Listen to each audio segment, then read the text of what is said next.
counting the hours. Good morning, everyone, and welcome to the members of the public. We are welcoming everyone to our regularly scheduled meeting of the Los Angeles County Board of Supervisors. Today is Tuesday, December 20th, 2022. We take note that a full complement of the board is present. The Chief Executive Officer, the Interim County Counsel, the Executive Officer, and the Sergeant at Arms are all here to assist. We will begin today's board meeting with the county's land acknowledgement. And again, thanking Supervisor Solis for making this a regular part of our gatherings. We will recognize land that was originally and still inhabited and cared for by the Tongva, the Tataviam, the Serrano, the Quiche, and the Chumash peoples. The County of Los Angeles recognizes that we occupy land originally and still inhabited and cared for by the Tongva, the Tataviam, the Serrano, the Quiche, and the Chumash peoples.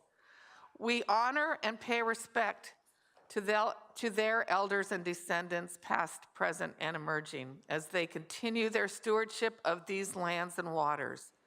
We acknowledge that settler colonization resulted in land seizure, disease, subjugation, slavery, relocation, broken promises, genocide, and multi-generational trauma. This acknowledgement demonstrates our responsibility and commitment to the truth, healing, and reconciliation, and to elevating the stories, the culture, and the community of the original inhabitants of Los Angeles County. We are grateful to have the opportunity to live and work on these ancestral lands. We are dedicated to growing and sustaining relationships with the Native peoples and the local tribal governments, including, in no particular order, the Fernandino Tataviam Band of Mission Indians, the Gabrielino Tongva Indians of California Tribal Council, the Gabrielino Tongva San Gabriel Band of Mission Indians, the Gabrielino Band of Mission Indians, the Quiche Nation, the San Manuel Band of Mission Indians, the San Fernando Band of Mission Indians.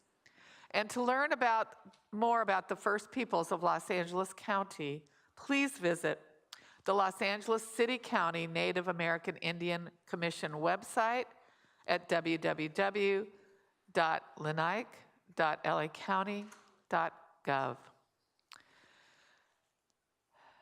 The invocation will now be led by Rabbi Joshua Levine Grader, the Executive Director of Friends Indeed from the 5th District, followed by the Pledge of Allegiance, led by Rudolph Andrade, former E5 Sergeant, United States Marine Corps from the 1st District.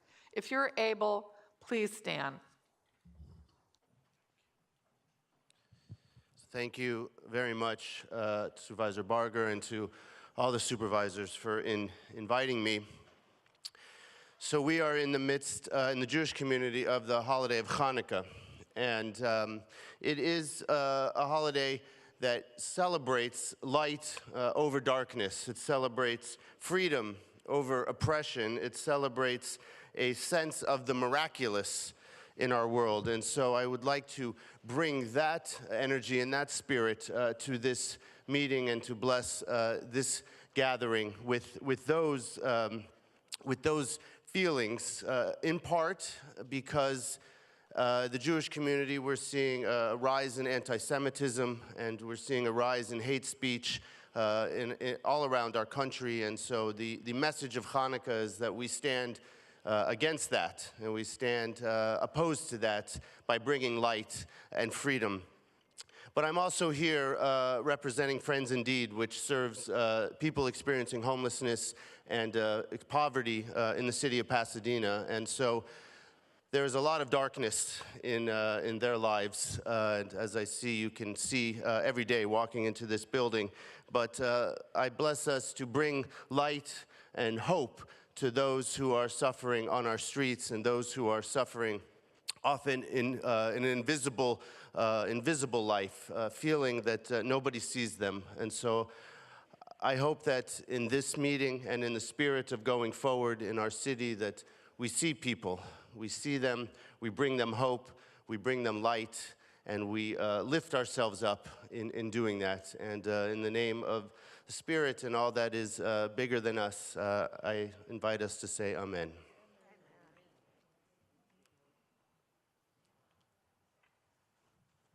Good morning.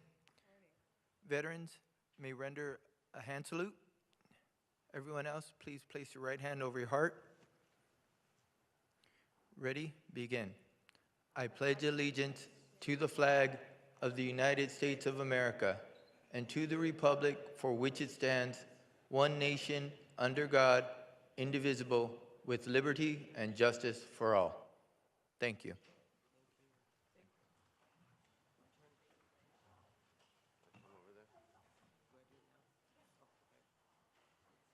Thank you, Rabbi, for leading us. Please join me in thanking Rabbi Joshua Levine Grader for leading us in this morning's invocation. Yep. Rabbi Grader lives in Pasadena, was ordained at the Jewish Theological Seminary in 1999. He served as a pulpit rabbi for 16 years, including 12 years at the Pasadena Jewish Temple and Center, where he established himself as a spiritual leader, social justice activist, and interfaith coalition builder. And Pasadena is so fortunate to have you, Rabbi.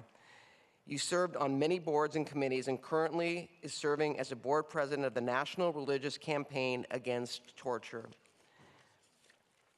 He has been the executive director, as you heard, of Friends Indeed since 2017, an amazing program.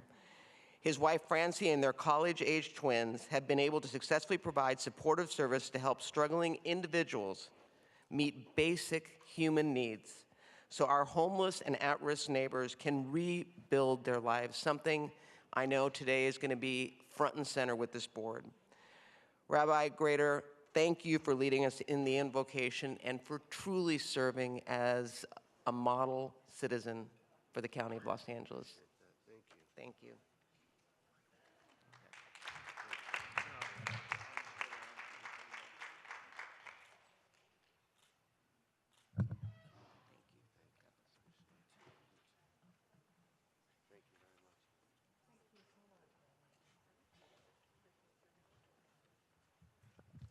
Thank you, Madam Chair. And it's been some time since we've been up here making these presentations, so if we're a little rusty, please bear with us. But I want to thank Rudolph Andrade for leading us today in our Pledge of Allegiance. Mr. Andrade served in the United States Marine Corps from August 2022 to from August 2010 to August 2022. The highest rank he held was E5 Sergeant, and his last unit was Delta Company 4th Tank Battalion. Some of his decorations include receiving the Navy Achievement Medal, the Iraq Conflict Medal, and the Global War on Terrorism. Mr. Andrade currently works for the Veterans Peer Access Network, known as VPAN, and it is there where he has gone on to help hundreds of veterans connect to important resources, employment, and housing. He is a resident of the 1st District and has been for the last 50 years. Mr. Andrade graduated from John Bosco Tech and went on to continue his education at East LA College. He is married and has 3 children. And it is with great pleasure that I present Rudolph Andrade with a certificate of appreciation and also a medal from our office. It's one of our coins, actually, that I think most of us have produced to give to you as well and your family. Thank you for your service and for your help for all of our veterans.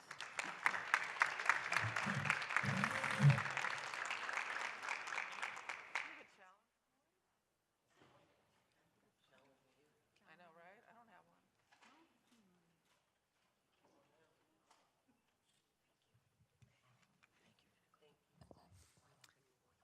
Thank you both for starting our meeting off. With that, we're going to move on to today's agenda. Executive Officer, please call the agenda. Good morning, Madam Chair and members of the board. Today's agenda will begin on page 2, public hearing items 1 through 5.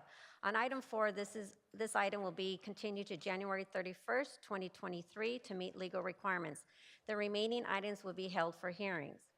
On page 5, consent calendar, Board of Supervisors, items 6 through 33. On item 6, Supervisor Hahn requests that this item be held. This includes an addition as indicated on the supplemental agenda. On item 9, Supervisor Solis requests that this item be held. This includes a revision as indicated on the supplemental agenda. On item 10, Supervisor Solis requests that this item be held. On item 15, Supervisor Mitchell requests that this item be held.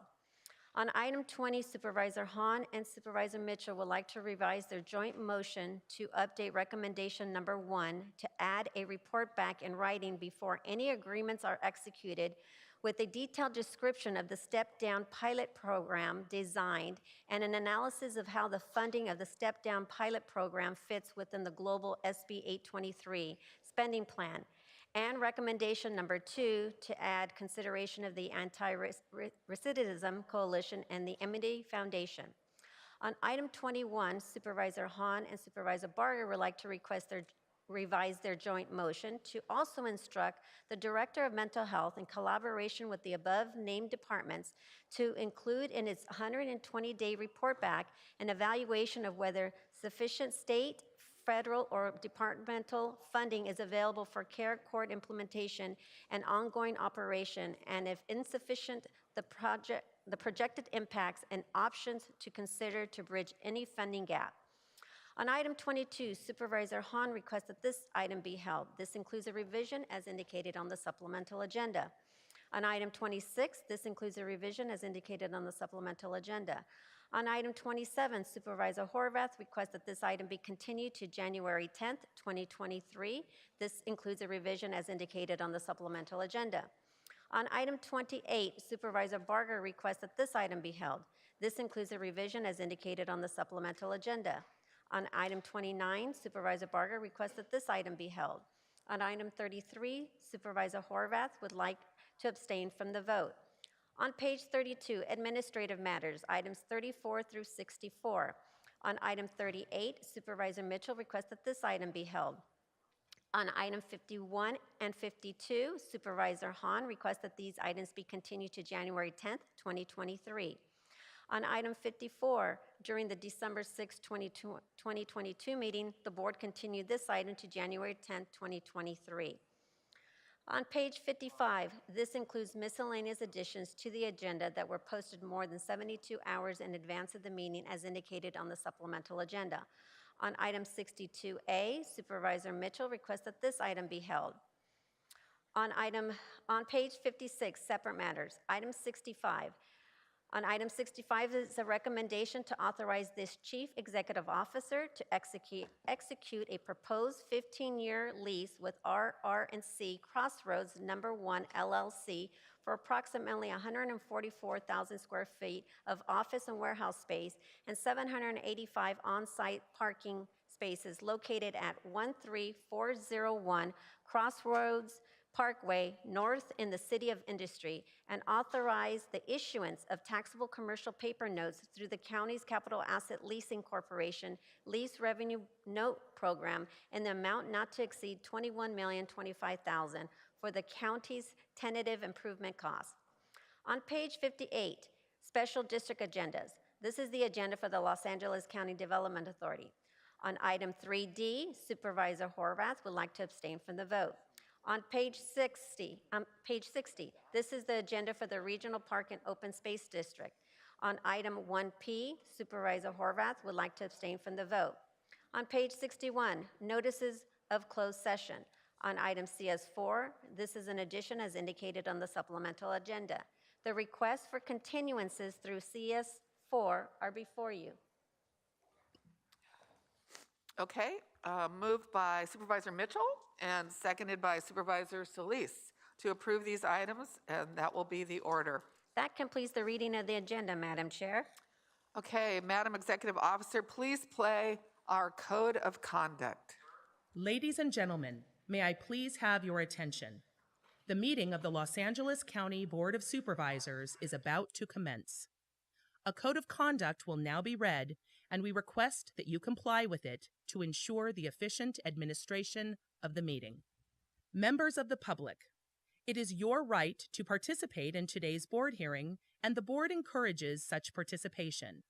However, the right of the public to address the board must be balanced with the need to ensure that public comment does not interfere with the orderly course of the board's business. All are reminded to abide by the following rules. Speakers must cease speaking immediately when their time has ended. Public comment on agenda items must relate to the subject matter of that item.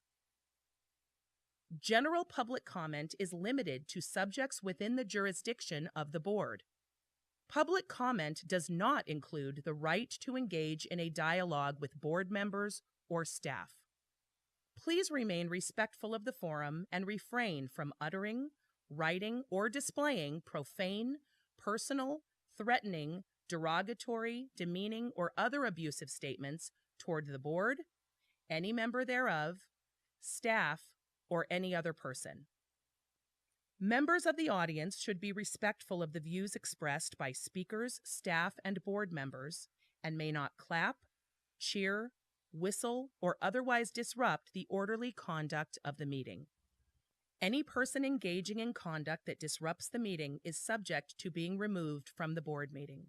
And finally, if you witness conduct or behavior by other members of the public that disrupts your ability to remain engaged or participate in this meeting, please notify the Sergeant at Arms or other county staff. Thank you for your cooperation. Okay. So here is how we're going to do this. We're going to begin with our public hearing items, 1, 2, 3, and 5.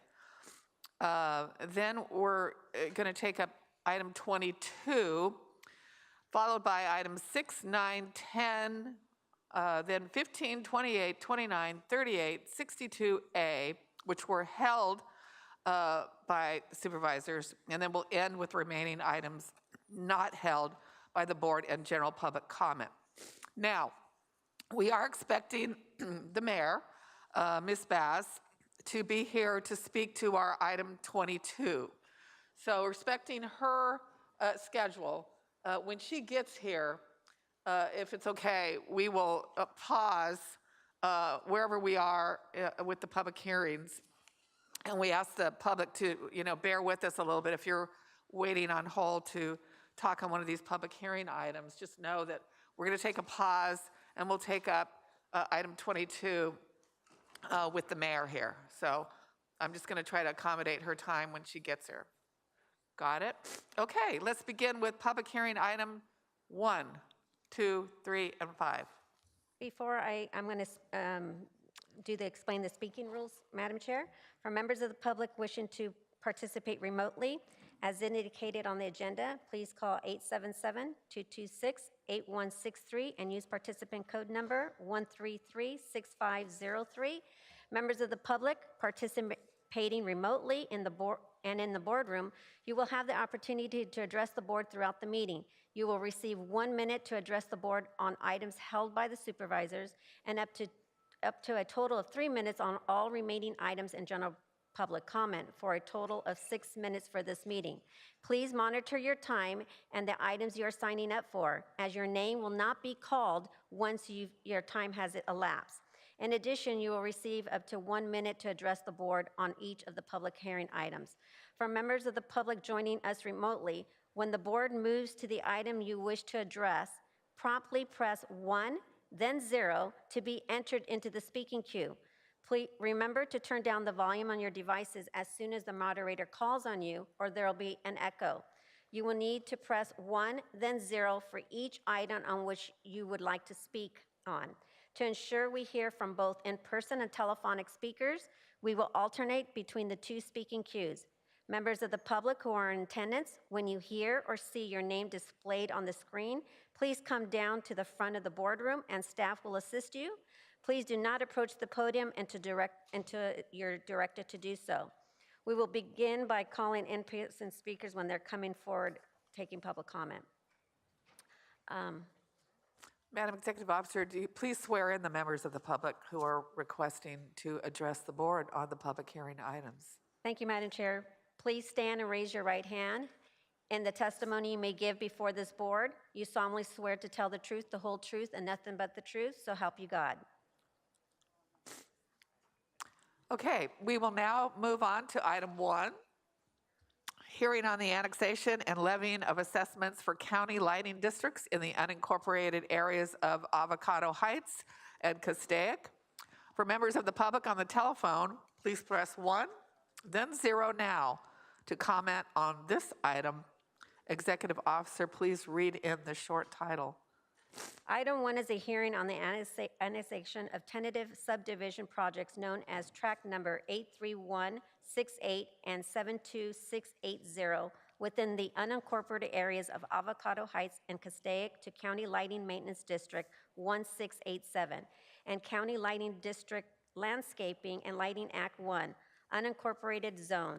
A written departmental statement was provided and no correspondence was received.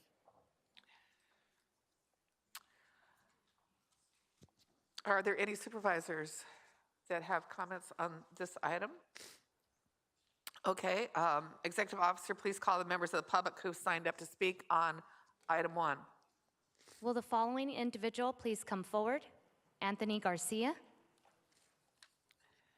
Moderator, may we have the first remote speaker, please? Our first speaker is Eric Previn. You may begin. Thank you. I was just reviewing this item right now. This is another annexation item. So you'll take a small contribution, an assessment from all the parties and fund some of this lighting stuff. Interesting idea. I just hope that you're feeling okay, Supervisor Hahn. You sound like you have a stuffy nose. I hope everybody stays healthy and we'll get on to item number 3. But let's make sure that these public hearing items there's no community protest on this one. So good work. Thank you, Mr. Previn. Next speaker, please. Madam Chair, there are no other participants in the queue to address the board. And do we have any members of the public that are here on item 1? Okay, it would be appropriate then to close the public hearing, tabulate the ballots, and table the item until later in the meeting for the results and action by this board, and that will be the order. We'll now move to item 2, hearing on the annexation and levying of assessments for county lighting districts in the city of Carson. For members of the public on the telephone, please press 1 and 0 now to comment on this item. Executive Officer, please read in the short title. Item 2 is a hearing of the annexation of subdivision territory known as project number 32-37A in the city of Carson to County Lighting Maintenance District 1697 and County Lighting District Landscaping and Lighting Act 1, Carson Zone. A written departmental statement was provided and no correspondence was received. Are there any supervisors that would like to make remarks? Supervisor Mitchell, did you want to make any remarks on this? Okay. Then Executive Officer, please call those members of the public who have signed up to speak on this item. Will the following individual please come forward? Anthony Garcia. Moderator, may we have the first remote speaker, please? Madam Chair, we have no participants in queue to address the board. Okay, are there any members here in the audience that would like to address us on this item? Okay, then it would be appropriate to close the public hearing, direct the tabulation of the ballots, and table this item until later in the meeting for tabulation results and action by this board, and that will be the order. I believe this is perfect timing.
Good morning.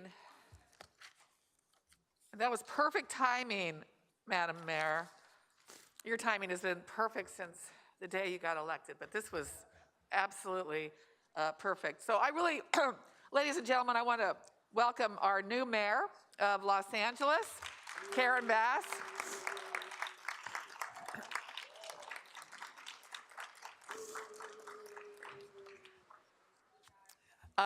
Many of us have known Karen for a long time. I had the pleasure of serving in Congress with Ms. Bass. Our offices were right next to each other in the Cannon office building, and Karen and I were both in the freshman class that year, and there was about 9 of us in that class, and so we were kind of a very close group of members of Congress, so it's great to have you back in Los Angeles. Last week, I joined Mayor Bass at the city's Emergency Operations Center as she signed a state of emergency declaration on homelessness for the city of Los Angeles. She spoke about her commitment to finally treating the homelessness crisis like we would any other crisis that displaces tens of thousands of people from their homes, like we would see if there was an earthquake or a hurricane or a fire. All of us know that in those events, we would be moving heaven and earth with all hands on deck to make sure that people got the resources and the roof over their heads that they need.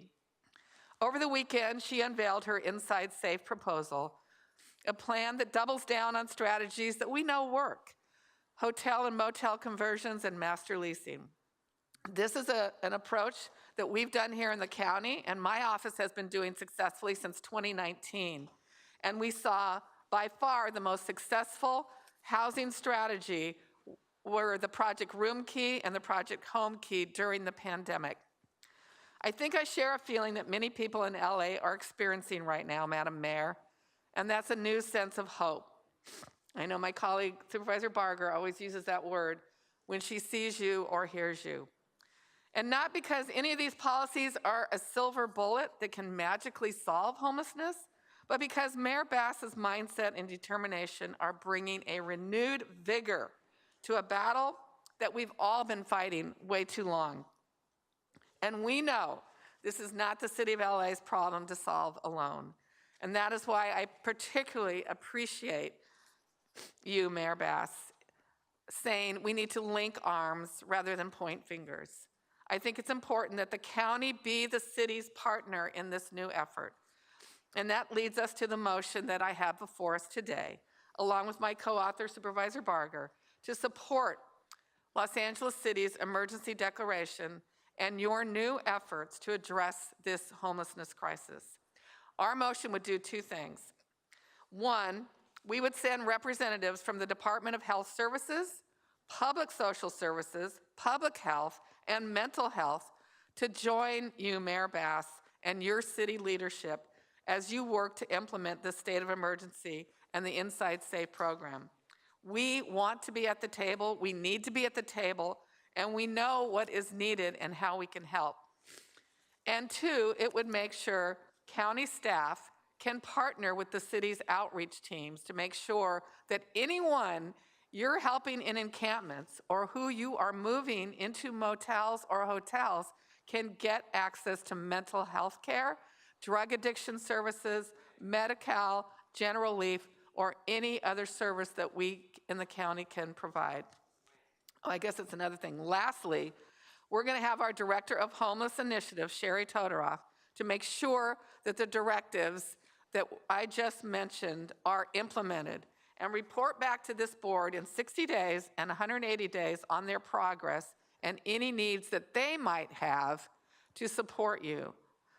Since your announcement last week, Mayor, I know my colleagues and I have heard from other cities who are a little bit concerned that this might mean taking away resources from them.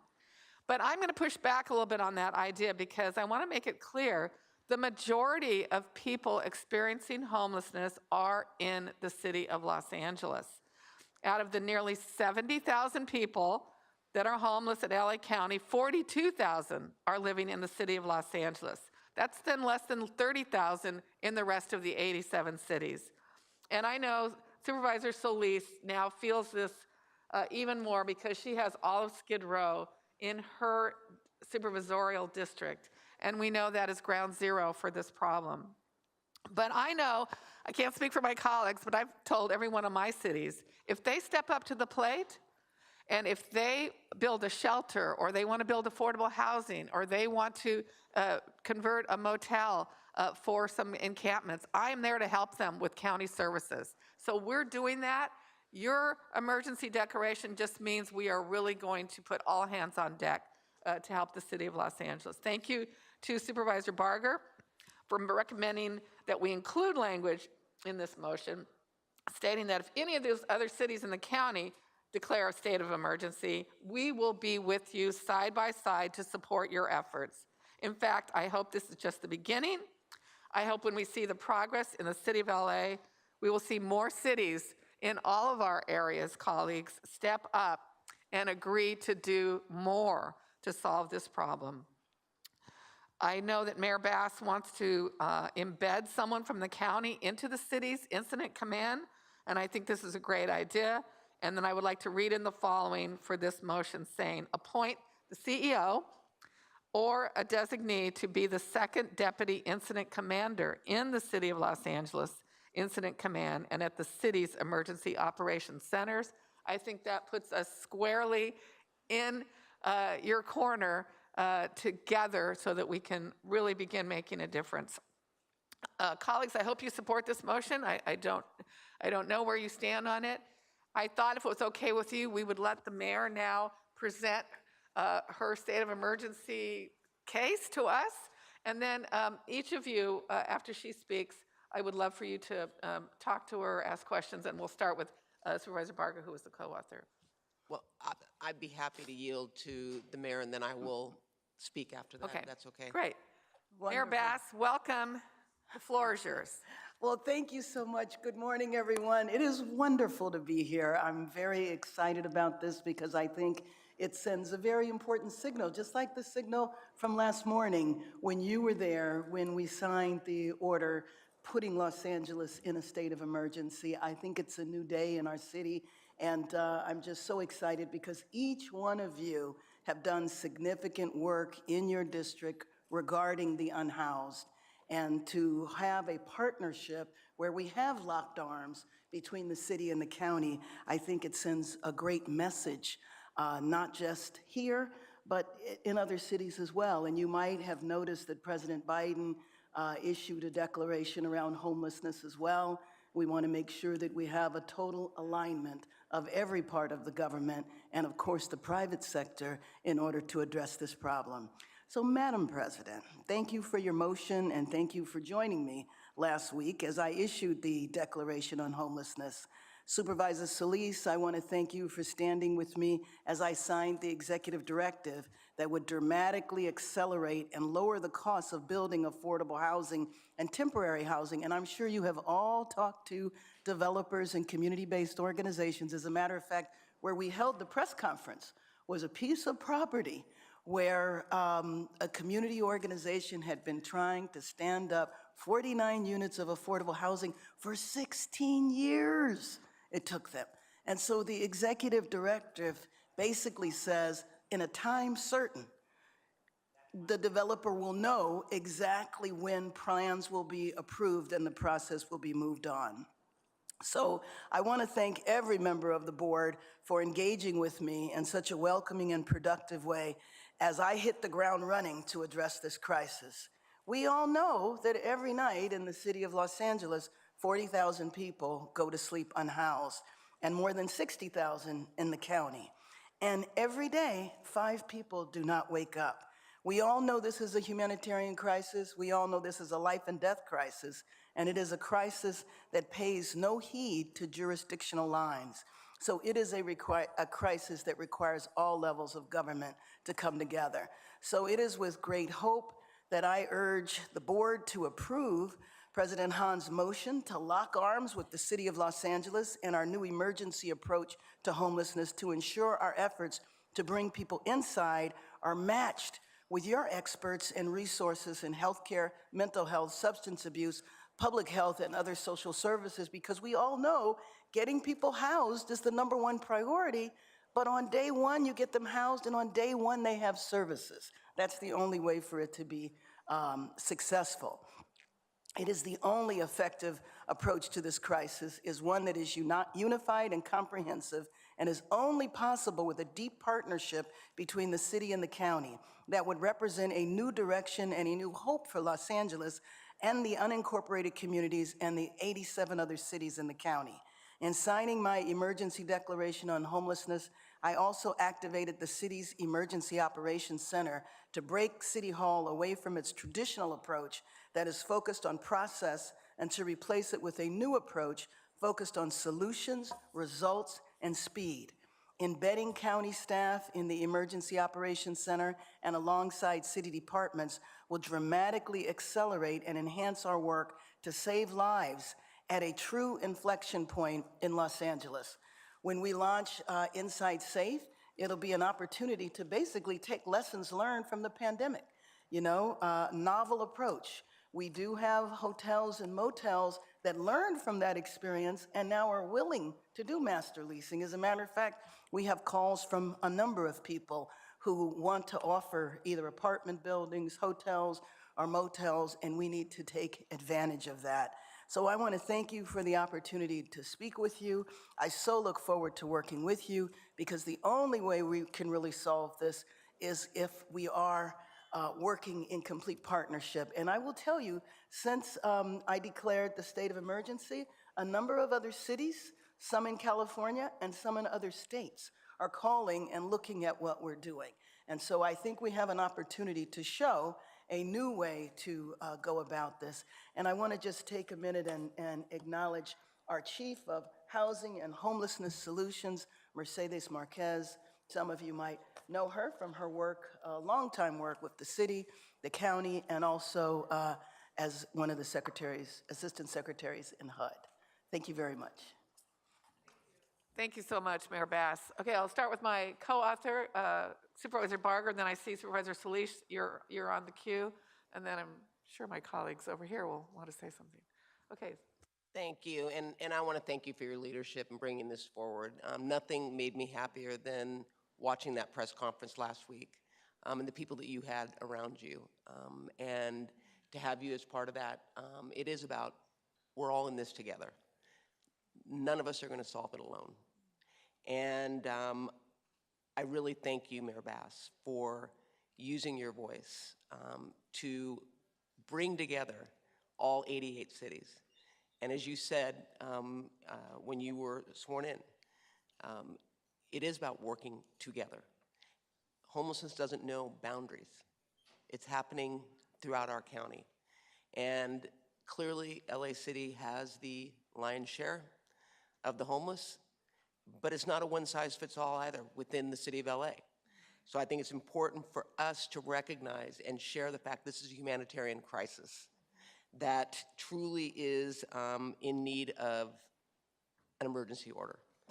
And it's something that I know Supervisor Solis and I brought in a motion for the Blue Ribbon Commission on Homelessness, because we recognize that while we were using Measure H dollars, we needed to rethink and look at what are we doing well and where do we need to pivot. And the commission that we put together was charged with a number of items, but the key part of the mission was to embrace inclusivity and help the county do better when it comes to working alongside municipal partners to fight against homelessness. Working alongside municipal partners, again, something that you have pledged. We were able to hear from all 88 cities in the region, and there was no doubt that many view homelessness the same way we do, as an absolute emergency, which requires an emergency-like response. And I tell people, we're not going to solve it in 1 year, but we are going to work together to get the most vulnerable off the street. So that, is why Cherie Tartaroff and her team at the CEO Homeless Initiative have charged with continuing that collaboration, supporting our city's daily efforts. And I want to thank you publicly for the work that you're doing. Fezia and Cherie, I want to thank you, but I also want you to know that this board is going to work collaboratively with you to make sure that we are transparent, but we also are all hands on deck with all of our departments, because homelessness touches every department in the county, from our parks to children and family services, many of which, you know, these children do not need to be in our system if not for being unhoused. So we're going to have to work together. And I also want to acknowledge Matt Szabo and his team at the City of Los Angeles, who have been implementing the 7th Birch recommendation, which establishes an executive-level action. So I'd like to thank him and the city for their collaboration on that front, taking the Birch report and actually looking at that. I know that the Homeless Initiative team has met with our cities on Measure H, taken feedback on the county response to homelessness services, and has been providing some guidance and assistance on key housing opportunities like Project Home Key.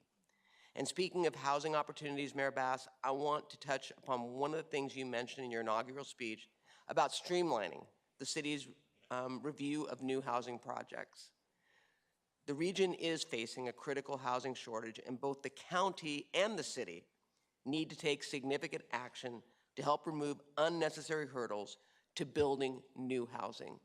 So while the city stepped up, we, the county, have to as well. It's not only the cause of the surge in homelessness that we are seeing countywide, but the regional housing shortage is still a significant factor in this discussion, and one area where we have the ability to make quick turnaround. Again, bravo to you. I will lead an initiative to streamline the county's permitting and entitlement process for all development, especially for housing. This initiative, led by the county, to bring in a consultant to perform an in-depth analysis into the areas where the county's current systems are failing to meet the mark. I was just briefed on the findings in the draft report and anticipate the final draft will be ready in early January. This is something the board had asked for, and so we're waiting for that report to come. And at that time, I plan to bring in a motion to implement critical recommendations. We have an obligation as well to do what's right. These recommendations will focus on increasing transparency, defining and tracking performance metrics, improving usability of our technological systems, and expand the concept of express permits to services to minimize delays. Process and bureaucracy can no longer stand in the way of necessity. We have to meet the urgency of this moment, and I share your resolve in tackling the issues on all fronts. Thank you for the time to address this, Madam Chair. I just want you to know, I keep saying hope, and I do have hope, because we're all speaking the same language, talking about what we need to do, no longer pointing the finger saying it's your problem. This is our problem. So thank you, Mayor Bass, thank you, Madam Chair, and thank you to my entire board, because we really are committed as a board to do what's right. Thank you. Yes, thank you. Supervisor Solis. Yes, thank you, Madam Chair, and thank you for recognizing me, and along with Supervisor Barger, for presenting this motion.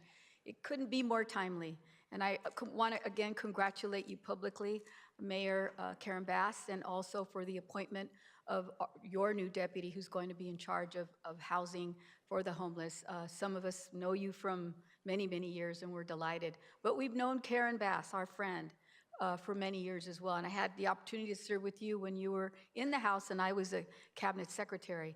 And under that time that I saw you demonstrating your leadership in many, many capacities with our speaker at that time, Nancy Pelosi, but also with the top leaders, and how you did it with grace and talent. And we say in Spanish, ganas. The quiet movement, but the urge that just keeps moving you, right? I want to thank you for all that you've done. You have undoubtedly set a different pace for the city and the county. You are one of the most popular elected officials right now. And that, I think, is tantamount to saying now's the time to push, to get those things done. And if everyone believes that you have the ability and talent, and as I do, I think other people do, then this is a time for all of us to kind of lockstep and continue to work with you. And I want to especially thank you for, even before you decided to run for mayor, you came out to visit our village, our care village out on Vignes Street that was supposed to be a staging area for our not our hospital, our jail, Men's Central Jail. You came, you were a congresswoman, and it wasn't even your district, but you came to see what we were unveiling. And I have to give a shout out to our county departments, Public Works, all of our partners. But we were able to put together a project in 6 months, record time, and cut the costs. We weren't talking about paying $550,000 per unit. We were able to bring that down to half of that, almost half. But I want to say that those are the kinds of things that I know you take seriously, and I know through your own commissioners that you've appointed, your task force, that they're bringing those ideas to you, one of which I know Sarah DeSalt brought to you. And I thank her because she was there to help us, to help me in designing and helping to bring that project to fruition. But I have, as you know, an urgency now because I cover all of Skid Row. And we spent a lot of time there, and we're going to continue to spend time with you to work with our Department of Mental Health, DHS, and our other stakeholders. Many want to do street medicine and get it done now. And I think we can work together with the state to try to draw down more money so that some of these providers can actually get paid for doing the street work that they've been doing anyway, but at a higher rate. And I think that those are some tools that we can talk about and try to get our legislative friends in Sacramento as well as the federal government to help us with those reimbursements. I know that the voters in Los Angeles also overwhelmingly passed your new initiative, which is going to help, I think, many of the unhoused. The United to House LA initiative, which is going to be billions of dollars. But I know with that comes challenges and restrictions in terms of how that can be used. So one of the questions that I would want to ask you is, how can we as a county work with you? Because I know some of that money will go towards actual development and service. So if we're in the business of doing service, how can the county then interject itself so that we can work with you and hopefully receive, this assistance as well to keep it going? Just your brief thoughts on that, Madam Mayor. Sure. I think we are both examining ULA and to see how the money can be used. And you're absolutely correct in saying it's quite prescriptive, but there also might be some flexibility in there as well. And so we're looking at that. I would suggest that we get our teams together and examine, because it absolutely has to be connected like everything else. And Madam Chair, I know that, just a few more questions. We are looking at expanding the village that you saw in Vignes, and there are properties there that are owned by Metro, as well as discussions that we're having with our own CEO, Property Management, to see how we can acquire more property, but it's in the city's jurisdiction. So I'm wondering if that might be something we can continue to discuss and see how rapidly we can get these units up, but to become permanent. Well, and I think what you have done with the village is a perfect example that it can be done. You don't have to wait 16 years. Absolutely. You can get it done. And I think at this point, I don't even know how many people I've taken there. I took our majority whip, Jim Clyburn, Secretary Marcia Fudge, Cedric Richmond when he was representing the White House, because I think it's a model to show, and especially the speed in which it was done. And I look forward to working with you and our president, Joe Biden, who I know just released his own initiative. So hopefully we can collaborate with our teams back there and get the funding that LA County and the city deserve. And just one last thing, I know that you've heard about General Hospital. Yes. The flagship, where you worked. That's for many right. Years. In the emergency room. And know how important that structure has been to so many lives, especially our impoverished and indigent people. But now we're looking at a hope to reimagine it as a place where we could provide up to 500 to 600 or maybe more units of housing. An RFP is going out next year, and we're hoping that we can collaborate again with the city, because it is in the city's jurisdiction, to see how we can offset some of those costs. We've already drawn down about $150 million. We're looking for the governor's involvement. I'm hoping that we can try to convince also the federal government, but also through the unique funding sources that you have to collaborate in any way we can. Any thoughts on that? Well, you know, I think it would be a great, especially since President Biden came forward with his initiative, that we go as the city and the county to the administration and say, you know, and present to them ways that they could work with us. Because if he wants to reduce homelessness by 25%, making a huge dent in LA will help him get there since we're the epicenter for the country. And one of the things that I expressed to them is that we can always use money, of course, but we also need regulatory relief. Because, you know, for example, your mental health village where you had to build 4 separate buildings because of a 50-year-old regulation that was meant to deinstitutionalize, but in today's environment makes no sense. And so raising that, I talked to Secretary Becerra about it as well, and said, and we need to bring these people here so that they can see you're not gonna meet the president's goals if you don't address the social services, the health, the drug treatment, mental health. If you don't address it comprehensively, then he won't succeed. We want him to succeed by us succeeding. Thank you again, and what an honor and pleasure to have both of you here, and look forward to working with you every single day. Thank you. Likewise. Thank you, Madam Chair. Thank you. Supervisor Horvath, I think you're on the queue. Thank you, Madam Chair, and thank you, Madam Mayor, for being here with us today. We appreciate your partnership right up from the start. I know you and I had the pleasure of being out over these past many months talking with folks, and as we were doing that together, you spoke very clearly about working hand in glove with the county, and here you are living up to your word, and I'm really grateful for that, and I know the people of Los Angeles are as well. I'm glad to see that we're going to be moving forward on a variety of different issues, because the truth is we have to work together to solve our homelessness crisis, city and county. I know that you're doing all that you can in this moment to step up and meet it, and that is very clear with the action that you have taken to help our unhoused people on the streets and also accelerate how quickly housing options are going to be developed. I had a couple of questions and then comments about sort of what our next steps could look like, but in your exploration of the emergency order, I know you've been very clear in your focus on land use regulation and eliminating some of those roadblocks that have come into place and delays that have been that we've witnessed in terms of developing housing. Have you seen your ability to have more flexibility in spending or in hiring practices or to de-silo within City Hall and Los Angeles regulation how services and departments can work together better under this emergency order? You know, that's an excellent question because it's going to take all of that.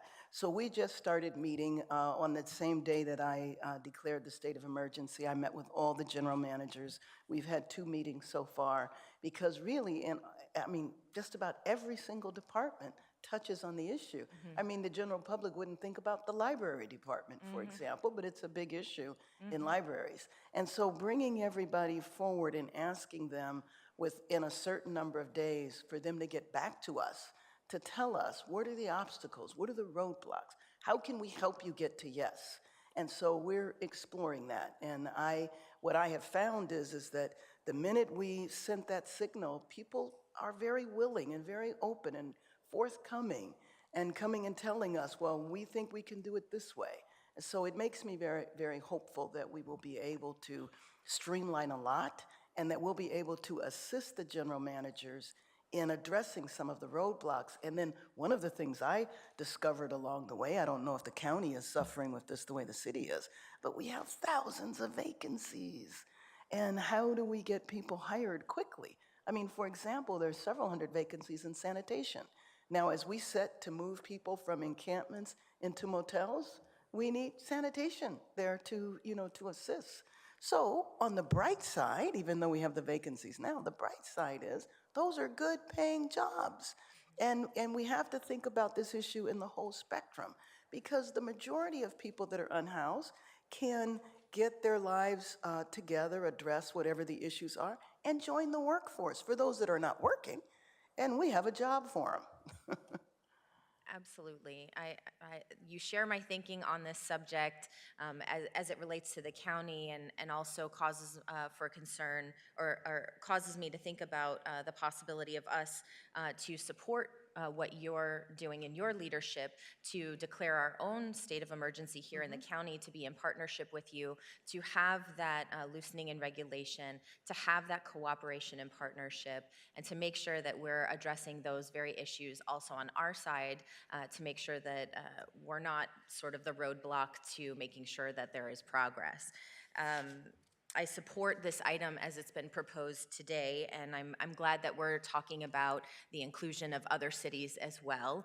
That's very important. There are other cities who are struggling, though I would say that not all of our cities are struggling the same. And so I want to make sure if we are acknowledging to other cities that we are open to supporting them, that we are doing so in an equitable way. And by that, I mean focusing on where our greatest need is so we can prioritize that over just sort of saying, well, every city within Los Angeles and the unincorporated areas all be treated exactly the same. We've seen how painting with a broad brush can, create duplicative services or delete resources that could be better used in other places. And in a declaration on our county side of the aisle, I hope that our chair, our council, our CEO can work together in helping the county declare our own order to create meaningful power and expediency in terms of how we can support the mayor and the city in de-siloing our own efforts, for example, in terms of spending like the MHSA funds. We know we have more than $1 billion in reserves, but due to restrictions, we've had trouble spending that funding. That funding would be an invaluable resource to help make sure that the services that the people who will be housed in Los Angeles and other cities can actually be cared for. Can we get flexibility in our hiring practices and civil service hiring rules or incentives to give student loan relief or hiring bonuses to compete with other providers? As we've seen, we've had challenges in filling vacancies in our workforce, specifically in our Department of Mental Health, and making sure that they have what they need in terms of their outreach teams. Community-based organizations are encountering similar challenges, so I'd like to explore how a declaration could address those concerns, and making sure that our Mental Health Services Act funds actually meet the people where they are and serve people that need our help the most. So exploring a declaration could give us the flexibility we need to do exactly that. I believe our board can also meet our new mayor halfway by making a decision soon on the Blue Ribbon Commission recommendation regarding leadership all over the County of Los Angeles and our homeless resources and operations. I know our Homelessness Initiative Director is already working on this type of coordination, and I'm ready to see that oversight role held by the Homelessness Initiative. And finally, we need a plan to, as I know the city of Los Angeles just had its success with Measure ULA, we need to make sure that we continue to have a funding source for the work that Measure H has made possible to continue making sure that the services and support that meet those folks who need our help continue to be funded. We know 85,000 people have been permanently housed and more than 115,000 have been placed in some form of interim housing thanks to those funds. We need to continue that success and partner with the city of Los Angeles. And in order to do that, we need to have the resources to continue those efforts. And we need a plan for a revenue measure that will build on our success for Measure H and ensure that every person in LA County has an affordable home. So I look forward to all the ways that we can partner, exploring with my colleagues how we can also meet the moment with you and make sure that we have all of the flexibility that we need as you are seeking in your own city to deliver in the ways that you're seeking to do so as well. Thank you. Thank you. Supervisor Mitchell. Thank you very much, and let me start by thanking our Chair Hahn, and Supervisor Barger for bringing the motion forward. I am supportive of the motion, Madam Mayor, and we all know as policymakers that details make the difference. I don't say the devil's in the details anymore. Details make the difference, and so we have to figure out how we focus on that. You know, as I watched you this weekend on every channel, from Face the Nation to News Conference to Spectrum, I was immediately reminded of Sweet Honey in the Rock, the folk singers, who have a beautiful song that says, "We are the ones we've been waiting for." And we are the ones we've been waiting for. And so as you've talked about your desire to lock arms, I hope you feel that desire reciprocated. We are clear we're the ones we've been waiting for, and we are clear that alignment will make the difference. I appreciate you acknowledging the need for the IMD waiver. I hope you saw me doing my applause. I know our mental health director appreciates that. As you talked about the vacancy rate in city departments, you know, our vacancy rate in our county Department of Mental Health is like 24, 25%. So we are clear that a part of our challenge in providing these critical services is man and woman power. I think these are, this is a sector that has been underinvested in. And so, you know, finding psychologists and psychiatrists and clinical social workers, people wanting to do this work, we're going to have to kind of go deep into our academic institutions to make sure that they are continuing to produce people who are prepared and equipped to do the work.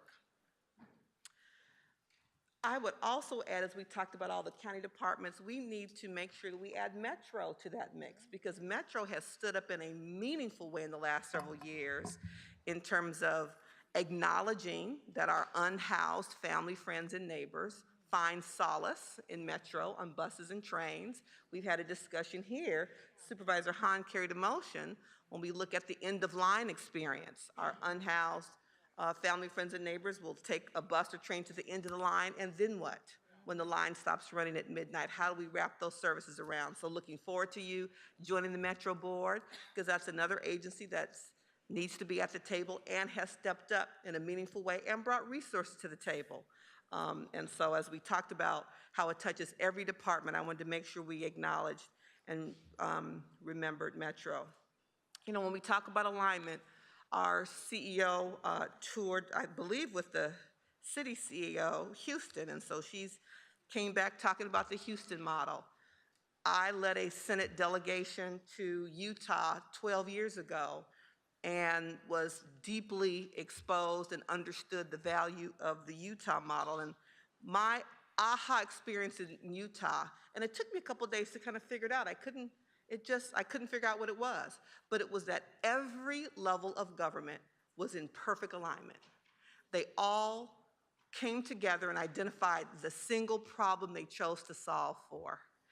And I think as the county, through Ms. Todoroff and her leadership, continues to figure out our processes, we can work with the city of LA, our other 87 cities, and I must acknowledge our unincorporated communities, because we are their local government. And so as we talk about our 88 cities, we have to acknowledge our unincorporated communities. And I appreciate the city of LA, my home city, has the majority of our unhoused, but we can't forget the unincorporated communities because they are suffering. They have one level of local government who has to provide all of those services in terms of building and everything. So I want to make sure as we talk about the details making the difference that we include them. That's not your problem, but that is certainly false in our area of responsibility. Yeah. I appreciate you, Supervisor, talking about equity, because, Madam Chair, let me know at what point it's appropriate if we want to talk about amendments to the motion, because I did recognize that equity was not explicitly referenced in the motion. And I know, I should know better by now. And, you know, equity and anti-racism is a core priority of the board, and we can never put our guard down and expect that it will happen by default or tokenize the inclusion of the work. I was so impressed to see Orange County declaring that racism is a public health issue and crisis in recent weeks. LA County figured that out before they did, but we won't go there. And so I do have amendments when it's appropriate, Madam Chair, just to get to Supervisor Horvath's point about making sure that we are using ARDI and using our equity tools that we have honed here at the county to make sure that, that our investment is based on need per the latest homeless count, and that our resources and efforts are directed towards the communities that have higher incidence and experience. So when it's appropriate, Madam Chair, I would like to offer those amendments Go ahead. to the motion. Go ahead. You've got the floor. Thank you very much. And so there'll be a read-in. I am going to, because of the mayor's time, try to jump to it. Under Section 2, by January 31, identify departmental liaisons who will work with outreach teams in the City of LA to equitably assess and connect unsheltered individuals experiencing homelessness. Here's the new language, especially in areas experiencing high rates of homelessness. Again, I'm adding equitable to the third item where it says by February 15th, establish teams who will work directly with interim housing providers in the City of LA to equitably ensure that clients in interim housing are assessed.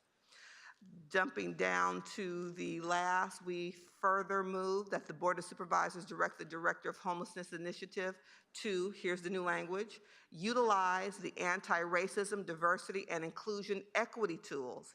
Ensure Homeless Initiative funded programs and services are equitably aligned to support the city state of emergency declaration.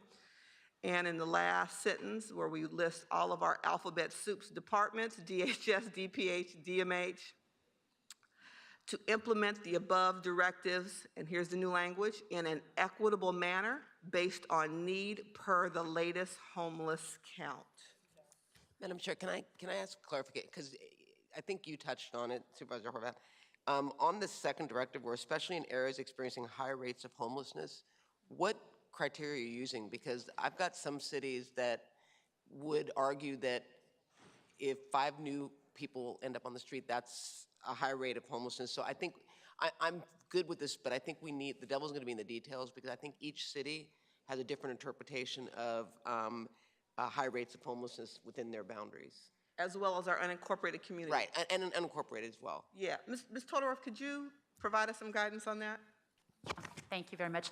Yes, so we do use the homeless count, which is an important tool, but it is not the only tool. We need to look at our other data. We need to talk to our outreach teams and see what they're encountering on the street, and we need to hear from the cities where their encampments and unsheltered people are. So we consider a variety of factors in determining that.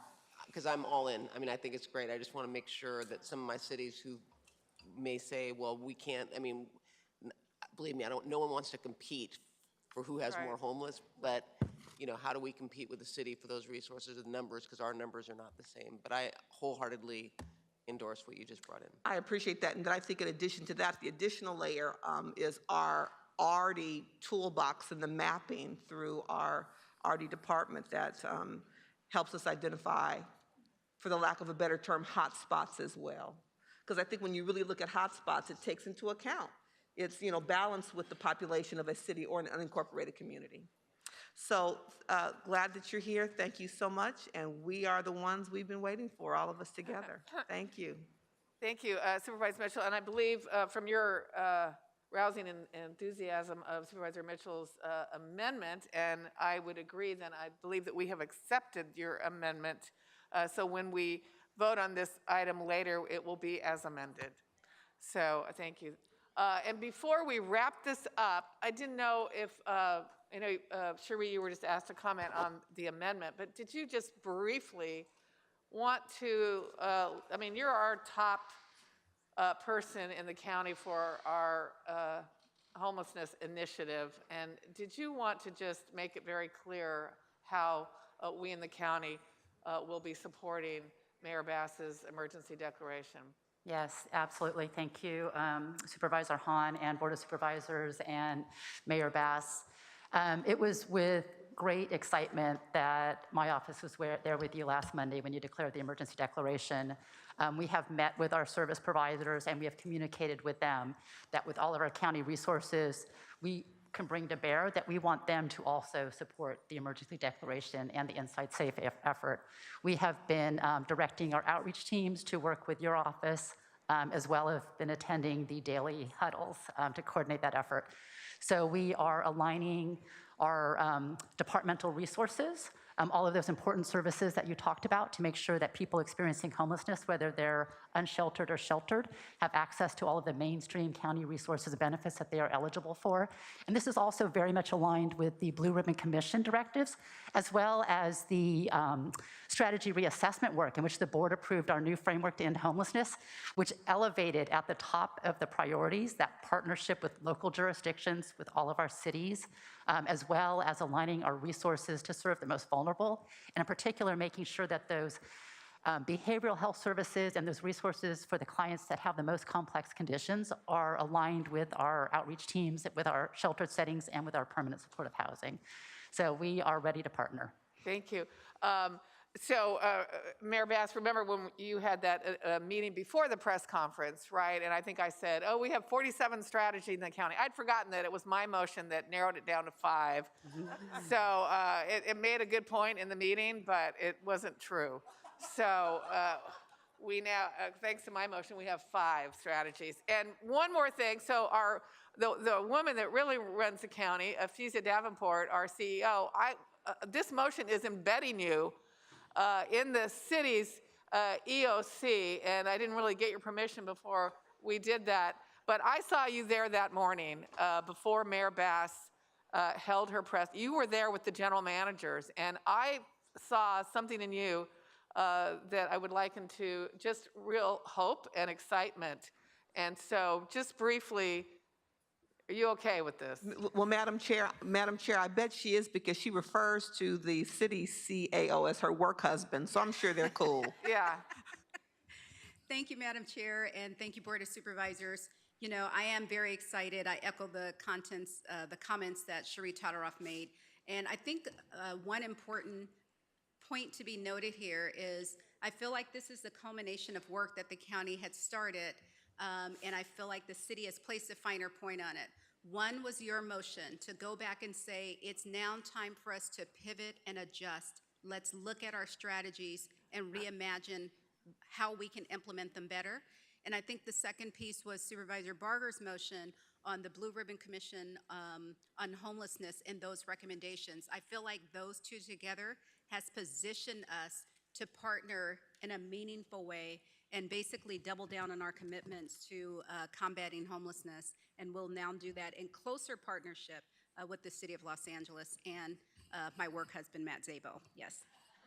You know, the other thing, colleagues, I know several of you, I mean, we didn't call out every single of our departments in this motion, but I think you've all touched on that there's, and as well as the cities, all their departments, everyone touches. I did think about our public defender's office, and they have had such success sort of with their mobile van going to encampments, because a lot of those who are in encampments have several barriers to finding housing, and some of them are legal. And our public defender's office does a very good job of sort of caseworking individuals who are living on the streets and seeing whether or not they can navigate them in the legal system to actually help remove some barriers that they have had from being able to rent an apartment. So let's make sure our public defender's office is also part of this. Madam Mayor, the other thing, I didn't correct you because it really kind of sounded good when you called me Madam President. My colleagues prefer to call me the chair, but I was not going to correct you because it actually had a nice ring to it. Yeah, well. Madam President. But you know, the other thing, and this is it, and then if you wanted to say anything at the end, Ms. Mayor, but I was thinking how long, you know, there was a lawsuit that was filed against both the county and the city on the basis of us not working together. And we are still navigating that in court. And I thought the public has given us their trust and their money, right? They approved Measure H, which gives us about $500 million a year to address this problem. The City of LA passed HHH, which was about building affordable housing, and now the ULA. So the public is willing to put their faith in their government to begin to address this problem. And I think now is that moment. We have been working towards this, but sorry, I'm going to have to say it. It took a woman to come in here with all these other women, and we're going to we're going to make a difference. So, Madam Chair, can I just ask a clarification on something that? I don't know, that was a high note. You're going to. Well, no, this is a high note too. Supervisor Horvath and Supervisor Mitchell both touched on it. We've declared a fiscal emergency. How does that I thought that the county had in place an emergency order, but I'm told it's just on the fiscal side that was declared by us a couple years ago.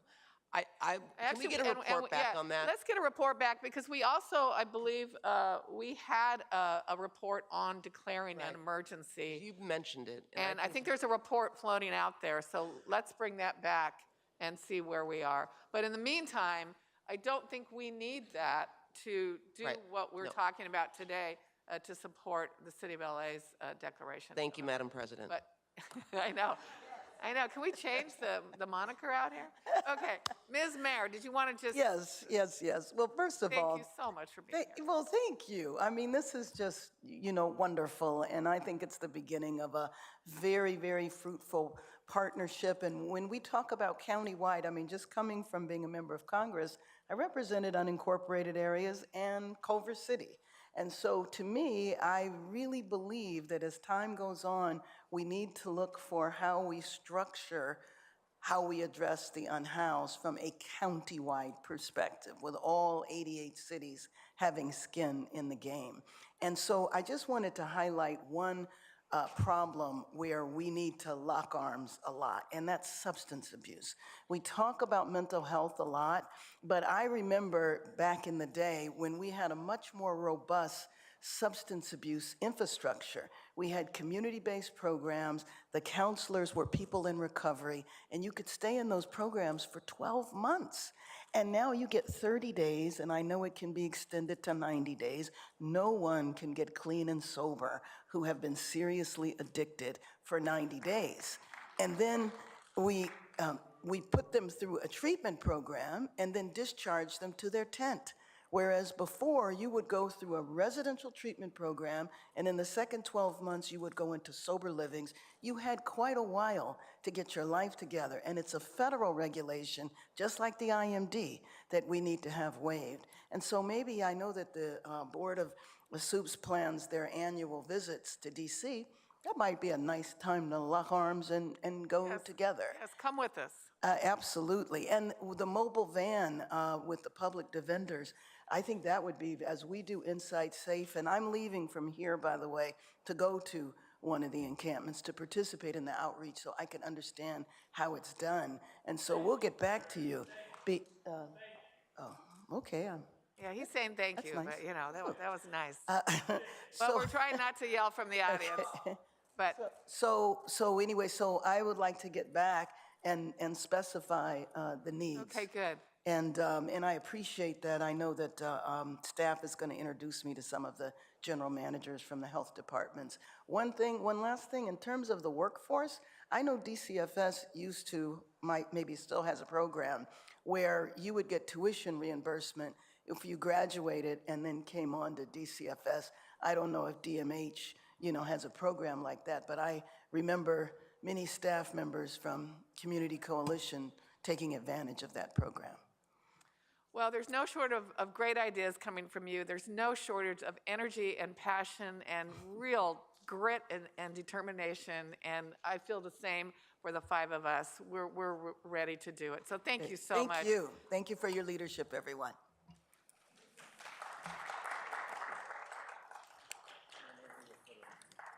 Huh? Oh, okay. Oh, whoops.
hear for the mayor.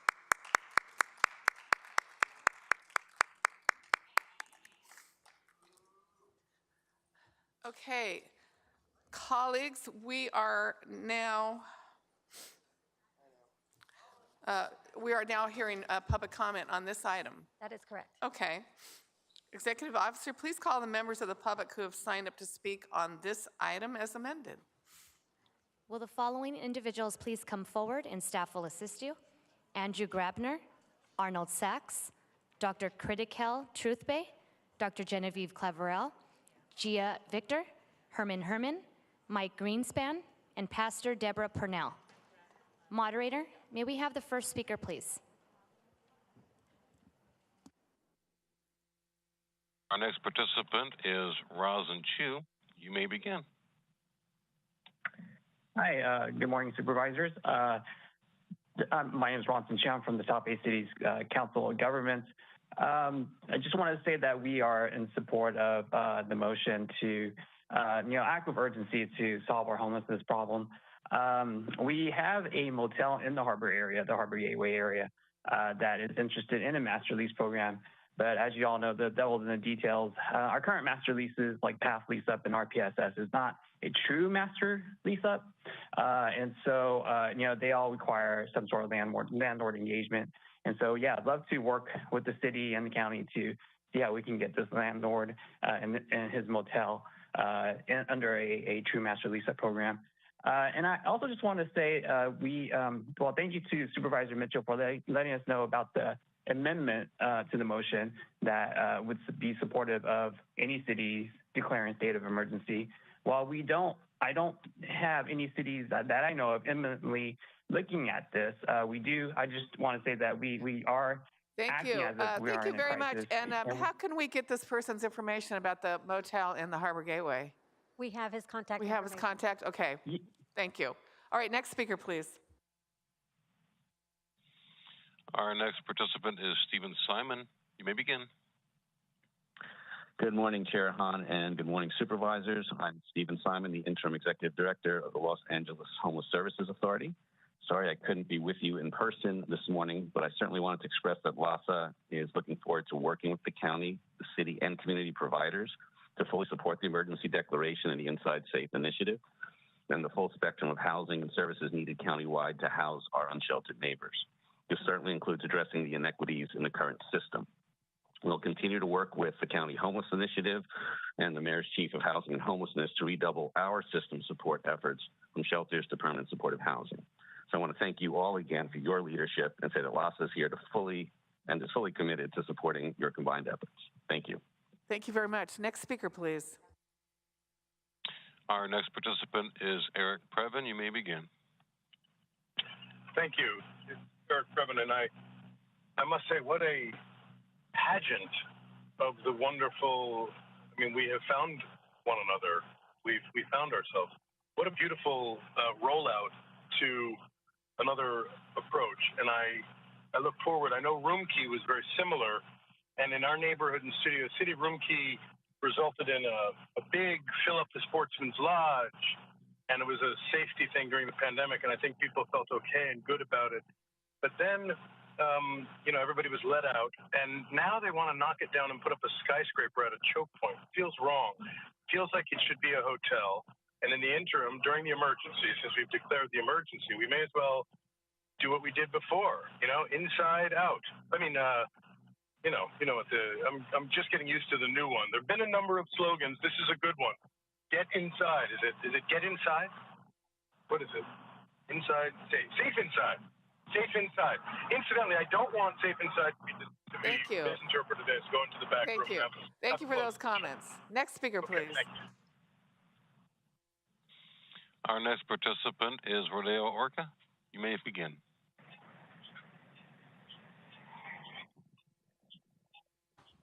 Go ahead. Rodeo? Not sure the pronunciation. Yeah, last name O-R-C-E. Go ahead, sir. Yeah, Rosie Ortiz. My name, I am for 62A. I need extension por inquilinos, please. Salvador Gamboa is a lot of problem for me. Mamá now es en hospital. Excuse me, I think you're, excuse me, I think you're on the wrong item. I think you said 62A, so that's a little bit later in the agenda. So right now, we're taking comments on item 22. 22. Okay, thank you. Gracias. Next speaker, please. Our next participant is Bamsi Katla. You may begin. Hi, my name is Vamsi Kotla. Congratulations to Mayor Bass, and it's an honor to speak in front of you and the entire Board of Supervisors. We are the Rebuild Coalition that is advocating for affordability, equity, and sustainability in housing through public-private partnerships and technology. We recently organized the Rebuild 2022 event at the SoFi Stadium with opening remarks from Mayor Garcetti and participation from Sacramento government officials and the Milken Institute. We presented our findings in person to California Strategic Growth Council in Sacramento last Thursday and got a great response from Secretary Castro Ramirez, Director Acefa, and others. What Mayor Bass is doing to fast-track projects and decrease regulation is a critical step, but please note that as much as 40% of permits expired between 2020 to 2021. This is as per LADB's own data on ADU. A predominant reason for this is concession has gotten too expensive and it's hard to find enough construction workers. Modular concession can solve this problem. Thank you. Thank you very much for your comments. Next speaker, please.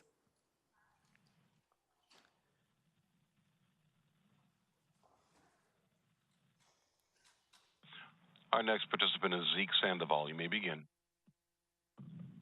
Good morning. This is Zeke Sandoval on behalf of PATH, People Assisting the Homeless, in enthusiastic support. We extend our sincerest gratitude to Chair Hahn and Supervisor Barger for this motion and pledge our steadfast partnership in this joint effort to end the homelessness crisis. PATH was founded in the city of Los Angeles in the early 80s, and for almost 40 years, we've done our best to bridge the gaps between the city and the county.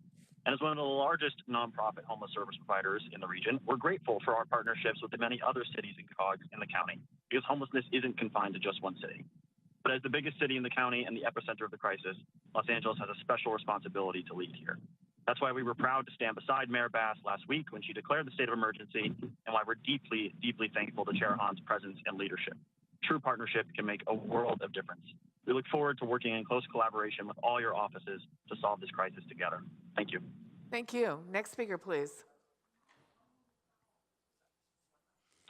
Our next participant is Roy Humphreys. You may begin. Okay, as I pointed out before, this entire project is totally and ridiculously underfunded as per the county's endeavor, and as Roland Heights has suffered thereof, and the interventions, and to fail to break out the different categories of, quote, homelessness to well, we have this transient population, as pointed out in the Fullerton Road area here in Roland Heights, so forth. It's absurd. You need to get out there, and this unhoused, it just doesn't fit what is actually out there in reality, and start dealing with the things that we have to deal with and that actually you're dealing with, but failed to want to address it. Thank you. Thank you. Next speaker, please. Madam Chair, there are no other speakers in queue to address the board. Okay, Genevieve, go ahead. We can't hear her. No, we still can't hear you.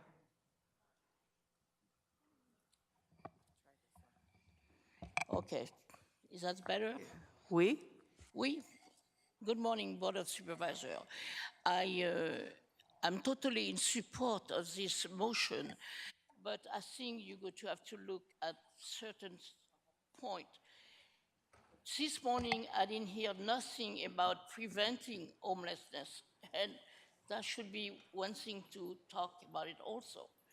And the idea of putting people in motel and so on, you really need to look what's going on in those motels, because on a room key, I talked to 2 women who had been placed in those motels and told me they left the motel because they felt safer in the street.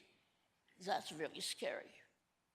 And many complaints that in those motels, it was a lot of use of drug and sexual issue and so on. So I think the idea is great. Talks are cheap, but I think really look how it is implemented. And first of all, thank you for doing something. Thank you. Thank you. Next speaker, please. We can't, something about these mics. Am I controlling it? Go ahead, start speaking in this. Okay, is it on? Okay, now it is. Go ahead. All right, so this is related to county support to Karen Bass's homelessness emergency. So basically, this whole state of emergency is basically going to be used for her to not solve the problem. She's just going to, initiate violent sweeps of unhoused people and cause it, and she's not going to get them housing or services. She's just going to, move them over to the next block, take a picture and say she solved the problem, and then, and then they'll still be out on the street. And there'll be no housing and services for them. The whole motion was passed during an illegitimate meeting of the city council. The whole emergency declaration, it was approved. This was, rushed through. They let Kevin De Leon vote on it, even though he's racist and needs to resign. Then Karen Bass was taking pictures with his supporters later. This whole thing is...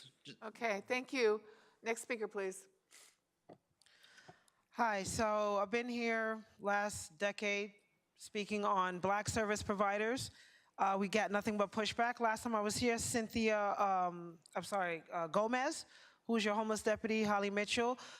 We asked for a letter of support from HUD to return back the $150 million, at least to start with homeless services. Funding is not an option. But what I don't appreciate is the disrespect of your staff members. Mellow Desire is no longer in existence. You disrespected her under Mark Ridley Thomas. You allowed Mary Conway Wickham and her white privilege. Make sure you Make sure you speak to this item. I am Janice Hahn. Okay. In Long Beach, the A board, where we applied for contracting there too, Black service providers need a chance too for these contracts. So I'm on the state of emergency. You declared it in 2015 with Garcetti, and still nothing is done. What I'm saying is that when we leave behind these doors and we apply for these contracts, don't disrespect us behind the scenes. All that black girl magic means nothing. Action speaks louder than words. Merry Christmas and Happy Hanukkah. Thank you. Merry Christmas and Happy Hanukkah to you too. Next speaker, please. Hi. Excuse me. Hi, this is Pastor Deborah Purnell. Hi, can you put the mic down a little bit so right in front of your mouth? There you go. Perfect. Hi. Go ahead. This is Pastor Deborah Purnell, and I just want to speak briefly as far as the homeless situation on the accountability from the workers. I have approached several of these agencies like hospice, agencies that return hundreds of millions of dollars that they did not use for the people. And I think the accountability could be on the level of military. When military recruiters, they have so many people they have to recruit a month.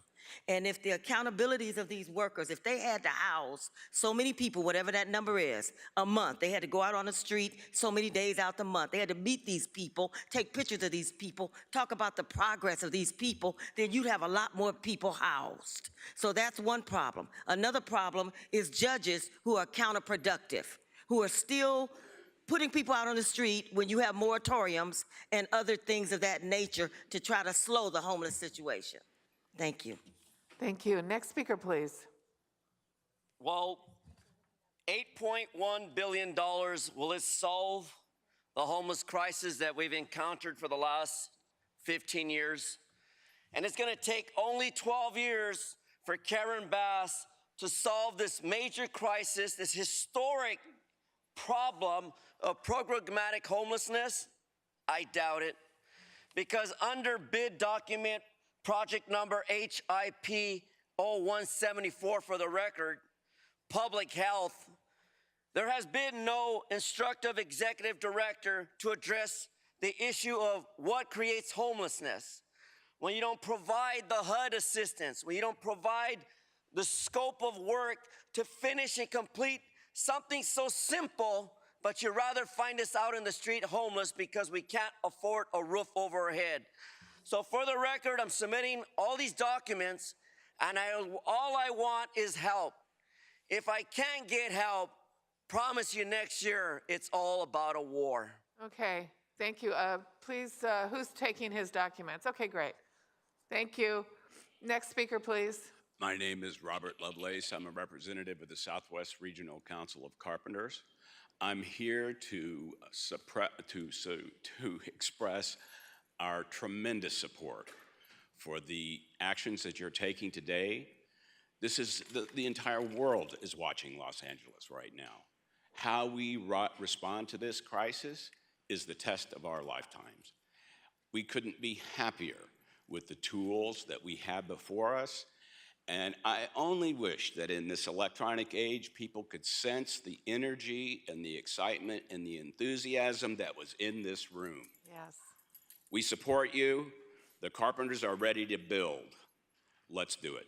Thank you. Thank you, Robert. Thank you to our carpenters. Next speaker, please. Mike Greenspan. Wow. Hilda Solis, Karen Bass, Janice Hahn, we're having a Democratic Congressional Caucus. The only one missing is Corrine Brown. Oops, she's in prison.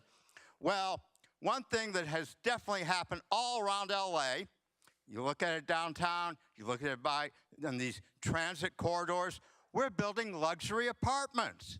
Well, I keep saying to anybody who cares to listen, someone's not going to go from being homeless on the street to one of our luxury apartments. That just doesn't work. Gone are the old red, white, and blue wooden signs from federal HUD when they used to build public housing. That money's been pocketed. Now, one good thing, at least Caruso didn't get elected. Oh yeah, all those wonderful promises, he'd build 30,000. Well, you know, Rick Caruso would do nothing but jerk his dick. That's all he'd do. All right. Next speaker, please. Hi, Salam Alem. I really appreciate you. I wish the mayor was here, but she's gone. Would you speak a little louder in the microphone? Okay. I really appreciate each one of you for your united efforts in addressing this homelessness issue and mental health, especially Supervisor Holly Mitchell, which I have been working from your office staff, even when you were state officer. I never met you in person. Some of you have been working really hard. Thank you very much. But there is a lot of room for improvement, like the commissioner meeting for the mental health department. That meeting should be announced. It shouldn't be secret. Nobody knew. Somehow I found out. So yeah, they're taking in charge. Something like that, customer service should be issue. And those people, those agencies who take money, who don't address it, they need to be also held accountable. But thank you very much. Thank you. Appreciate your involvement. Next speaker, please. Yes, good morning. Morning. Arnold Sachs. Thank you very much. I'd just like to point out, you have a state of emergency declared on homelessness, but down below you have the instructing executive director of the Homeless Initiative to ensure homeless initiative funding is made available. So I'm just curious because on page 65 of your agenda, A4, discussion and necessary action relating to the county's homeless crisis in 2017. Didn't you have 15,000 homeless people signed up about 2012? You had 15,000 people signed up because of Obamacare? What happened to the $660 million that you were supposed to spend on Obamacare? Where the fuck did that money end up going? Janice, do you know about that? Thank you for telling me. Next speaker, please. Those are all the speakers, Madam Chair. Okay, so hearing no other comments, colleagues, this item is before us as amended. And I will move, seconded by Supervisor Barger, to approve item 22. Executive Officer, please call the roll. Item 22, as amended, is before you. Supervisor Solis. Aye. Supervisor Solis, aye. Supervisor Mitchell. Aye. Supervisor Mitchell, aye. Supervisor Horvath. Aye. Supervisor Horvath, aye. Supervisor Barger. Aye. Supervisor Barger, aye. Supervisor Hahn. Aye. Supervisor Hahn, aye. Motion carries 5-0. Great day. Okay, now we're going to go back to item 3 of the public hearing. And thank you for everybody's patience as we took up this very important motion. But now we'll go back to our public hearing. Item 3, the hearing on operating memorandum between the county and the Performing Arts Center. For members of the public on the telephone, press 10 now, and thanks for waiting, to comment on this item. Executive Officer, please read in the short title. Item 3 is a hearing on an operating memoranda by and between the county and the Performing Arts Center of Los Angeles County for terms and conditions regarding the parking fee structure and operations for the Music Center and the Walt Disney Concert Hall parking garage. No departmental statement was provided and no correspondence was received. Supervisors, does anybody want to make a comment on this one? Catherine, are you on? Or are you? Oh, you're never old. Okay, Executive Officer, please call the members of the public who've signed up to speak on this item. Will the following individual please come forward? Anthony Garcia. Moderator, may we have the first call-in speaker, please? Madam Chair, there are no speakers in the queue to address the board. Okay, is there anybody here in the, nope. Okay. No one's here to speak on this item, so it would be appropriate to close the public hearing and vote on this item. Item 3 is before us. Is there a problem out there with Chief? All right, well, we'll figure it out. We'll figure it out. We'll figure it out. It would be appropriate to close the public hearing and vote on this item. Item 3 is before us, moved by Supervisor Barger, seconded by Supervisor Horvath to approve this item. Executive Officer, please call the roll.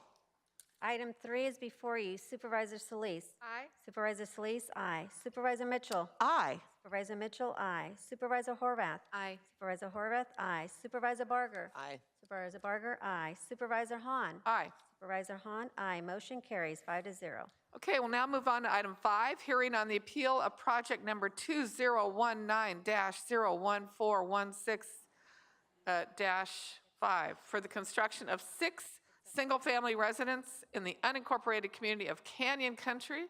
For members of the public on the telephone, please press 10 now to comment on this item. Executive Officer, please read in the short title.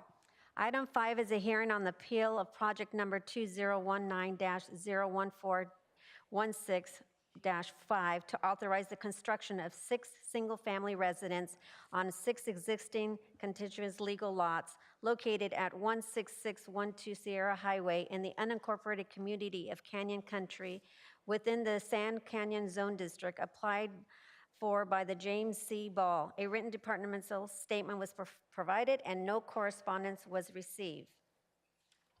Okay, and Amy Bodek is here, our Director of Regional Planning, for questions. Supervisors, does anyone have? I have some questions. Yes. Supervisor Barger. First of all, thank you, Amy, for being here.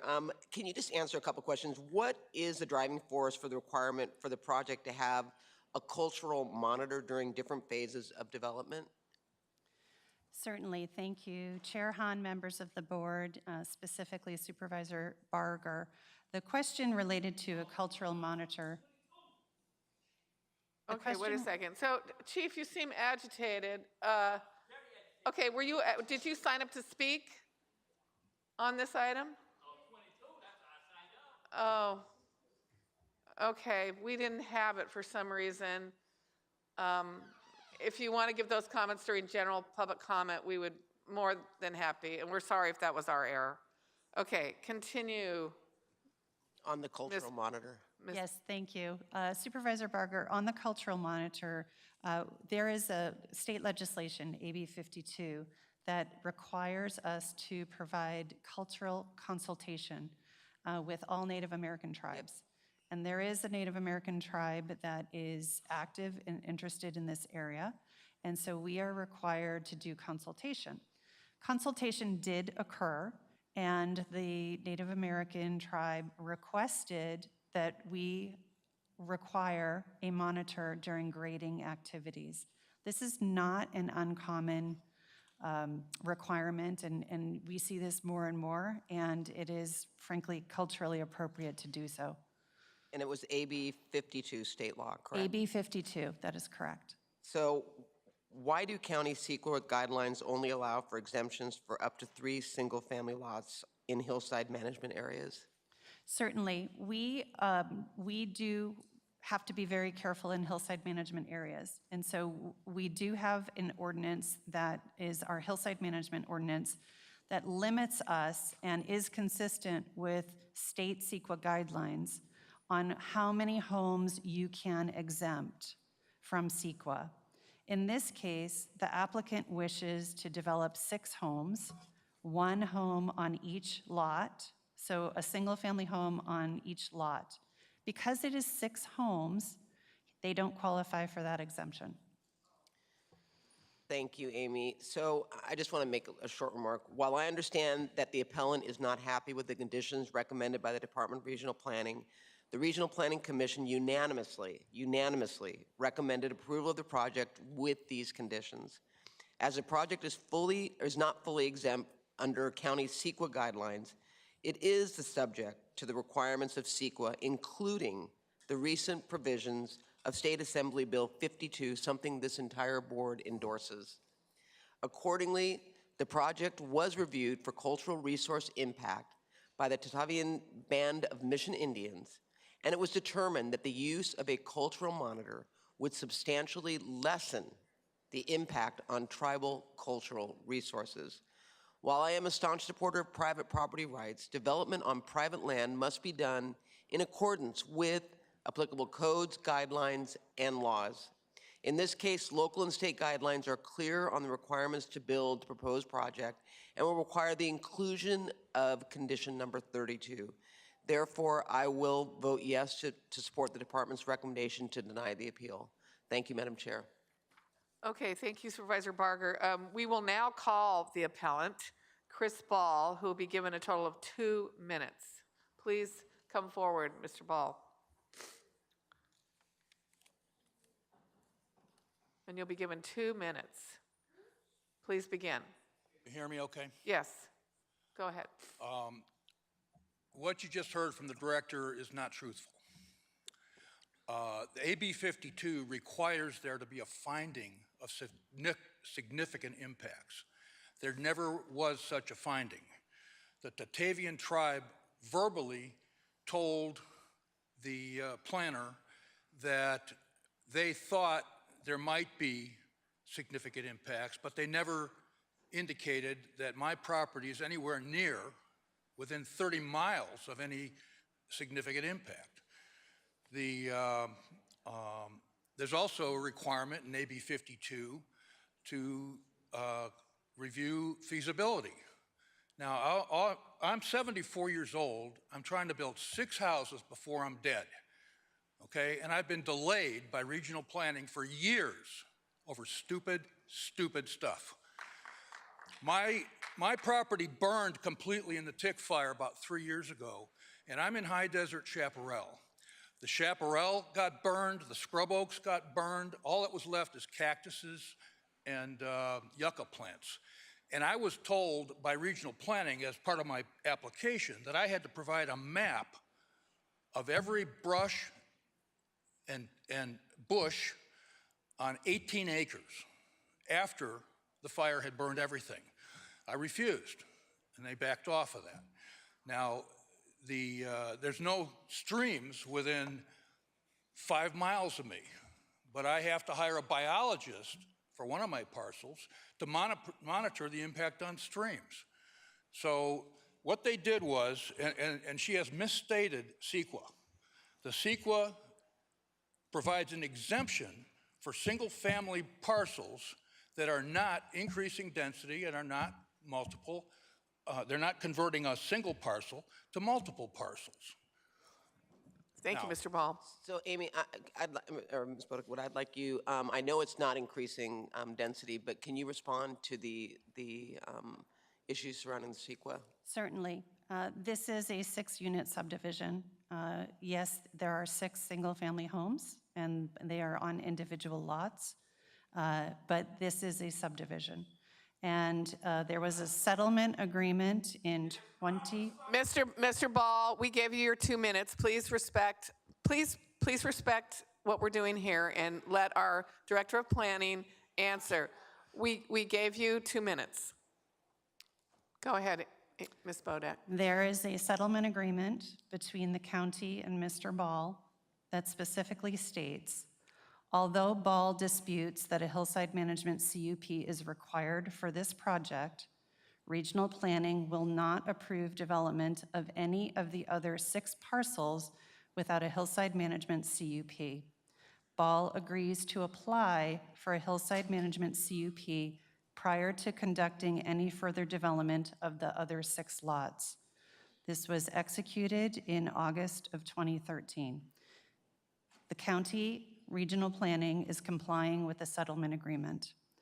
As it relates to CEQA, CEQA does allow an exemption when you are processing a project of 3 or less homes. This is a project of 6 homes. Therefore, there is no exemption that we can apply to this project, and it required us to process a negative declaration. That negative declaration said that there was a potentially significant impact to tribal resources. That does not mean it's a significant impact, but it's a potentially significant impact. A potentially significant impact requires us to consult with local tribal resources. The Tataviam Band of Indians, I apologize if I got that incorrect. The Tataviam was consulted. There is no requirement in AB 52 for a feasibility study, as the appellant indicated. The Tataviam declared and determined that there was the potential for cultural resources. They provided recommendations to the county. We made those recommendations a little bit more flexible for the applicant with the permission of the Tataviam, and that is what is at the crux of the issue today. We are trying to balance private property needs with cultural and significant ecological resources while complying with a settlement agreement and CEQA, and the county Department of Regional Planning believes that we have done so. Thank you. Thank you, Madam Chair. Madam Chair, just a question. Yes. Amy, could you elaborate on what the tribes were saying? Like, what does that mean? What is that list? That means that without further digging, they believe that there are cultural resources in the area. This was within their traditional homeland, and they have used this area for millennia. And because of that, they don't have a map of where all of their villages were or where their folks hunted or fished or gathered berries, right? So this was definitely part of their tribal area. So there's always the possibility that tribal resources could exist. And because of that, they like to recommend, and we support, that when there is grading that's going to occur, that there is a monitor in place. The monitor doesn't have to be in place start to finish, and that is where we provided flexibility to the applicant that the Tataviam agreed to.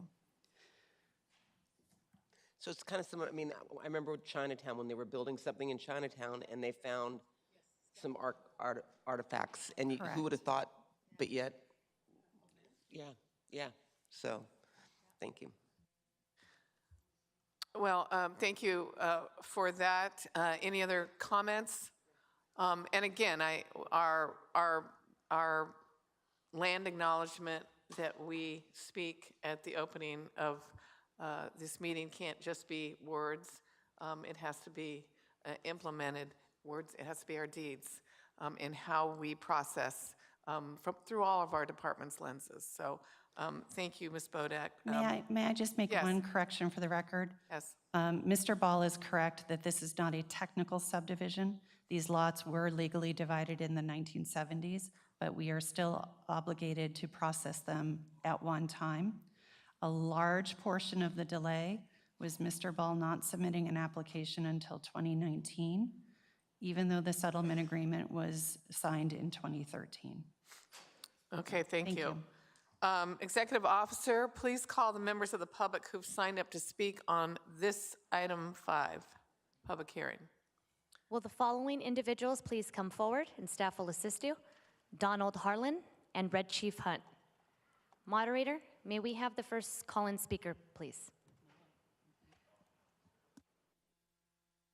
Madam Chair, there are no other speakers in the queue to address the board. Okay, let's take the ones that are here in the audience. Go ahead. Hi, I'm Donald Harlan. I'm speaking about agenda item number 5, the appeal for the construction of 6 family residences. I see that they did deny the appeal. This property shows that these people just showed up in 1998. The Tatia Villa Indians, you guys just made that up in 1998. There is no Indian tribe there that exists there, that's real. This is the total fabrication by the LA County. This is my vacant land. This is my property. I'm the original owner. These people showed up in 1998 and made a couple address and divisions and changes, and again in 2002, and then again in 2010. This property's changed owner 3 or 4 times since 1998. That's so sad that thank you. People in the county making up Indian tribes to get property. Thank you. Next speaker, please. And may I say, Chief Hunt, we did recognize our error, that you did sign up on item 22, so we apologize for that. I know you're speaking on this item, but at this point, we already voted on 22, so we just wanted to say publicly that we apologize. Thank you. Anything with the Indian reservation, go ahead and pass it. I really come down here to talk about the homeless people, but in lieu of, help everybody we can. Thank you to Red Chief Hunt. They said that I would continue to get an extra minute during public comment so I can address 22. Thank you. Yeah, thank you. Sorry. Next speaker, please. Oh, that's it. Okay. It would be appropriate to close the public hearing and vote on this item. Item 5 is before us, colleagues. It's moved by Supervisor Barger and it's seconded by Supervisor Solis to approve the item. Executive Officer, please call the roll. Item 5 is before you. Supervisor Solis. Aye. Supervisor Solis, aye. Supervisor Mitchell. Aye. Supervisor Mitchell, aye. Supervisor Horvath. Aye. Supervisor Horvath, aye. Supervisor Barger. Aye. Supervisor Barger, aye. Supervisor Hahn. Aye. Supervisor Hahn, aye. Motion carries 5-0. Okay, colleagues, now we're going to return to item 1, the hearing on the annexation and levying of assessments for the county lighting district in unincorporated areas of Avocado Heights and Castaic. Executive Officer, please report on the ballot tabulation results. Madam Chair and members of the board, after tabulating the ballots, a determination has been made that no majority protest exists against the proposed annexation and levy of annual assessments of tentative subdivision tracts number 83168 and 72680 in the unincorporated areas of Avocado Heights and Castaic to County Lighting Maintenance District 1687 and County Lighting District Landscaping and Lighting Act 1 unincorporated zone.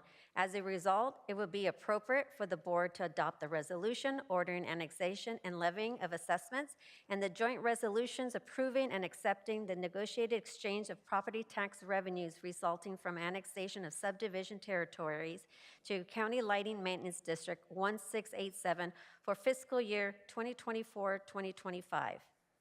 Okay, that item, colleagues, 1 is before us. Supervisor Solis move, seconded by Supervisor Barger to approve that item. Executive Officer, please call the roll. Item 1 is before you. Supervisor Solis. Aye. Supervisor Solis, aye. Supervisor Mitchell. Aye. Supervisor Mitchell, aye. Supervisor Horvath. Aye. Supervisor Horvath, aye. Supervisor Barger. Aye. Supervisor Barger, aye.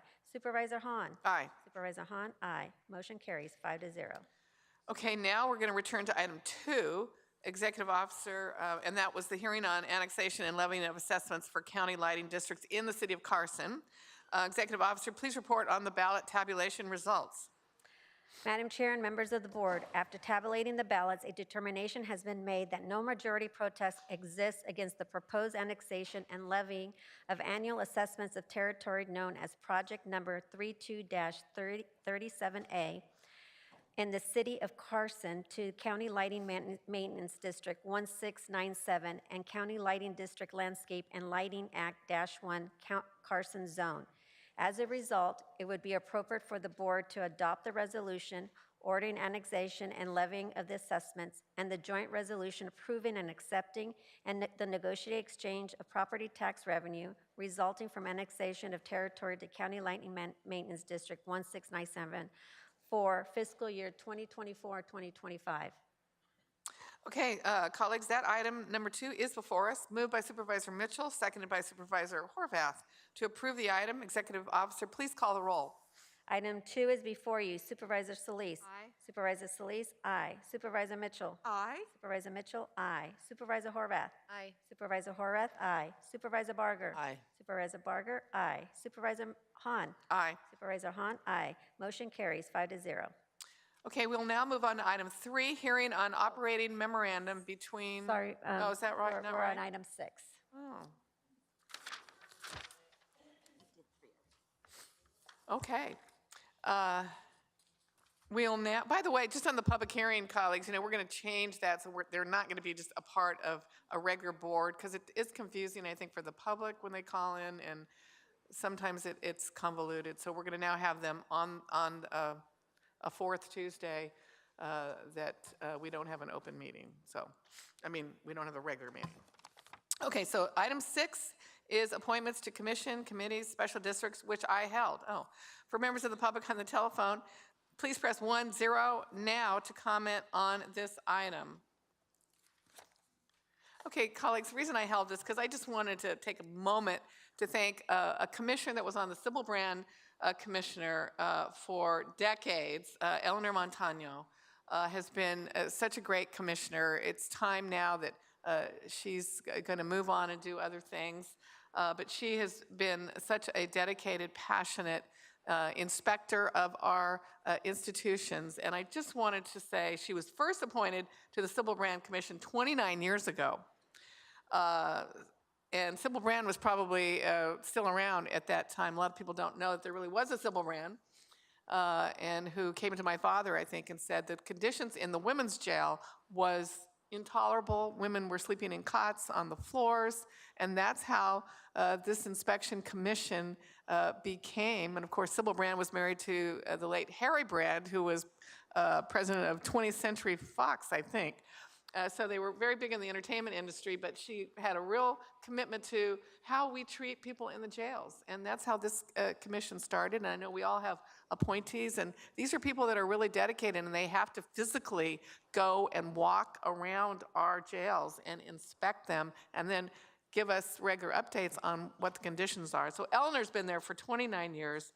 She served on this commission under the leadership of 3 supervisors, Dean Dana, Don Kanabe, and myself, for nearly 3 decades. She's dedicated her time to ensuring the safety and well-being of children and adults in our LA County facilities, including the jail, probation departments, and even our group homes. I've known Eleanor since my time in the Los Angeles City Council. She's been a lifelong resident of Wilmington and has been an activist in things other than just jail inspections.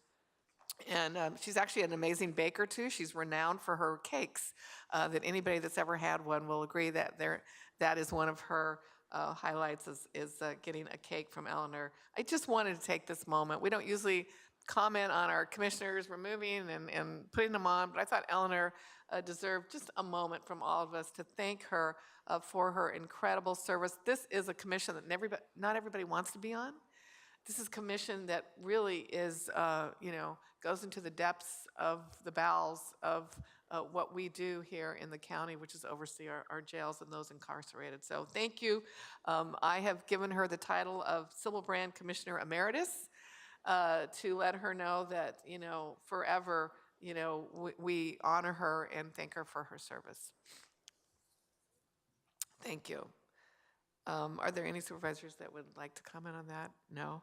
Executive officer, please call members of the public who've signed in to speak on item 6.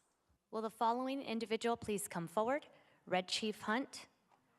Moderator, may we have the first remote speaker, please? Madam Chair, at this time, we have no callers in queue to address the board. Okay, so let's take Red Chief Hunt. Are you on this item? Come on down.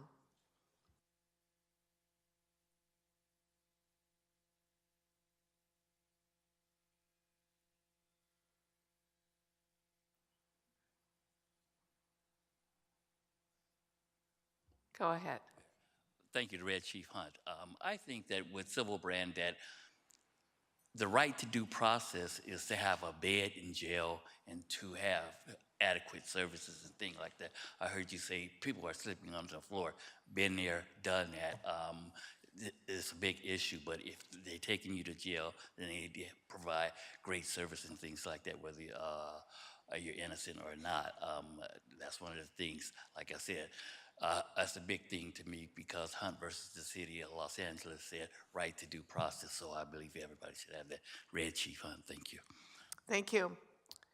Are there any other speakers here in the room? Seeing none. Colleagues, item 6 is before us, so we'll be appointing some commissioners on committees and special districts, and again, and Eleanor Montano will be moving on to be our emeritus member of that commission. I'll move this, seconded by Supervisor Solis, to approve this item. Executive Officer, please call the roll. Item 6 is before you. Supervisor Solis. Aye. Supervisor Solis, aye. Supervisor Mitchell. Aye. Supervisor Mitchell, aye. Supervisor Horvath. Aye. Supervisor Horvath, aye. Supervisor Barger. Aye. Supervisor Barger, aye. Supervisor Hahn. Aye. Supervisor Hahn, Aye. Motion carries 5-0. Okay, colleagues, we're going on to item 9, the phase out of the pepper spray at Central Juvenile Hall, which was held by Supervisor Solis. And for members of the public on the telephone, press 10 now to comment on this item 9. Supervisor Solis, would you like to lead this off? Yes, thank you, Madam Chair. And I also want to thank Supervisor Horvath for also co-authoring this very important motion. You know, there are times when we have to put forward motions, but I can't think of how upsetting it is that we even have to do this today. But this action, I think, begs a question. We have to do something.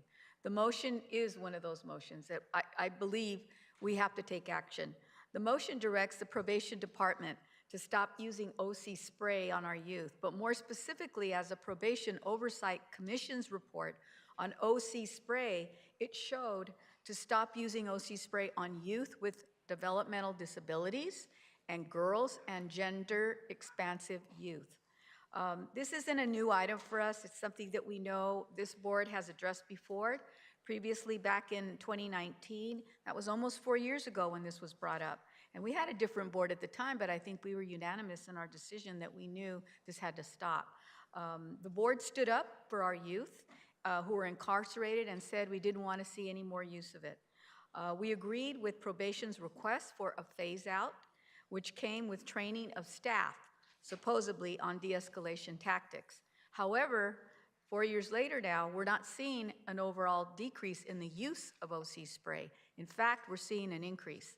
And I want to thank our oversight entities like the POC and OIG who flagged the concerning use of OC spray to the board.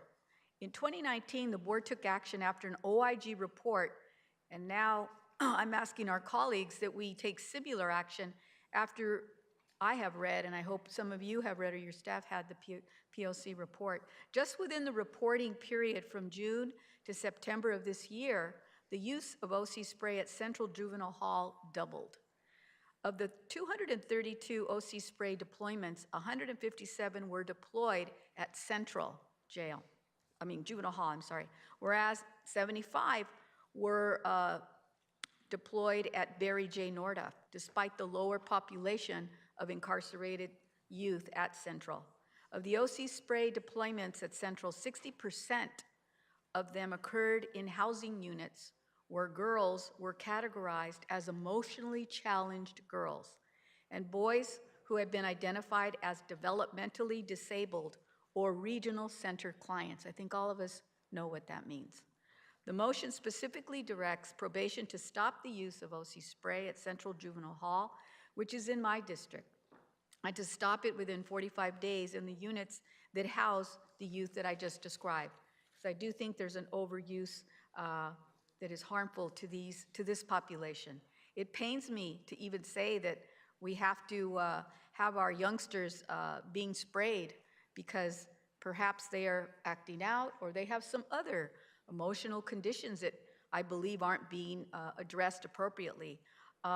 We know that many of them have already been harmed by trauma, and many things can trigger an emotional outburst by these young people. I also think it's a long time now for us to examine the effectiveness of the training and how staff are prepared.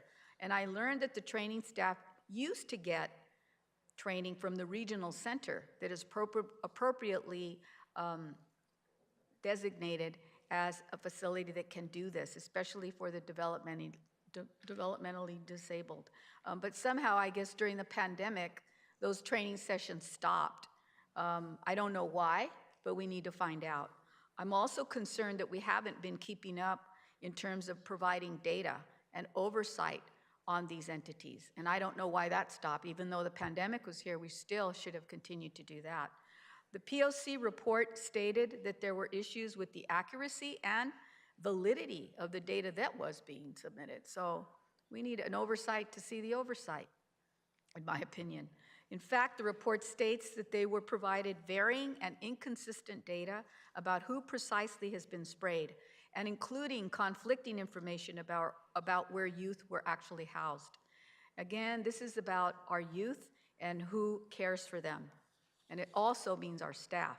If staff want to create those strong relationships with our youth, they're going to need to engage in a more trauma-informed manner. And we've always said that consistently on the board. The motion also intends to provide additional support for staff through the support of our newly created Department of Youth Development by authorizing their ability to expand the Credible Messenger program into the juvenile halls, starting with the one in my district, Central Juvenile Hall, and providing $2 million that has already been set aside in the DYD's budget to do this.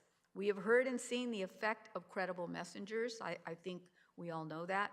And in Central Juvenile Hall, I have provided funding for the Anti-Recidivism Coalition that many of you here know, ARC, to go inside and mentor our incarcerated youth.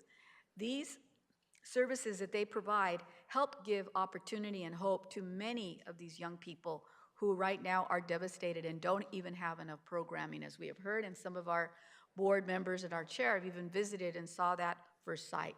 And I understand that as well. I know at Barry J. Norduff, in Supervisor Horvath's district, you've also seen ARC and the Healing Dialogues in action also provide mentorship and services and have seen the impact that these credible messengers have on our young people. It's transformative in some ways. We all need at least one person, I think, who believes in us, and we want to make sure that these youth know that they have that support and that they can be successful as well. I think this is one of the most opportune times to provide that support that these youngsters need and to better engage our staff in probation to be more responsive and also receive the appropriate training and to make sure that they are adequately reporting the data as we know have been prescribed. So we are all looking, I believe, for a safer, wholesome environment and one where our young people can thrive. This has been a major problem for us for decades. And I thought we were going in the right direction, but given this report, it saddens me, Madam Chair, that we have to bring it forward. And I know my co-author wants to speak on this item, but I would respectfully ask for your aye vote. Thank you, Supervisor Solis. You're the co-author, Supervisor Horvath. Thank you, Madam Chair, and thank you, Supervisor Solis, for asking me to co-author this motion. I'd also like to thank the Probation Oversight Commission for answering the call to monitor progress on the elimination of OC spray and to keep the board informed of important developments. We are coming up on the 4-year mark since this board directed the Probation Department to eliminate the use of OC spray in all juvenile detention facilities. And in that time, there have been some positive steps forward. Within a year of the board's decision, the Probation Department eliminated the use of OC spray at all of its camp facilities. The Probation Department has made progress by updating its physical intervention policies and engaging labor in discussions around those policies.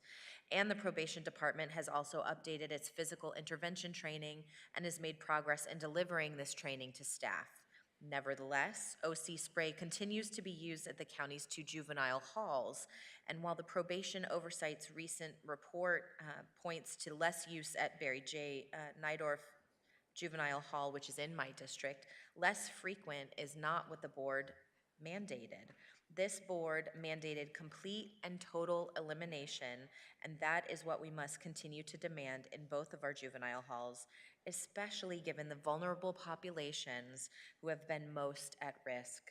According to the Oversight Commission, OC spray is used disproportionately at Central Juvenile Hall in units that house some of the county's most vulnerable young people. It is unacceptable that 4 years after making a commitment to total elimination, this board is now forced to specifically demand that OC spray be eliminated in units that house vulnerable populations, as Supervisor Solis indicated, youth identified as developmentally disabled, girls, and gender-expansive youth.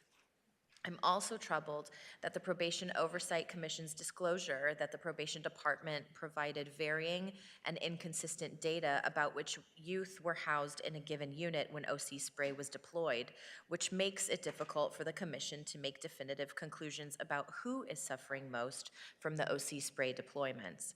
This board has placed its trust in the Commission to monitor this issue for us, but the Commission can't do that work with unreliable data.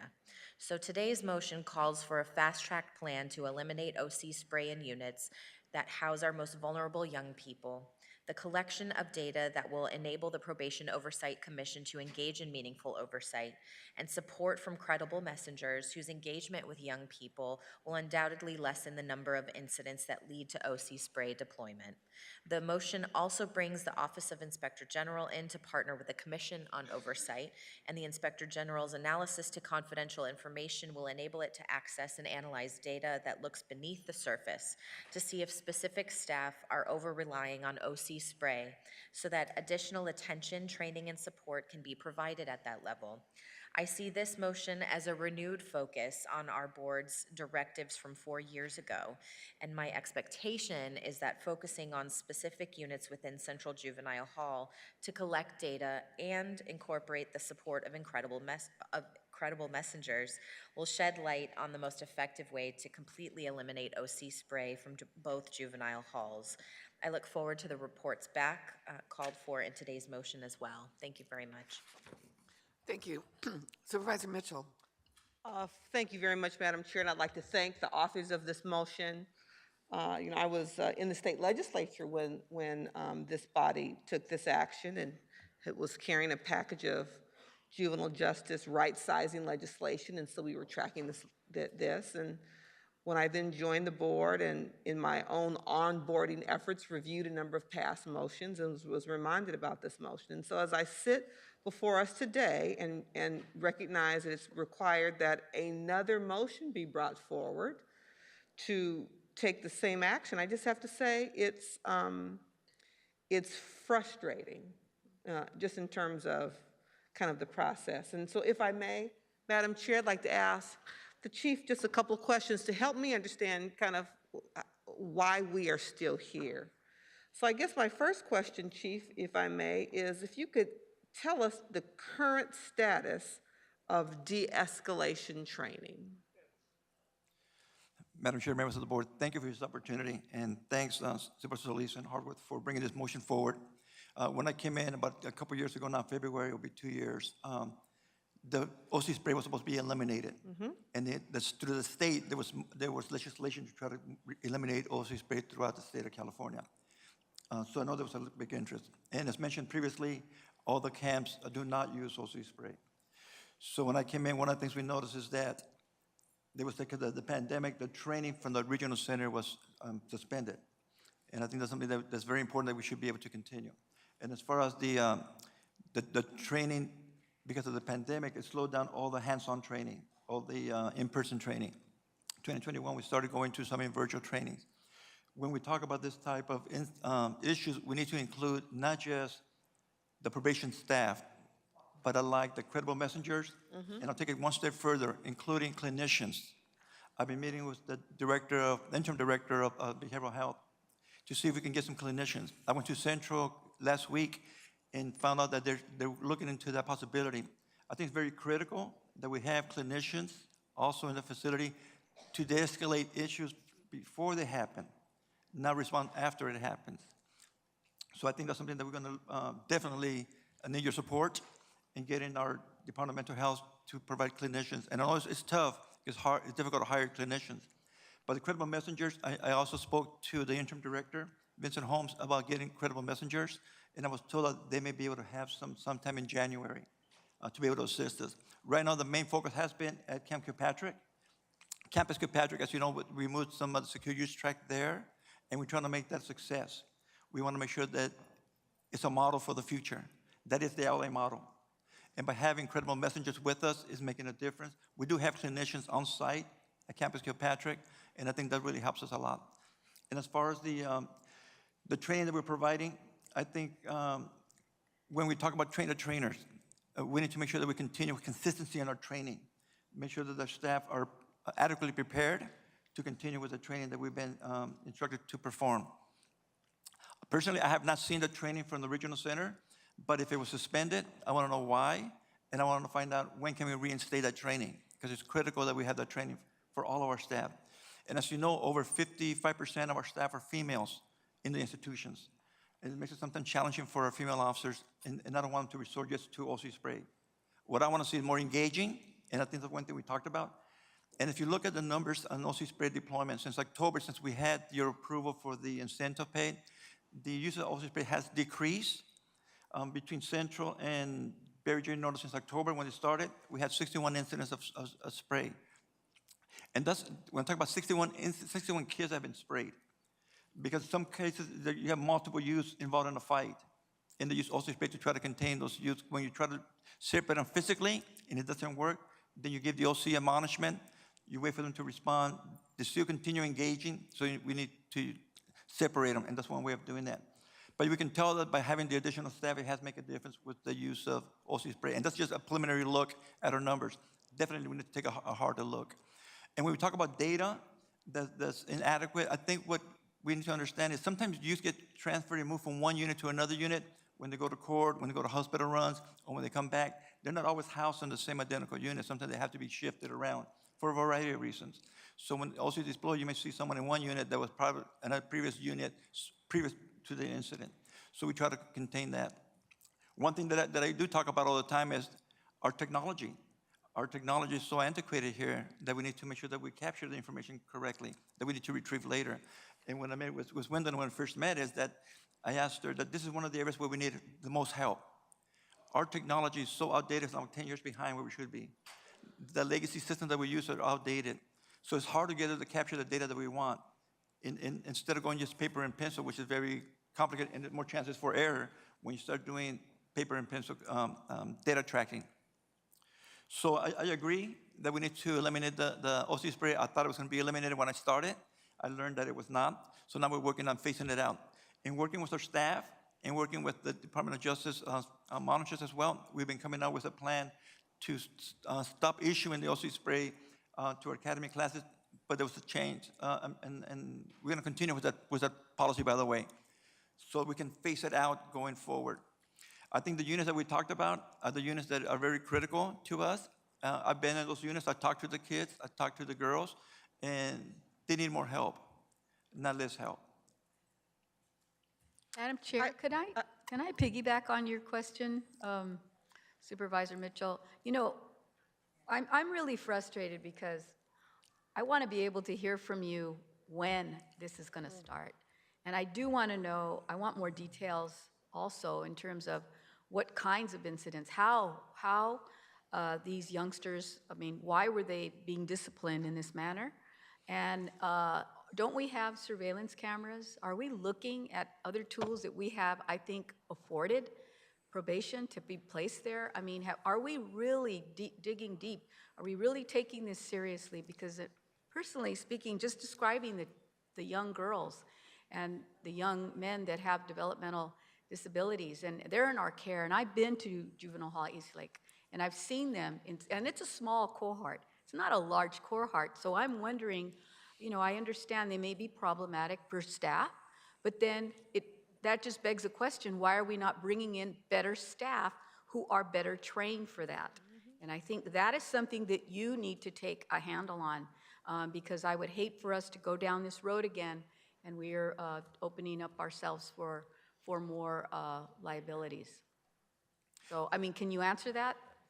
I think a lot of the fights are multiple people fighting. It starts off, for example, one-on-one, and then other people join in. Some of the fights are gang-related. Some of the fights are racial-related, racial tensions-related, African Americans and the Hispanics.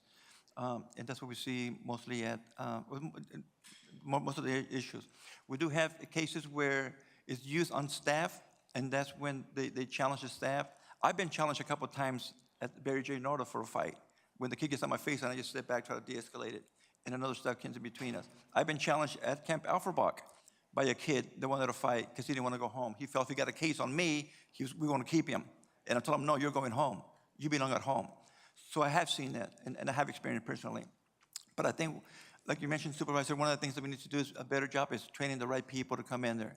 One thing we're looking at, who can we bring in? What level of experience do we need in there? You know, most of our DSOs that come in are people that come off the streets.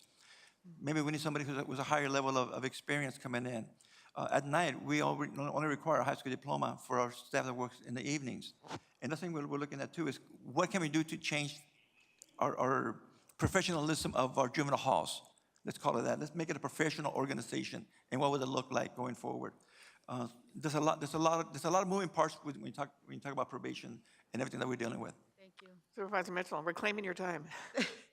And thank you, Supervisor Solis. You know, I agree with you. And as I listen to you, you know, it's multiple populations. The motion speaks specifically to regional center eligible clients, girls, and gender expansive youth. You know, to think that that population has a desperate experience with spray seems to me would almost, you know, put us at ADA compliance. ADA is not just physical compliance, but, you know, experience as well. So, you know, it's two groups. And so this motion specifically talks about that group. I would hope that we would get to a point that all youth could experience a spray-free existence while they're in our facilities. So I hope we ultimately get there. But when we talk about the status of de-escalation training, it's across the board de-escalation. And in addition to that, training for our regional center eligible youth that is specific and nuanced. And so I'm assuming both forms of training ended because of COVID. And I hope as a result of this report back, we will hear about both forms of training coming back. The examples you cited in terms of being challenged, I'm not sure which population you're referring to, but it's clear that it's, you know, multiple populations that require some general de-escalation as well as some specialty training for our children who are regional center eligible. I don't know if the regional centers themselves are empowered to provide services to eligible clients while they're in juvenile hall. That might be something we want to consider to help augment your staff and to make sure that they're getting the kind of services they need. I look forward to this report back because I think us continuing to keep it on our own radar will help make sure that the youth in our care have a different experience. Again, I know it's going beyond today's motion, but I certainly hope we can get to a point where, as the state legislation was attempting to get to, that all facilities will be spray-free. Because, you know, separate from LA County declaring our care first, jails last culture, it is just not in keeping with the more current research-based modes of facility management. It's just antiquated from my perspective. So I hope that we could just, being that we are a cutting edge county, making sure that we are bringing cutting edge resources to the youth in our care. Thank you, Madam Chair. Thank you. Supervisor Berger, did you want to? Yeah, I'm just going to be short. You made a comment that's got me a little concerned, Chief, and that is that you weren't aware that they discontinued the training.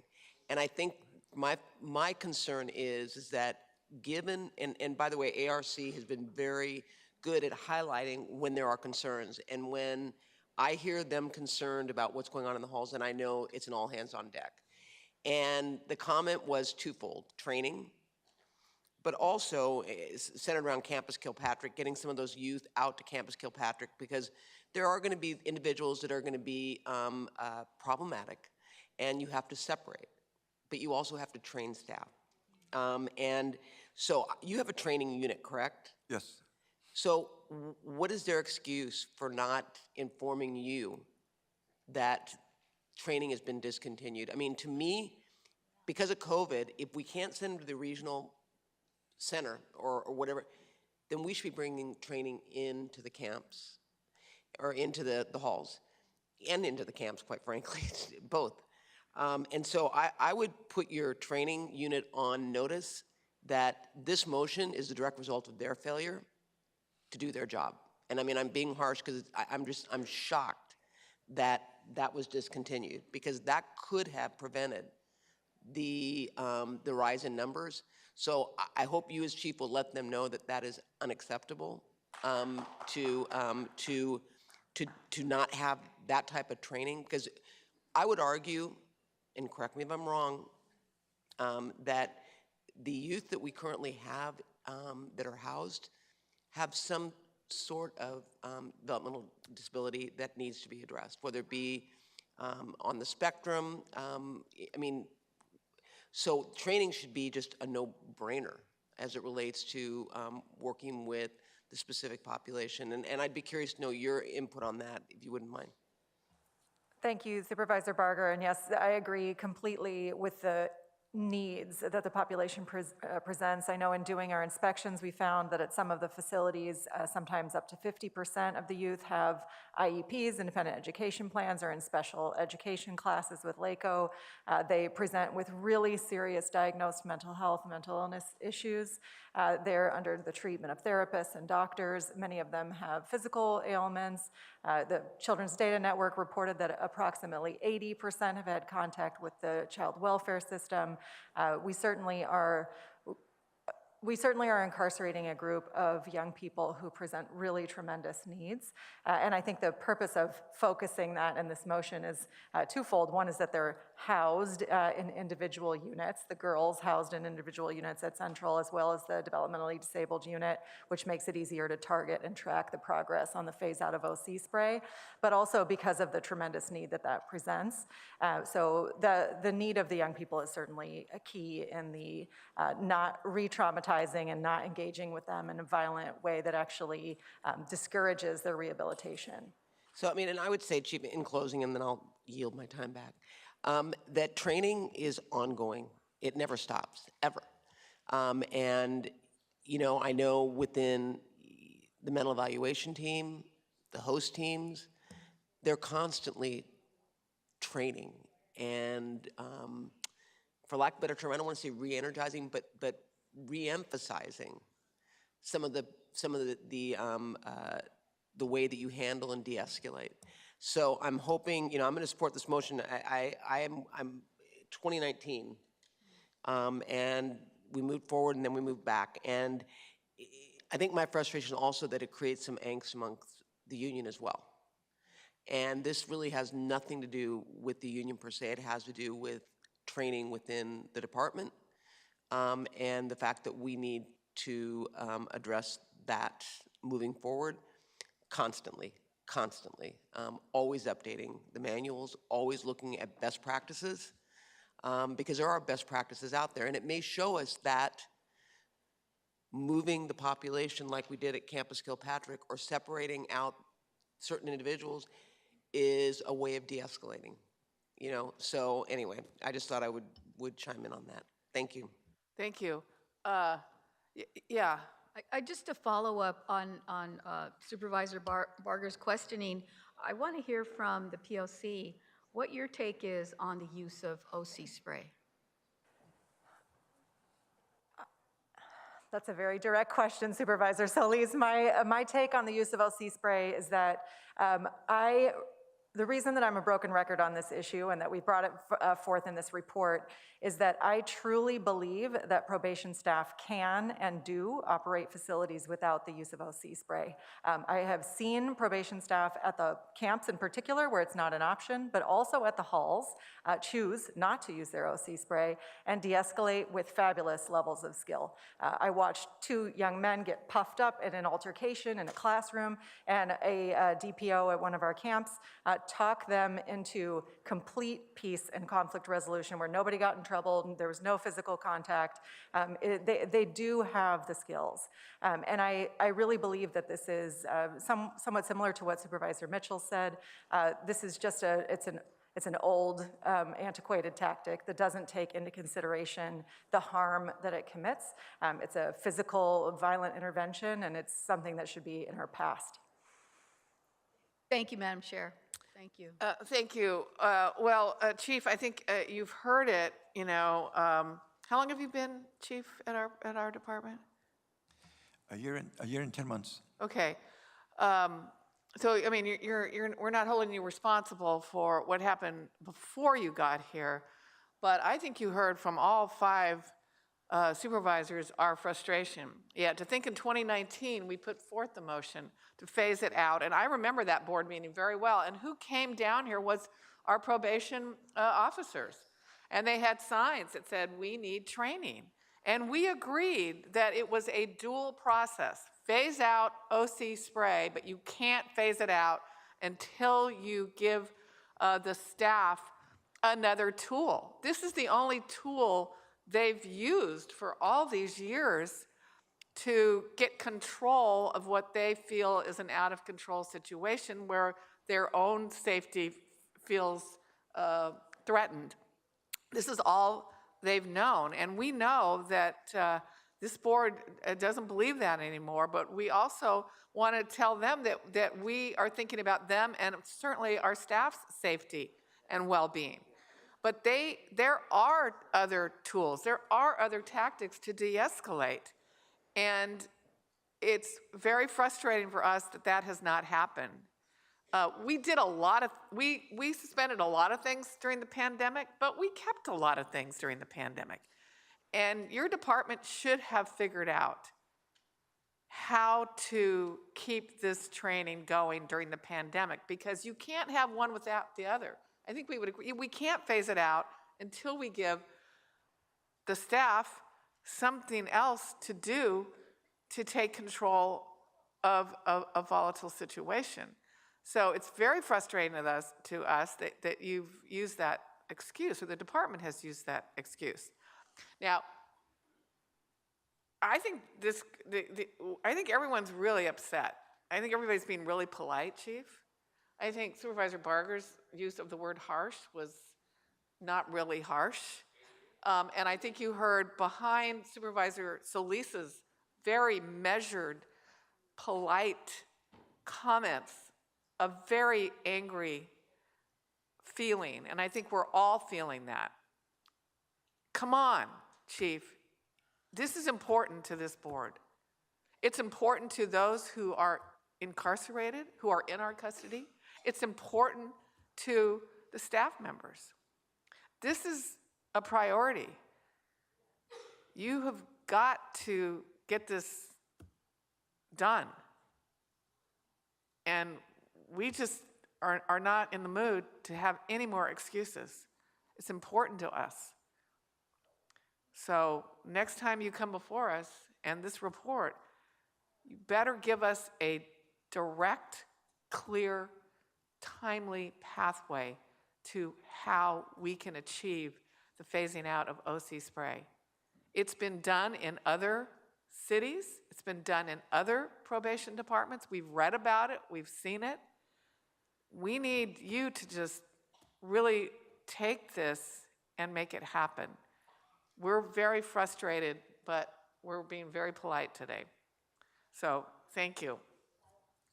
And thank you to Supervisor Solis and Horwath. I hate saying thank you for bringing it forward. I wish we aren't doing this as well. It's really troubling to us. Anybody else want to speak on this? I just wanted to add, I heard in response to Supervisor Mitchell's comments that there was a decrease, and that might be the case in my district, but it certainly isn't at Central. That's why we brought this motion forward. And I want to make sure that that's on record, that we're very clear about what's happening and why we're taking this motion today, in addition to the direction that has been given in the past. Thank you. Executive Officer, please call the members of the public that would like to speak on this item. Thank you. Will the following individuals please come forward and staff will assist you? Andrew Grabner, Annabella Mazariegos, Dr. Critical Truthbay, and Red Chief Hunt. Moderator, may we have the first remote speaker, please? Our first participant is Jose Osuna. You may begin. Hello. First of all, thank you for the time. My name is Jose Osuna. I'm a constituent of the 4th District, and I was the 4th District's appointee for the probation reform and implementation team that was working on this in 2019.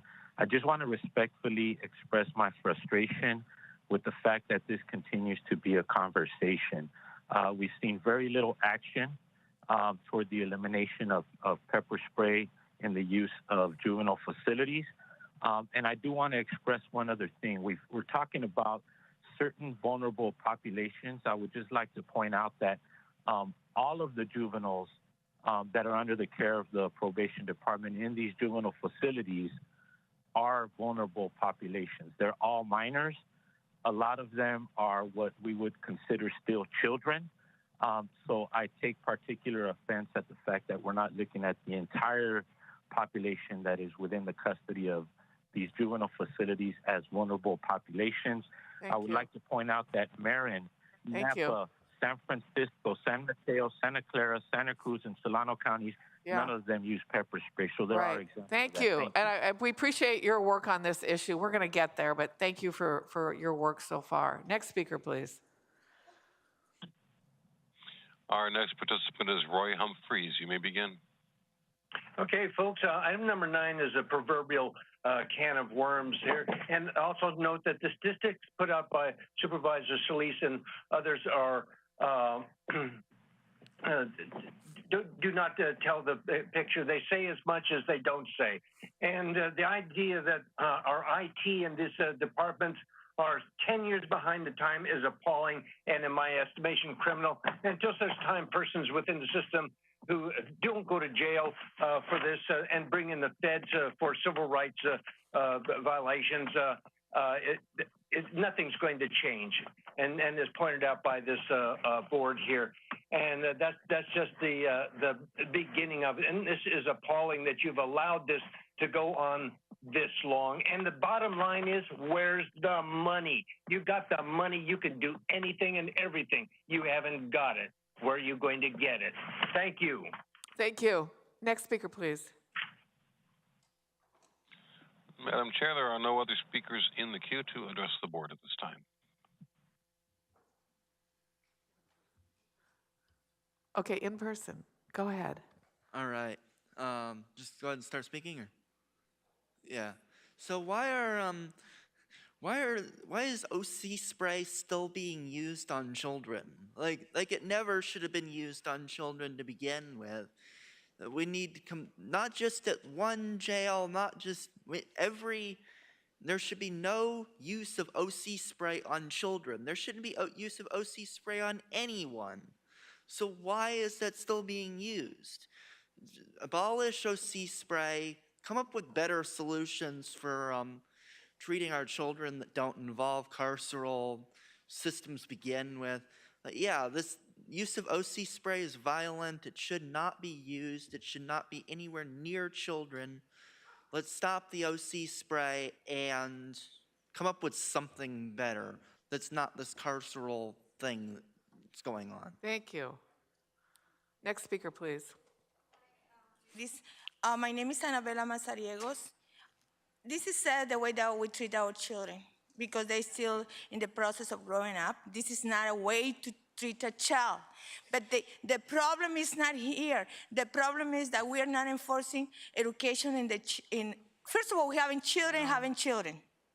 They're not responsible and they're not mature enough to have children. They go to school, the schools can do so much because they don't come with guidance. We need to start teaching at school guidance, ways of conduct, do better in life, to have some self-respect and care for others. And when it comes about the county side, shame on the county supervisors, not the board of supervisors, county employees, because they have an attitude. When it's law enforcement, some of them, they have the attitude, do as I say so. And right away, they have the position of intimidation. These kids are rebels, so they don't want to take orders from somebody who's already dictating them like they're the big things. Thank you. We need to change the status quo. Thank you. Thank you. Next speaker, please. Yes, the alternative tool to OC spray is talking, counseling, love. Simple. You detained my son, he's a minor, but he's in Men's Central Jail for almost a year now. Booking number 629-8444, okay? He's exposed to sheriffs having sex in the parking lot. He's not even getting food. You're putting him in a hole. I want you to release my son. Wait a second. I want you to release my son. Stop the time. Okay, so this item is about phasing out OC spray in our probation department. Right. But I hear you.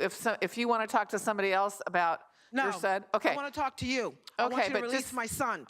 Okay, but stay on this item. Yeah, I'm going to stay on the topic. I need you to stop interrupting me, Janice Hahn, because you don't have clean hands right now. My son, because he's black, he's in Men's Central Jail. He's not in a juvenile program. If you really cared about my son. He has 3 booking numbers. You've got to. Let's stay on this item. You've got to stay on this item. Can you stop my time for a second? Because Ms. Hahn seems to interrupt me quite often. Stop my time for a second. No, you've got to get back on the item. Okay, so stop interrupting me. When you're going to have a white Christmas with your kids, my kid is in jail. So stop interrupting me. Remove OC spray and give them love that you can't afford to do. Thank you. Talk to them in love. And counsel the kids. Have patience. That's how you can replace the goddamn pepper spray. Thank you. Next speaker, please. Hello, the Red Chief Hunt. Thank you, Hilda Solis, for bringing that motion up. It's overdue and things like that. Supervisor Barter, I like the way you reframe that about the chief and stuff like that. Chief, you're on a 90-day probation to get this done, man. Everybody up here is upset, man. You have to know how to de-escalate in juvenile jails and stuff like that. It's no excuse. I have to agree with everybody up here. De-escalate better tool than just pepper spraying and whooping kids and doing things like that, you know. We're in the age of 2022 and we're still doing that. That's humanitarian. That's no good. But like I said, Chief, you have a 90-day probation. When you come back here, let's have it corrected. I'm in favor of eliminating all the pepper spray. Chief, you have to do a better job. Thank you to Red Chief Hunt. Thank you. From one chief to another. Next speaker, please. Do we have any other speakers? Okay. Hearing no other comments, colleagues, item 9 is now before us. It's moved by Supervisor Solis. It's seconded by Supervisor Horvath. To approve this item, Executive Officer, please call the roll. Item 9 is before you. Supervisor Solis. Aye. Supervisor Solis, aye. Supervisor Mitchell. Aye. Supervisor Mitchell, aye. Supervisor Horvath. Aye. Supervisor Horvath, aye. Supervisor Barger. Aye. Supervisor Barger, aye. Supervisor Hahn. Aye. Supervisor Hahn, aye. Motion carries 5-0. Okay, we're now going to move on to item 10, reducing the rate of euthanasia on animals in the care of the Department of Animal Care and Control, which was of euthanasia on animals in the care of the Department of Animal Care and Control, which was held by Supervisor Solis. For members of the public on the telephone, please press 1, then 0 now to comment on this item, item 10. Supervisor Solis, would you like to start us off? Yes, thank you, Madam Chair, and thank you also for co-authoring the motion with me.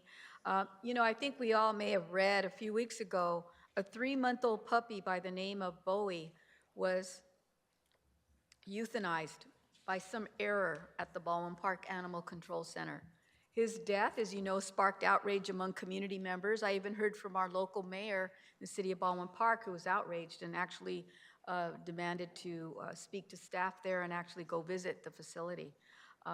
It's really heartbreaking, though, to hear that this had occurred, and we found more and more cases where this has happened before. Many people in the community have reached out to my office, and they want to see a change. They want to see a change in the way the Department of Animal Care and Control manages its care centers. And I agree with that. I think we need to do whatever we can to save the innocent animals that come into our county's care. And the data shows me that we can and must do better. Between July 1st, 2022 and November 30th, 2022, over 12,000 animals that entered the county's care, close to 4,000 were euthanized. That amounts to roughly a 30% rate of euthanasia. And by comparison, in October of 2022, the city of Los Angeles achieved an 87% save rate for its animal shelter system. So why are we not doing better? It's time for the county to rethink its animal care strategy and maximize the number of animals that find their forever homes. This motion, as you know, calls for a full accounting of the mistakes that led to the euthanasia of Bowie and a plan to ensure that something like this never happens again. Second, it calls for a 5-year plan from the Department of Animal Care and Control to reduce the rate of euthanasia for animals under our care. Importantly, as a part of the 5-year plan, the motion calls for the expansion of prevention programs to ensure that pet owners have the necessary resources they need to keep their pets. We know we went through a pandemic. There was a lot that happened. Many people had to give up their pets. But now I think is a time for us to rethink how we treat those animals and find them a good home. This will, as you know, overall help us minimize the number of animals that come into our animal care centers in the first place, with kindness. I know the last pets that I have had in my household came from that shelter. And while we couldn't keep all of them, we passed them along to family members. And they and my family members made good parents and guardians. And I know that these animals provide a lot of care and love and therapy and emotional support to many of our family members. So we know we can do better. Let's get up there where the city of LA is, if possible. So with this motion, the county is taking a step towards preventing the needless euthanasia of animals who are healthy and safe. So colleagues, I respectfully ask for your aye vote, and Madam Chair, thank you again for co-authoring. I know this is a sensitive issue for you as well. Yes. Since I'm going to call, I'll just say, and then I'll call on you, Supervisor Barger. Thank you. Yeah, what happened to Bowie and those other 4 dogs at the Baldwin Park Care Center is unacceptable and tragic. You know, let's face it, all the animals are innocent that come into our care. They're our responsibility. Their lives depend on us doing what is our best effort at finding them a forever home. And I understand that these 5 dogs had like behavior issues that made them unsuitable for adoption by the general public. So I guess when that happens, we have these rescue nonprofits out there. They become rescue dogs. But I think my frustration is the fact that there were no proactive pleas out to these rescue partners about these 4 dogs. And that greatly reduced the visibility that these dogs could be helped and led to their demise. You know, I was thinking, let's connect the dots, right? We just started this program in our juvenile detention centers of Pause for Life. Guess what? We're taking our young people who are incarcerated and having them work with dogs who are what? Not adoptable, who have behavior issues. this is, I mean, let's make sure we, the county, when we find dogs that are badly behaving, that we connect with this Pause for Life and see if, again, we can't connect dots. Help our young people find something to do, help dogs eventually get adopted, and keep them from being put down. When I was on the City Council of Los Angeles, that's when we began to have no-kill shelters. That was our goal. I don't think they're 100% there, but they're close, and we ought to be aiming for that as well.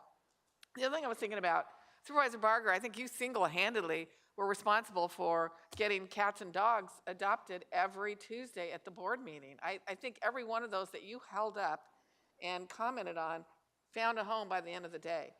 And I don't know if we're ready to bring that back. I'm doing it. You are doing it without us? Okay, well, we want you to do it in public, right? If we can, let's work on that, because I do think you did such a good job, and I think every one of those dogs and cats were adopted by the end of the day. So I'm taping it on Mondays, and so when we're in closed session, they're showing it. Not the same. Okay, then hey, I'm happy to bring them back. I mean, I love having them, and they bring down the temperature in the room too. So yeah, let's bring it back. Okay, so I think these two reports that you've asked for back, Supervisor Solis, will help us and help the public see the full picture of what happened to those dogs and what we can do in the future to change the course of action for all the little animals that come into our care.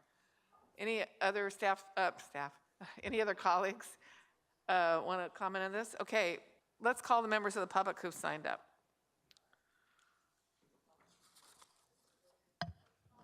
Will the following individuals please come forward and staff will assist you?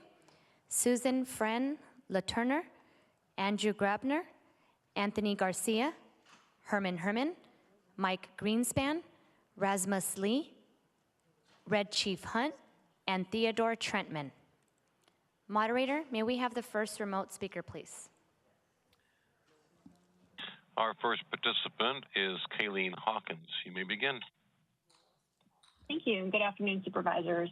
My name is Kaylee Hawkins, and I'm the Pacific Regional Director with Best Friends Animal Society. We're a national animal welfare organization dedicated to ending the killing of shelter pets in America's shelters. Our organization would like to thank Supervisors Solis and Hahn for their motion to address the rates of savable animals dying at BACC. At Best Friends, we believe every animal shelter in every community can operate as no-kill agencies, meaning no healthy or treatable pets are being euthanized by the year 2025. Our collaborative work in the City of Los Angeles has demonstrated this high level of life-saving as possible. By adopting this motion, the county can actualize on its dedication to improving services by creating a clear strategic plan with measurable benchmarks.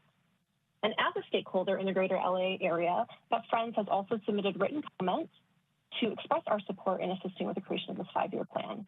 We urge the board to pass item 10, and our organization is eager to work in collaboration with both the supervisors and the department to increase life saving. Thank you for your time. Thank you. Next speaker, please. Our next participant is Brett Yates. You may begin. Good afternoon, supervisors. Good afternoon. My name is Brett Yates, and I'm the CEO of Michelson Found Animals Foundation, whose mission is to save pets and enrich lives. I love all the sentiment that I've heard around the room for everyone loving their pets. I want to thank Supervisors Solis and Hahn for their motion to address the Department of Animal Care and Control facilities, as we all have a shared interest in supporting the continued reduction of animal shelter euthanization in Los Angeles and across the country, where many animal shelters are facing a crisis. Found Animals has worked with DACC for many years, and we recognize that DACC has both made significant strides in reducing euthanization rates in LA County, and that like every other animal shelter across the country, there are significant challenges that that'll be required to come up with creative solutions, additional funds, and continued partnership. We're particularly pleased this motion highlights the importance of increasing access and affordability to spay-neuter and on-surrender prevention programs to help prevent owners from having to give up their pets they love so much. We have a vested interest and are standing by to support the department in developing these tactics and strategies. Thank you very much. Your time is up. Thanks for your comments. Next speaker, please. Our next participant is Ashley Craig. You may begin. Hi, my name is Ashley Craig, and I'm a resident of Long Beach and a longtime volunteer at the Carson Shelter. Thank you for raising this issue. In addition to accountability on Bowie, I would like the same for Paco.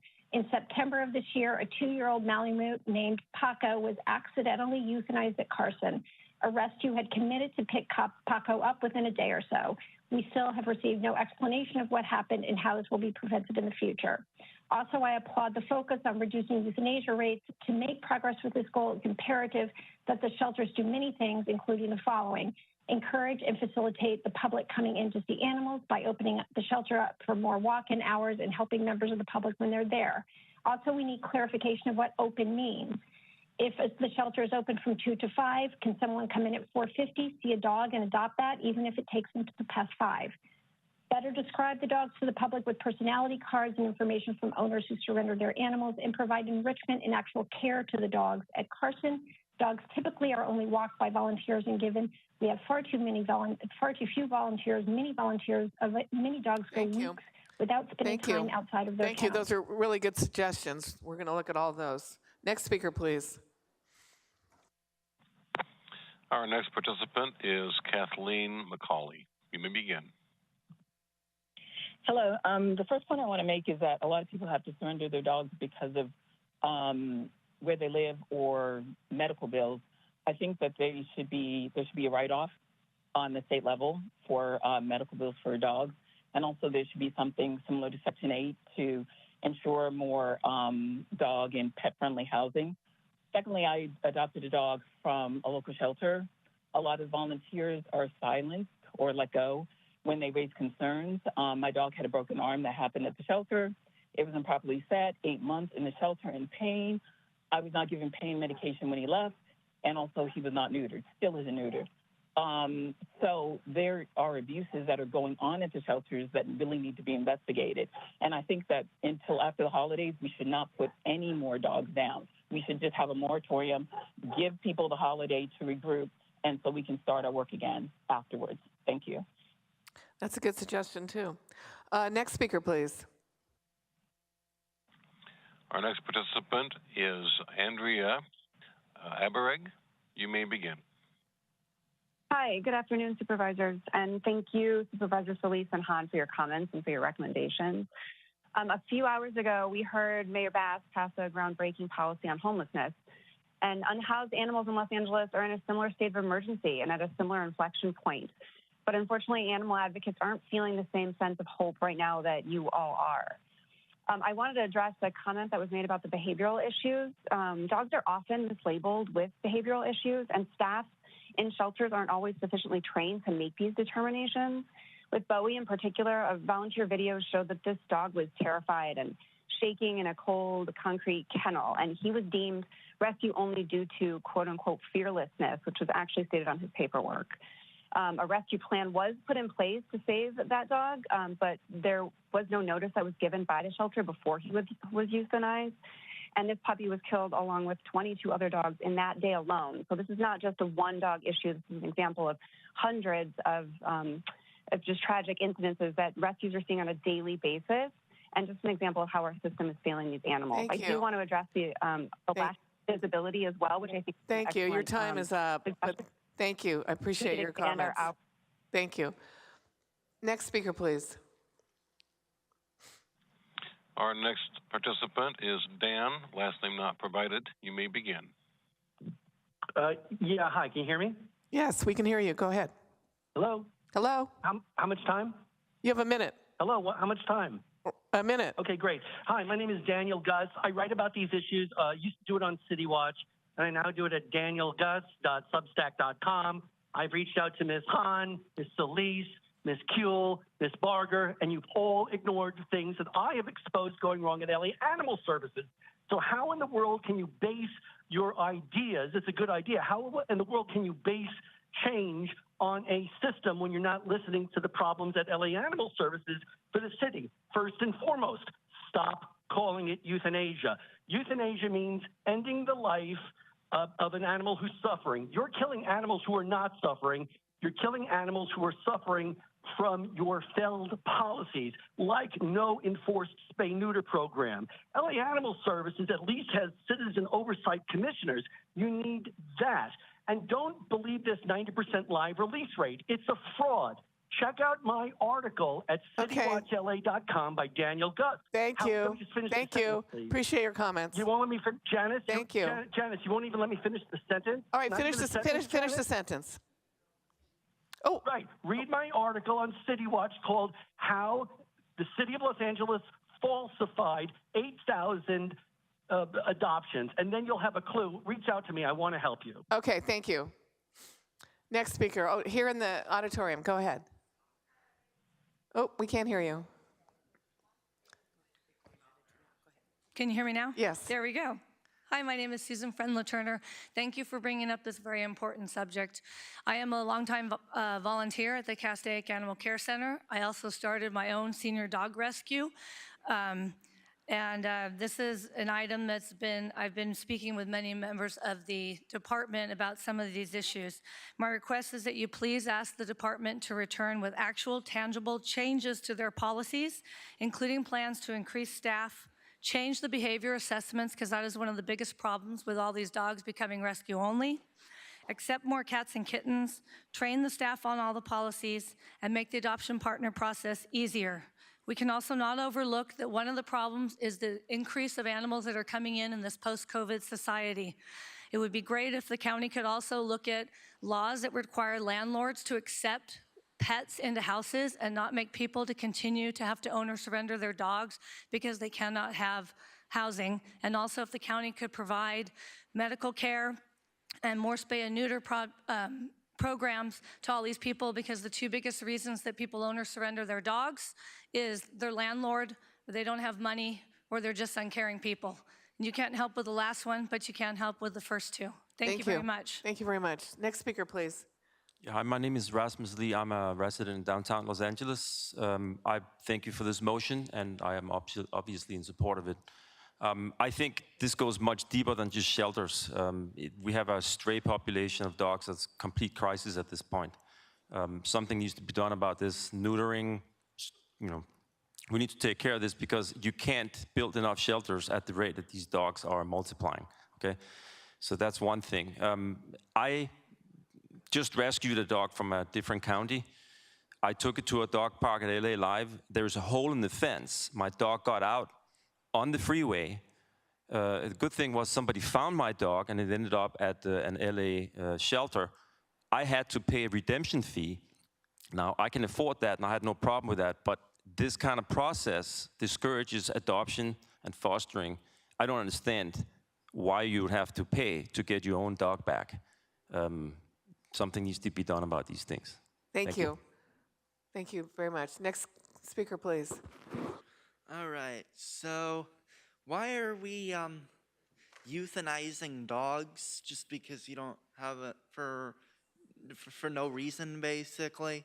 The conditions in the shelters are generally terrible and such.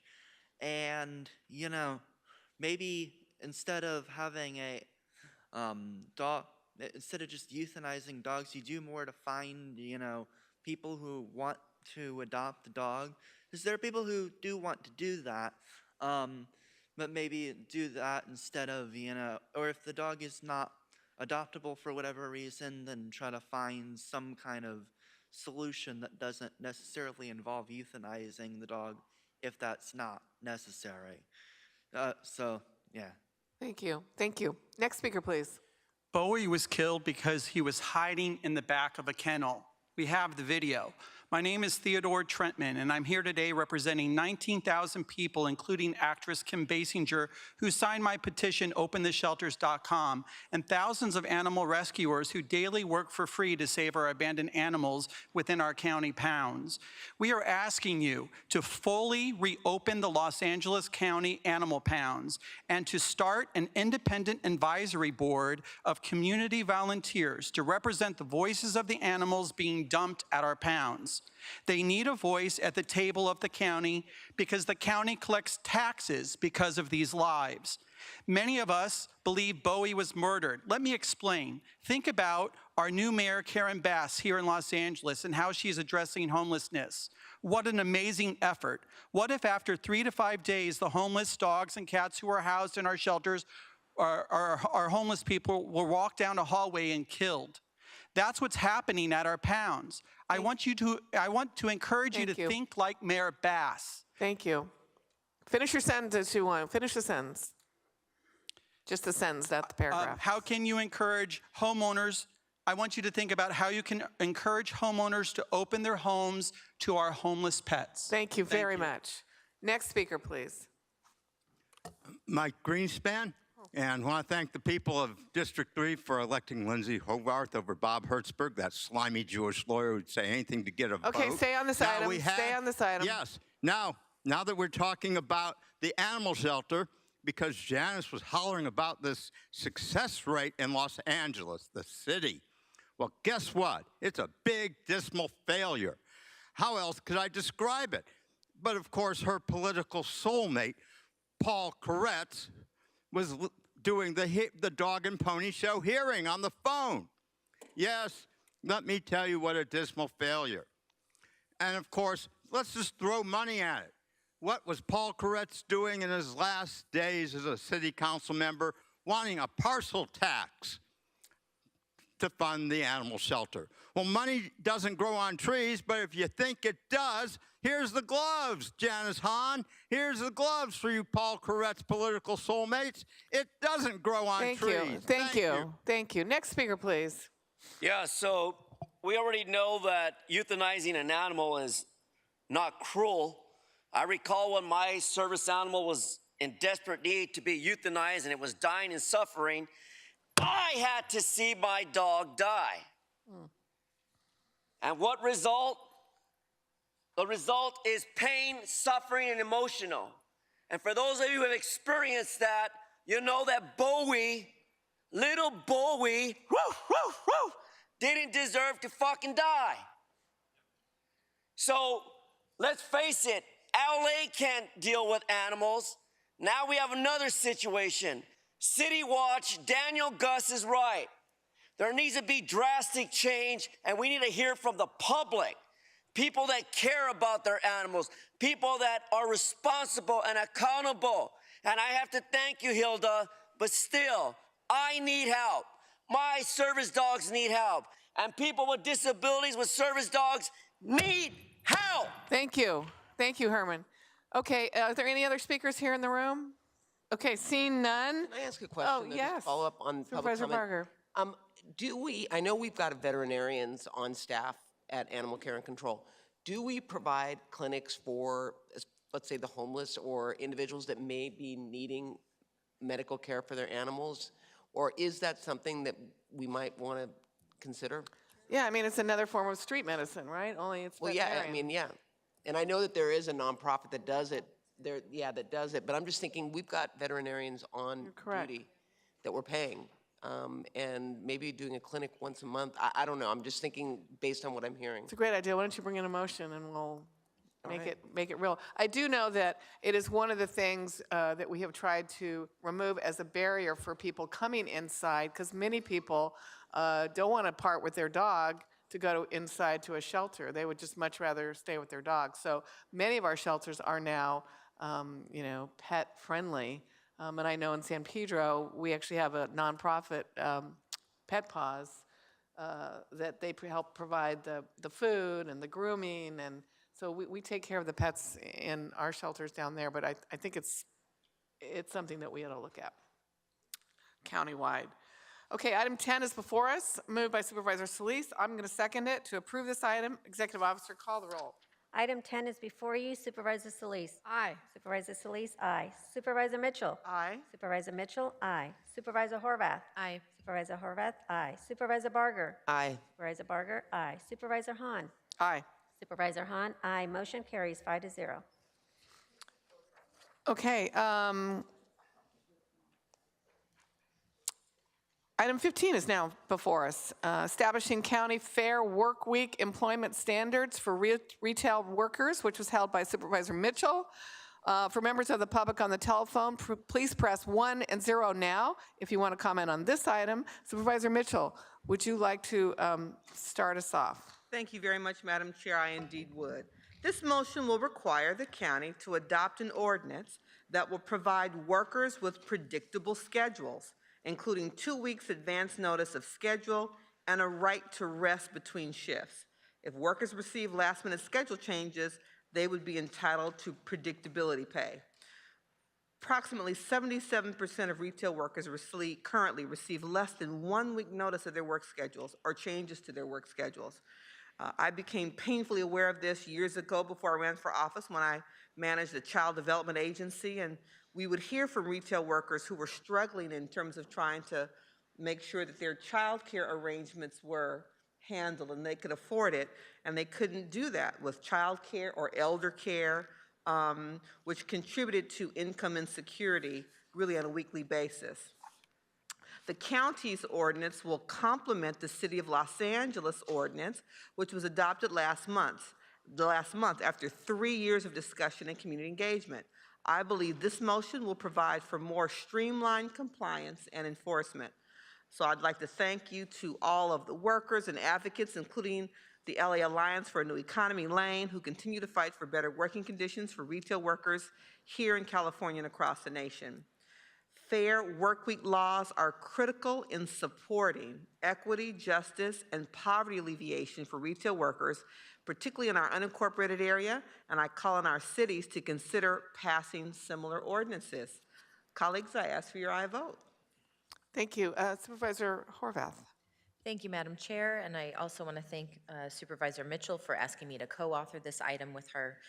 The retail industry is the second largest employer in the county, but there are not basic protections in place to guarantee that workers will have fair and predictable schedules.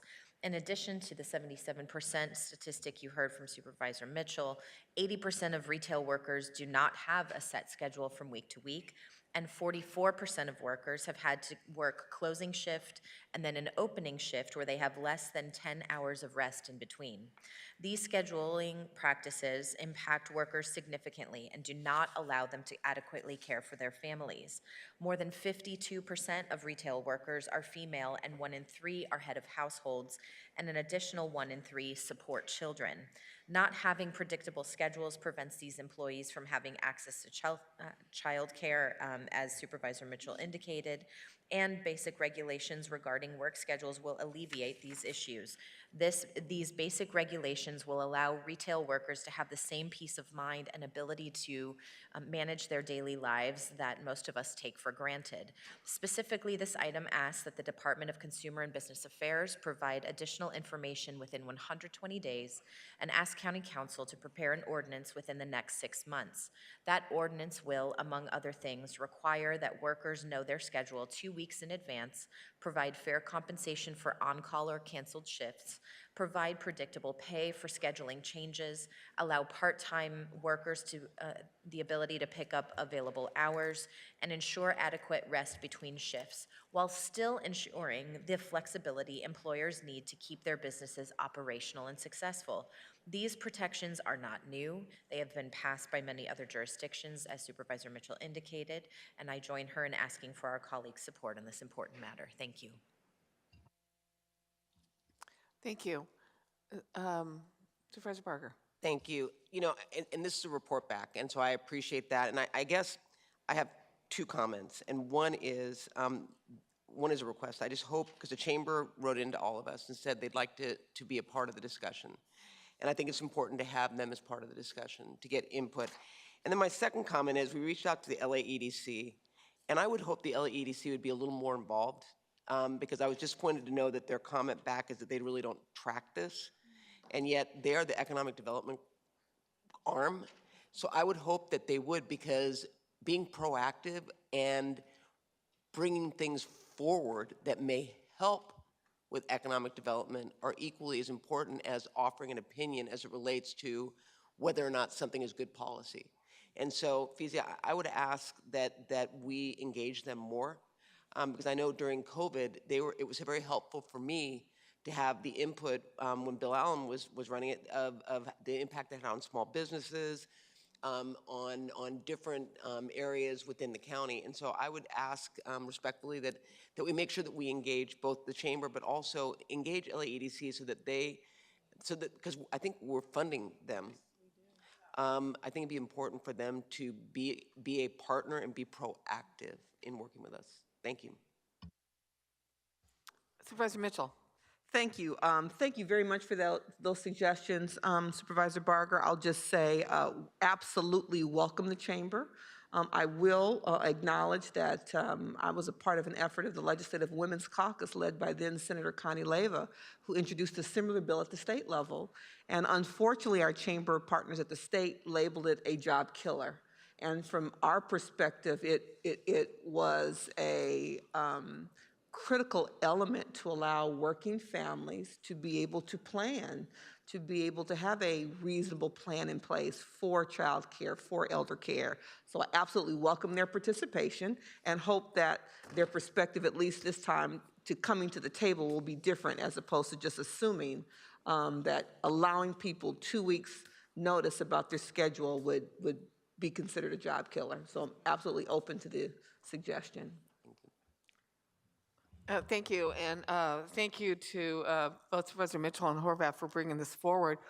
I've been following what's going on in our Starbucks, and I was out in Long Beach with a group of workers who had gone on strike for the whole day, and their issue, one of their biggest issues, was their scheduling. And these baristas were complaining that they sometimes it was much less than 2 weeks. And they were told, I talked to one that said they, not only had they opened, they had to close the store. They were told like the day before. So this really does, people want to work, right? People want good jobs, but they also want to be treated with courtesy and respect. And I think we learned a lot during the pandemic, that employers are gonna have to realize that human beings have a life. They want to achieve a work-life balance. And that's something we've always talked about, but it's very difficult to achieve. And I think the pandemic really told a lot of people that there is value in planning your life out. There's value in going to your kids' after-school sports. There is value in being able to show up for a parent-teacher conference. There is value in spending family time, but you can't do that if you're unsure of your schedule. So I appreciate you guys doing this. This will be a 120-day report back on then giving us an ordinance that we would look to enact in unincorporated county. City of LA, I think, has passed some similar policies in the state. Governor Newsom has signed into law these policies. So I appreciate you looking at the county as well. Executive officer, please call the members of the public who have signed up to speak on this item. Will the following individuals please come forward and staff will assist you? Amardeep Gill, Andrew Grabner, Anissa Harz, Ian Ortega, Bertha Rodriguez, Jerome Vlock, Kathy Finn, Red Chief Hunt, Roxana Tynan, Saba Wahid, Susan Isaacs. Please come forward and the staff will assist you. Moderator, may we have the first remote caller, please? Our first participant is Steve McCarthy. You may begin. Thank you, Madam Chair and Supervisors. On behalf of the California Retailers Association, CRA opposes the motion to draft a scheduling ordinance for retail employees. Retail is a dynamic industry and flexibility is key to meeting the needs of our customers as well as employees.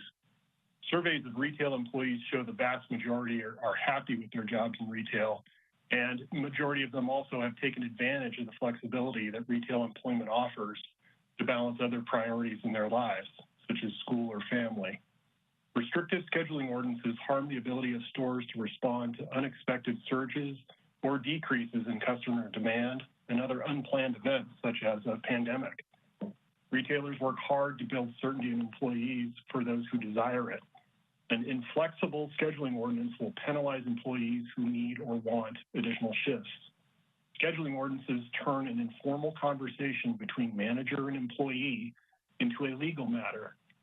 Facing the threat of fines and or civil action, a risk-averse employer may find it easier to leave shifts unfilled rather than risk violating notice and procedural requirements. Scheduling ordinances are also one more hurdle for brick and mortar stores. Your time has expired. Next speaker, please. Our next participant is Abby King. You may begin. Chair Hahn and Supervisors, my name is Abby King and I'm a Legislative Manager with FICA, the Valley Industry and Commerce Association. We are in opposition of the recommendation for the development of a Fair Workweek ordinance. Though this ordinance would provide employees with more stable and foreseeable hours, we believe it is restricting scheduling and imposing a one-size-fits-all system that threatens the flexibility of employees and employers. Employees already provide schedules in advance, but we remain concerned at the possibility of harsh penalties when unforeseen circumstances come up. If your business has a sudden large order, an employee calls in sick and you need a replacement, or a client cancels with short notice, your business will have to pay penalties to any employee whose schedules change. Many employers work with their employees who have other commitments such as school and family and will change schedules to accommodate last-minute class schedules, illness, or family emergencies. This ordinance will prevent employers from being flexible and will hurt small businesses who rely on a flexible workforce. This proposal is yet another example of unions bullying small businesses and pushing employers out of the Los Angeles area. We urge your opposition to this recommendation. Thank you. Thank you. We'll now move to speakers in the auditorium. Go ahead, please. Amardeep Gill, Director of Fair Work Week LA Coalition. Thank you for your leadership on this matter. Fair Work Week laws, also known as advanced scheduling laws. The foundation of these laws is to make employee scheduling more stable, fair, and transparent. They seek to help the most vulnerable among the workforce, the hourly, part-time, and shift workers. The county policy should ensure, as do all other policies in the state of California and across the nation, workers receive 2 weeks of notice of their schedules, are not forced to work co-opening shifts or to remain on call for shifts, right to refuse, also right to request schedule changes and be protected from anti-retaliation, also receive additional compensation for last-minute changes to their schedules, predictability pay, will be also offered additional hours at their place of employment before employers hire additional part-time workers. I want to state these are the core principles of fair work policies across the state of California, across the nation. I also want to add, during the pandemic, where they have fair work week policies, they have been stayed intact. Thank you. Your time is worked expired. for both employees and employers. Thank you so much. Next speaker, please. All right, so well, there needs to be more fair, standards for scheduling and such. Does seem like that, if you're, that people have lives outside of jobs. I know employers don't like to think that. I think their employees are just robots who can come at a moment's notice or whatever.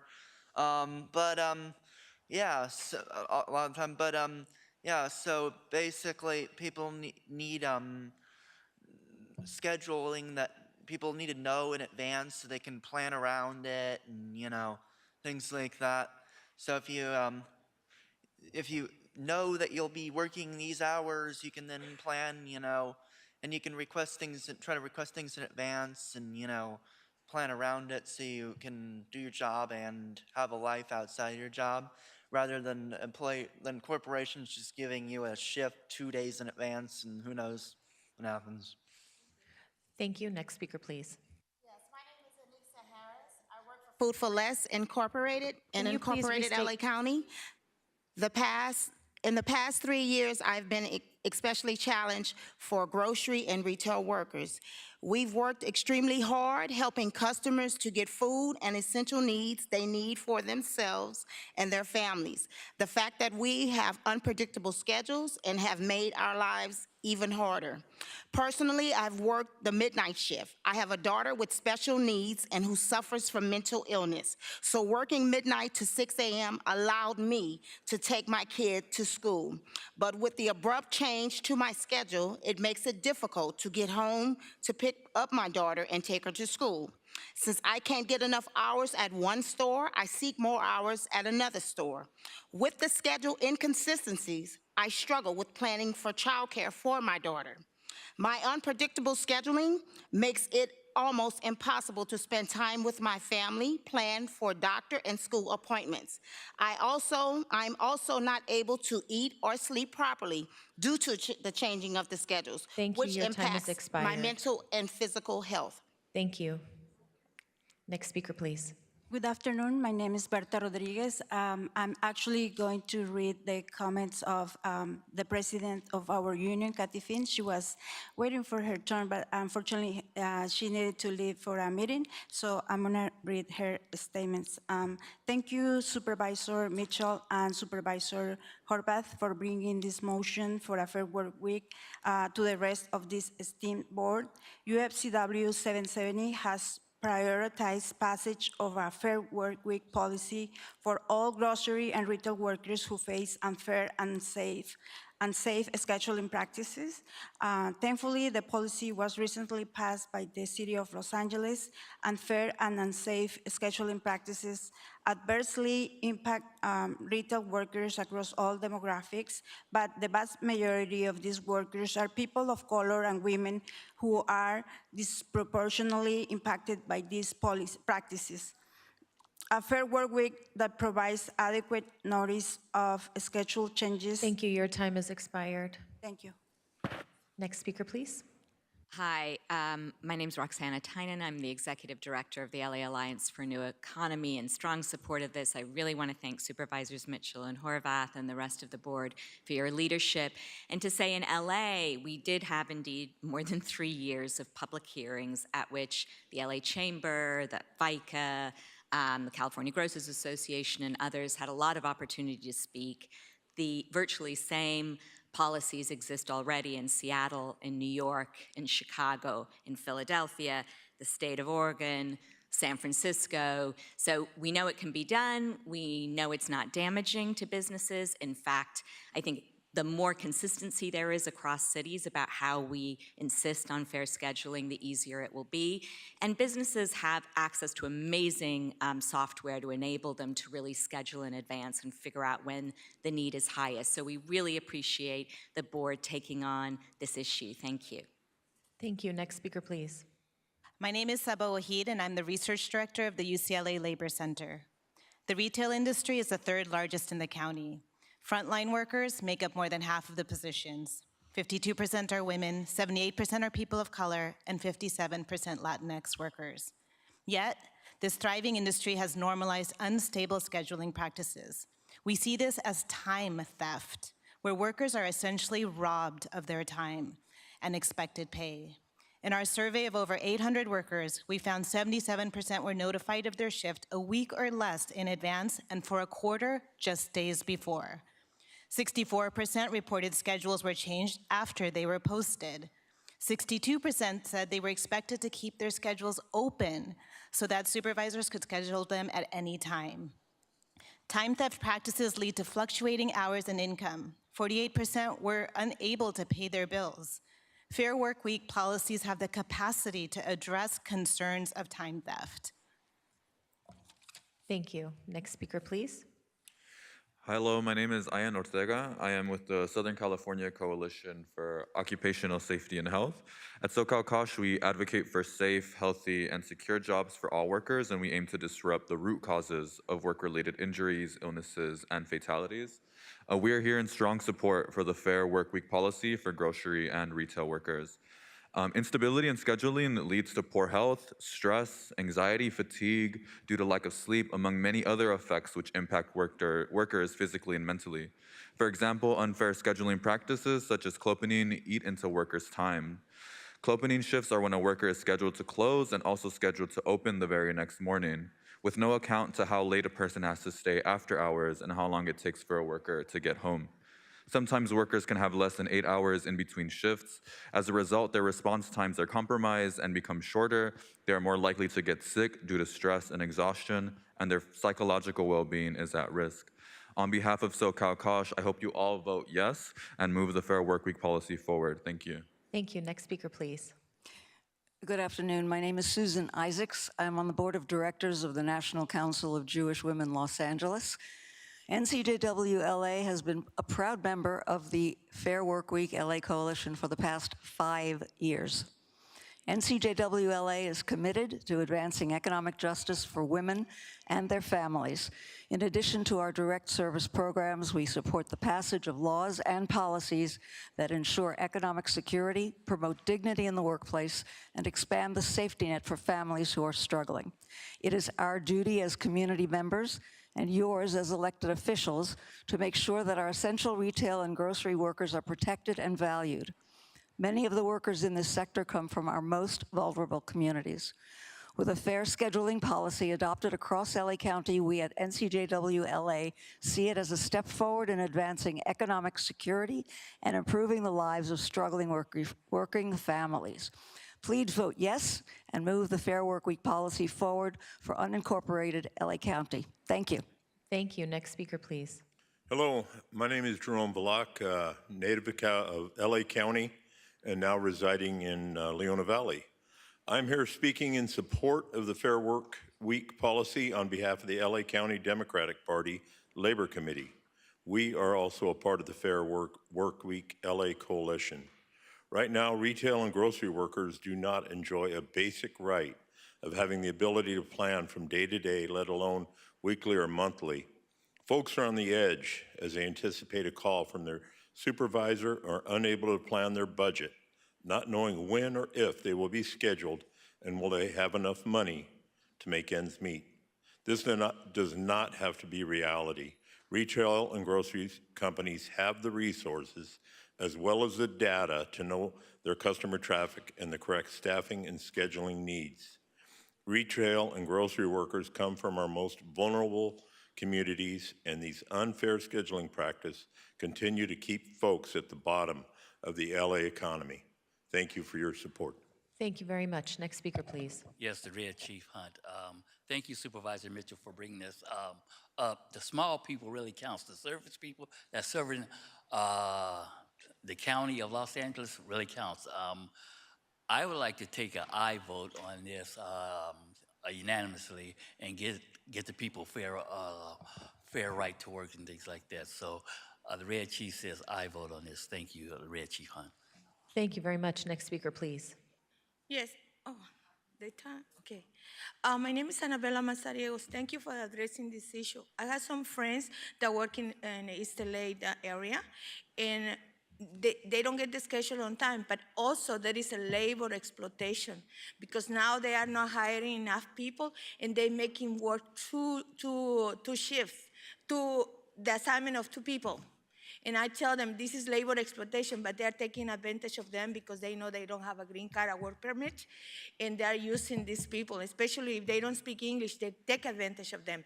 They don't get time cards, they don't get, they just only sign, and they don't give them a check stubs. And I told them they have to give you, ask for them, and they pay directly to the bank, but they don't have no bank statements or check stubs.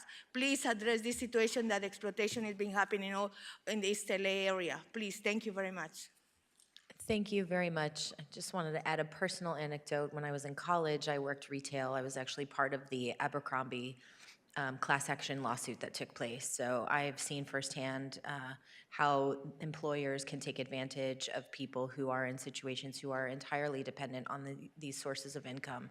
It is incredibly important that we make these changes, and I'm very honored to be a part of this change that's coming to LA County. With that, hearing no other comments, item 15 is before us.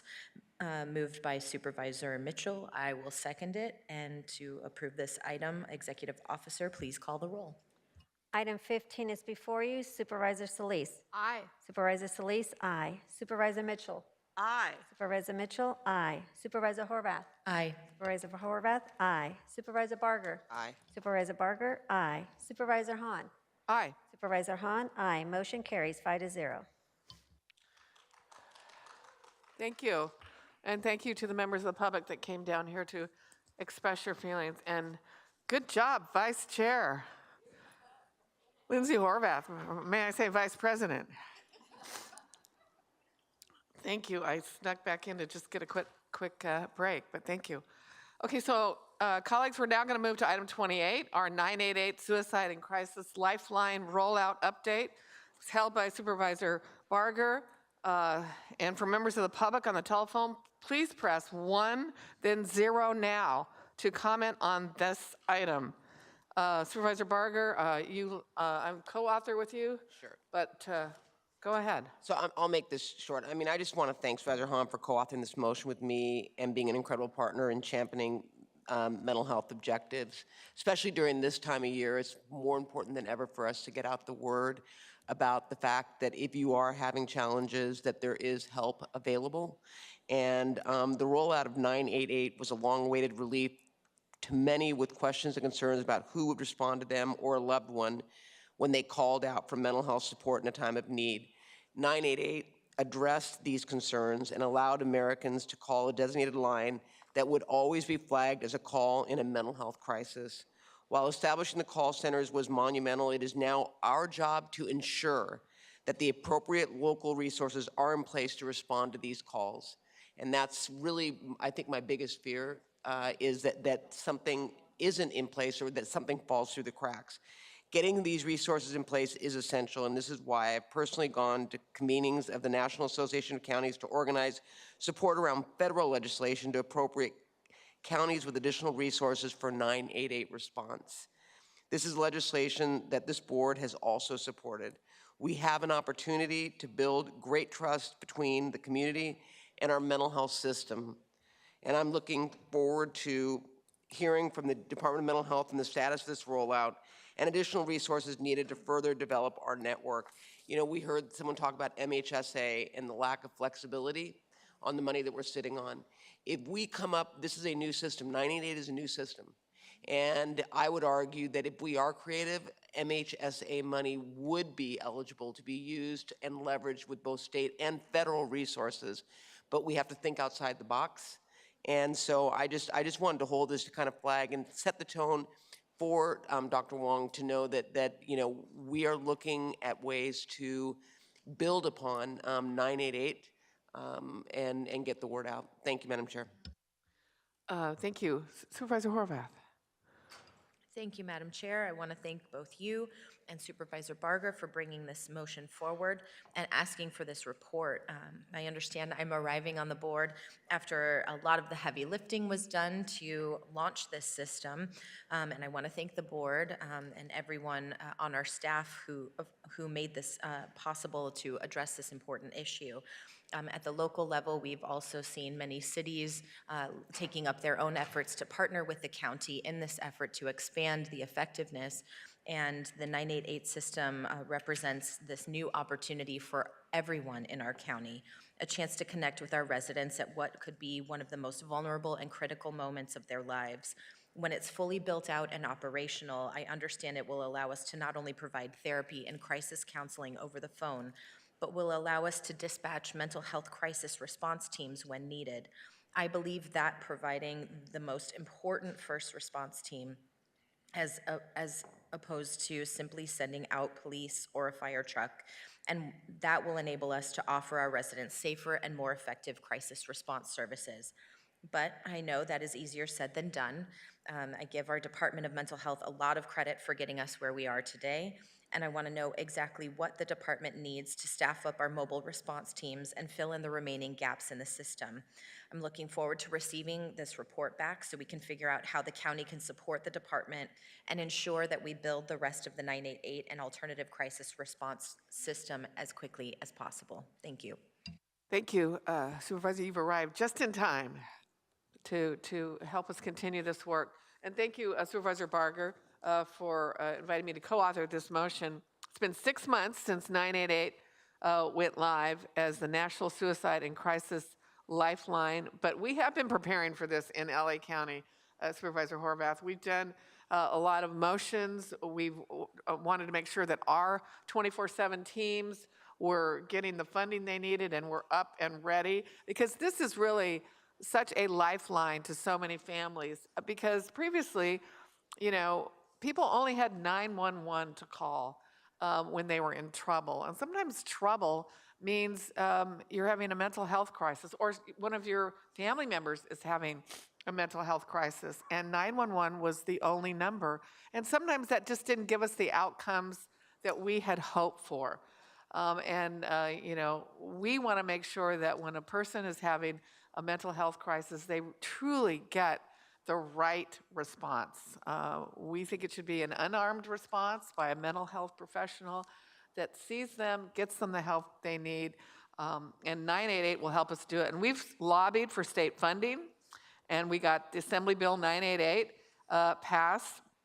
And thank you, Supervisor Barger, for going around to the counties. You're our representative on the county association.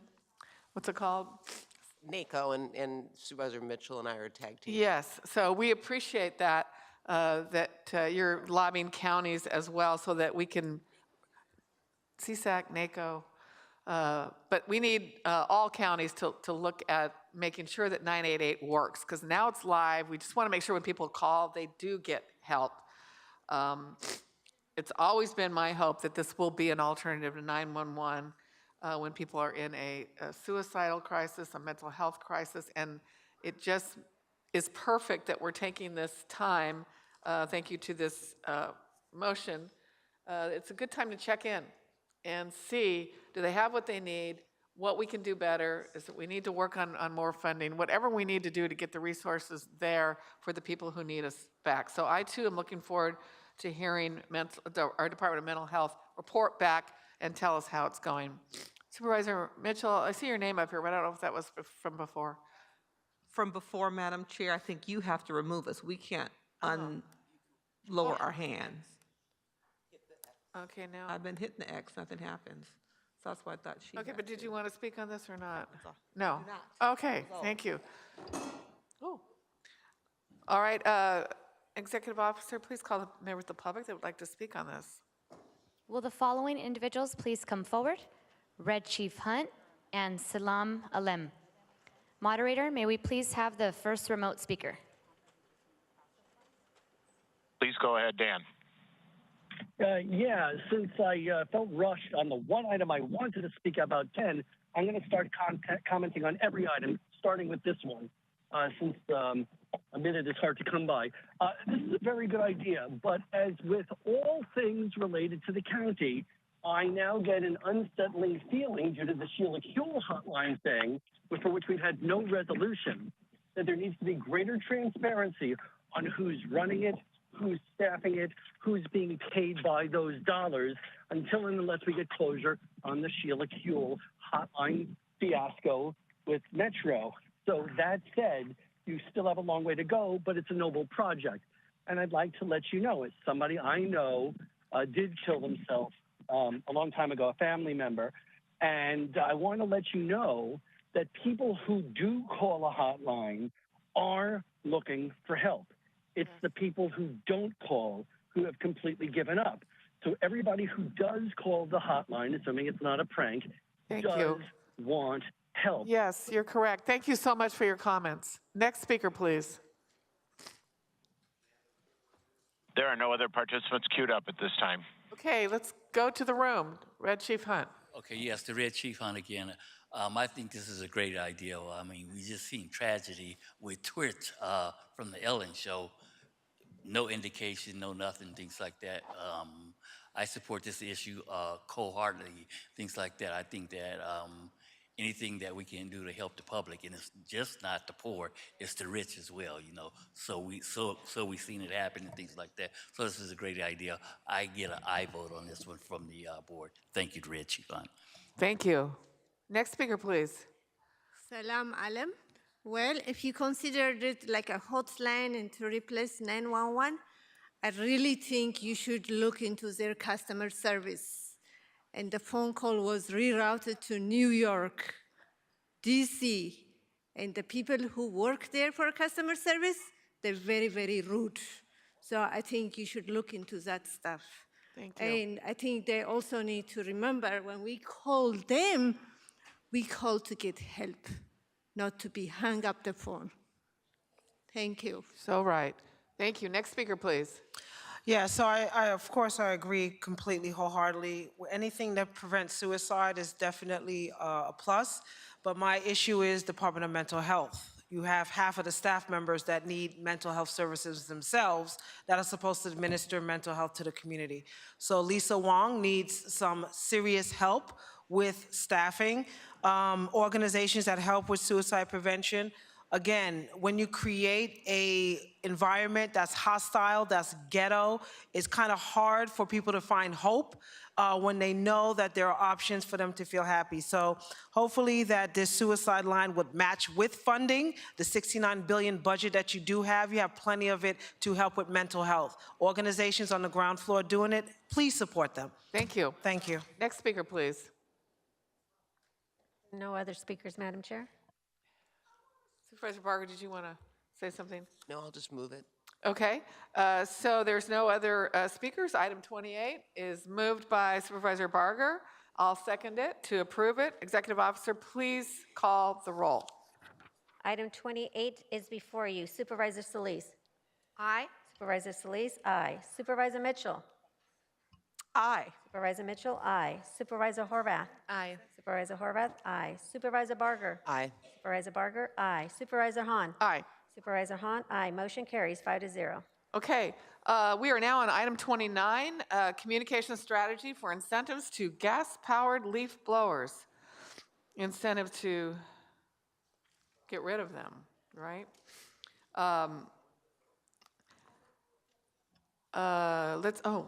Supervisor Barger, you. Yeah, I just wanted to take time to thank the many departments that worked on the report back that provided the framework for this motion. I also wanted to thank, again, Supervisor Hahn, it's all about you, for co-authoring these motions with me. Many cities within LA County have taken action to ban the use of gas-powered leaf blowers due to the environmental and noise pollution. Subsequently, the state has introduced a ban on the sale of these gas-powered leaf blowers to go into effect in 2024. In light of this, the state and local environmental districts have introduced incentives in the form of grants and rebates for landscapers to transition to electric alternatives. While our larger landscaping associations will be prepared for this, my concern is that our smaller, often unlicensed landscapers will not be. The objective of this motion is to ensure that all landscapers are aware of the available incentive programs and to utilize the county's extensive communication channels in a diverse and multi-language approach, or multilingual approach. I want to again thank our departments for their work. We have a responsibility to stand up and support our small businesses, and it's imperative on the county to empower them with the resources at their disposal. I just wanted to get that on the record. Thank you, Madam Chair. Thank you. I don't see any other colleagues. So I'll just say thank you, Supervisor Barger, for inviting me to co-author this motion with you. State is offering a lot of financial incentives to help with the phase out of these gas-powered lawnmowers and leaf blowers. And 2024, when the state will be banning gas-powered lawn equipment, will be here before we know it. And I want to make sure that both landscapers and property owners are aware of any rebate or buyback programs available so they can start taking advantage of these programs now. It's incredible how much pollution these leaf blowers can produce. The state estimates that 1 hour of operating a gas-powered leaf blower is the equivalent of driving a car for 1,100 miles. It's not just bad for the environment, but it's really not healthy for these workers either to breathe this exhaust from these leaf blowers as they go about their work. It's also very deafening to the ear, and they're just not a good alternative for our gardeners and our landscapers to be using. And it's those workers who are most impacted by those toxic fumes. They spend hours with these machines, taking care of other people's lawns, and they shouldn't have to compromise their own health for someone else's beautiful landscaping. It's important that our departments work closely with the Office of Immigration Affairs and come back to us with a communication plan that will reach landscapers and property owners. I do wonder about all these, and they really are small businesses that are in the business of landscaping and gardening. And I just want to make sure this word gets out to all of them so that they understand the financial burden is not on them alone to replace their equipment. I think homeowners should take on that burden themselves, and we need to let them know that they're being phased out, but there are incentives. And so I think it's really important that this communication is in multiple languages and in culturally sensitive ways. So thank you for this motion, Supervisor Barger. Madam Executive Officer, are there members of the public who've signed up to speak on this item? Will the following individual please come forward? Red Chief Hunt. Moderator, may we have the first call-in speaker, please? And please go ahead.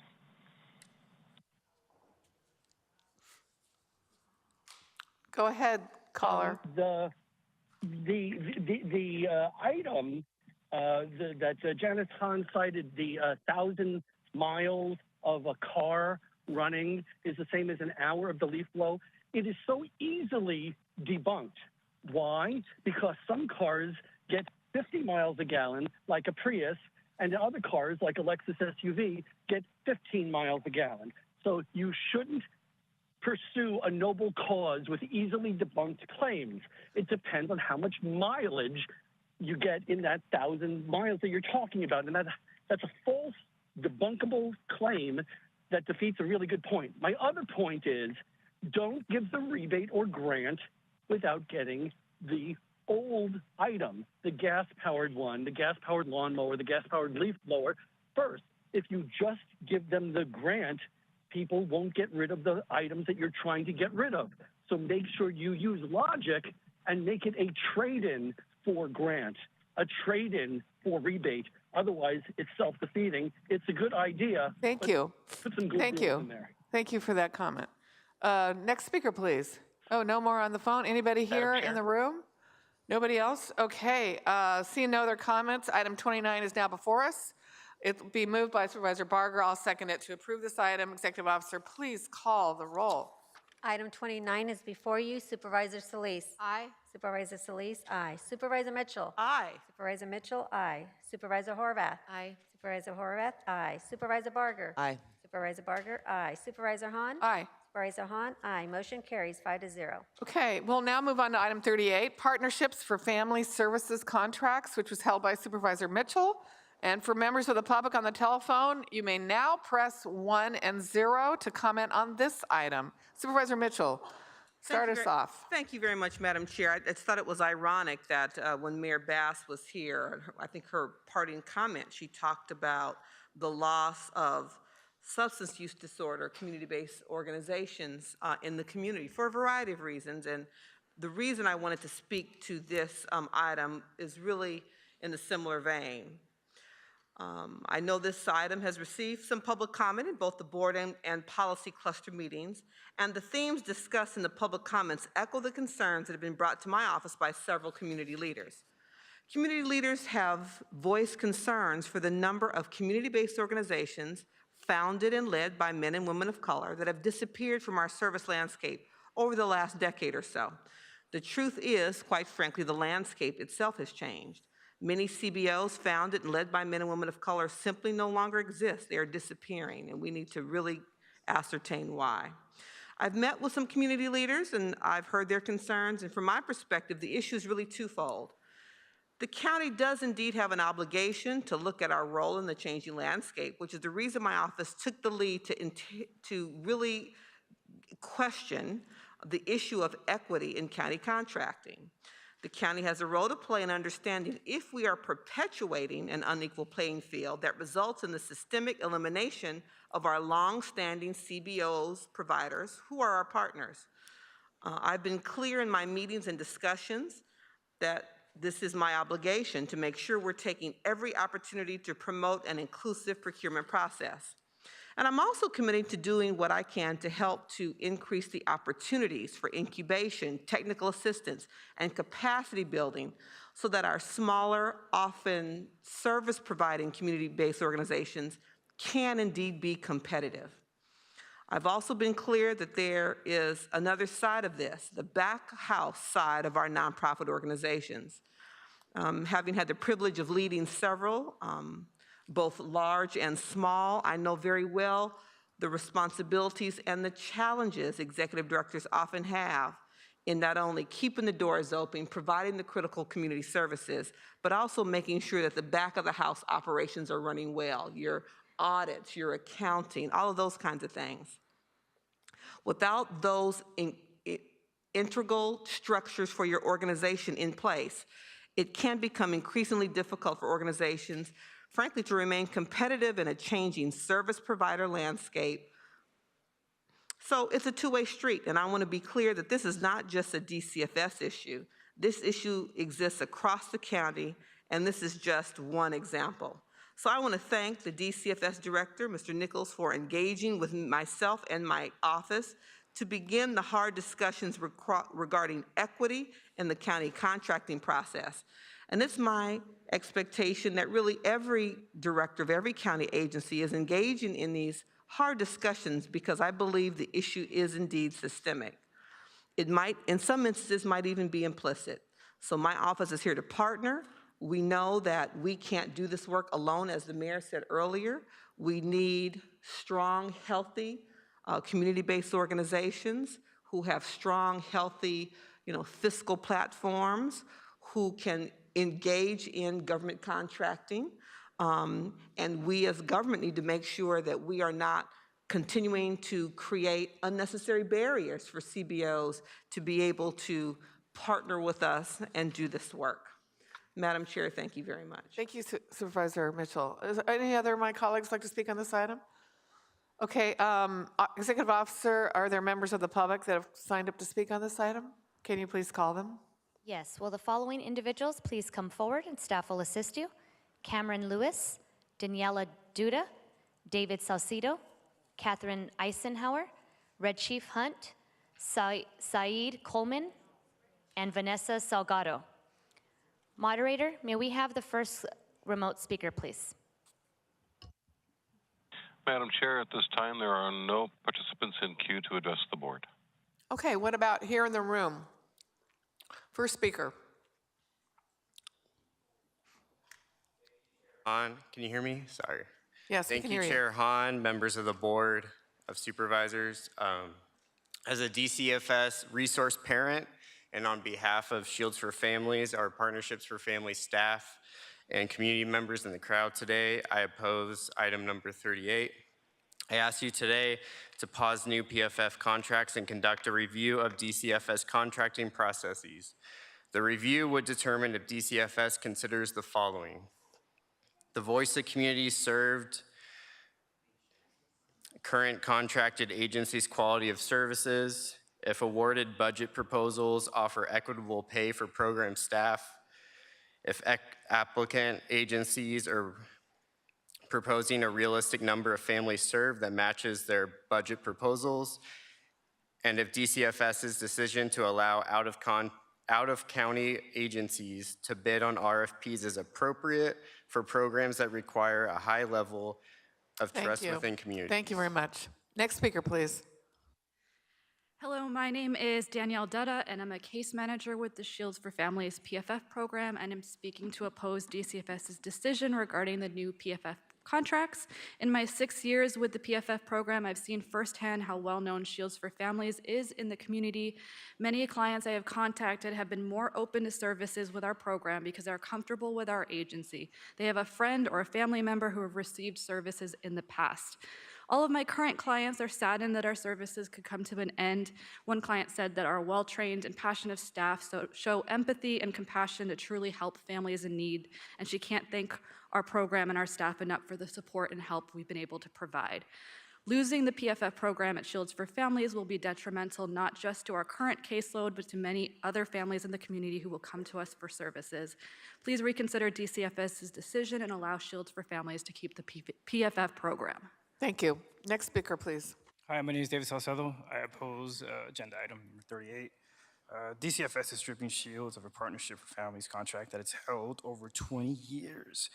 DCFS has chosen to ignore Shields' Partnerships for Families quality of work for the past 2 years, in which DCFS monitors have had no findings, 0 findings.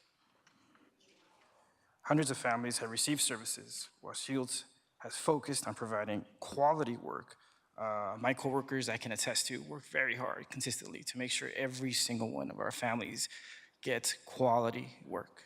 Thank you guys so much. Thank you very much. Next speaker, please. Good afternoon. I'm Dr. Catherine Eisenhower. I'm the CEO of Shields for Families.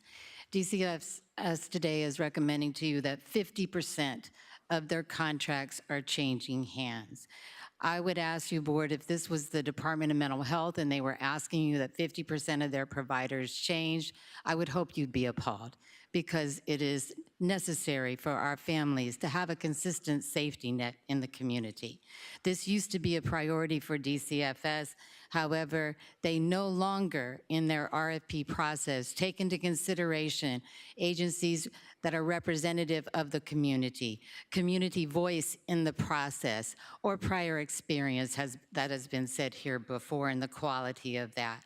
You know, so for less than 1 percentage of a point difference in our score, they are taking 20 years worth of work and dedication in the community and giving it to a large white provider who is getting ready to be recommended for 2 of these contracts, wiping out all of the work that families. Thank you.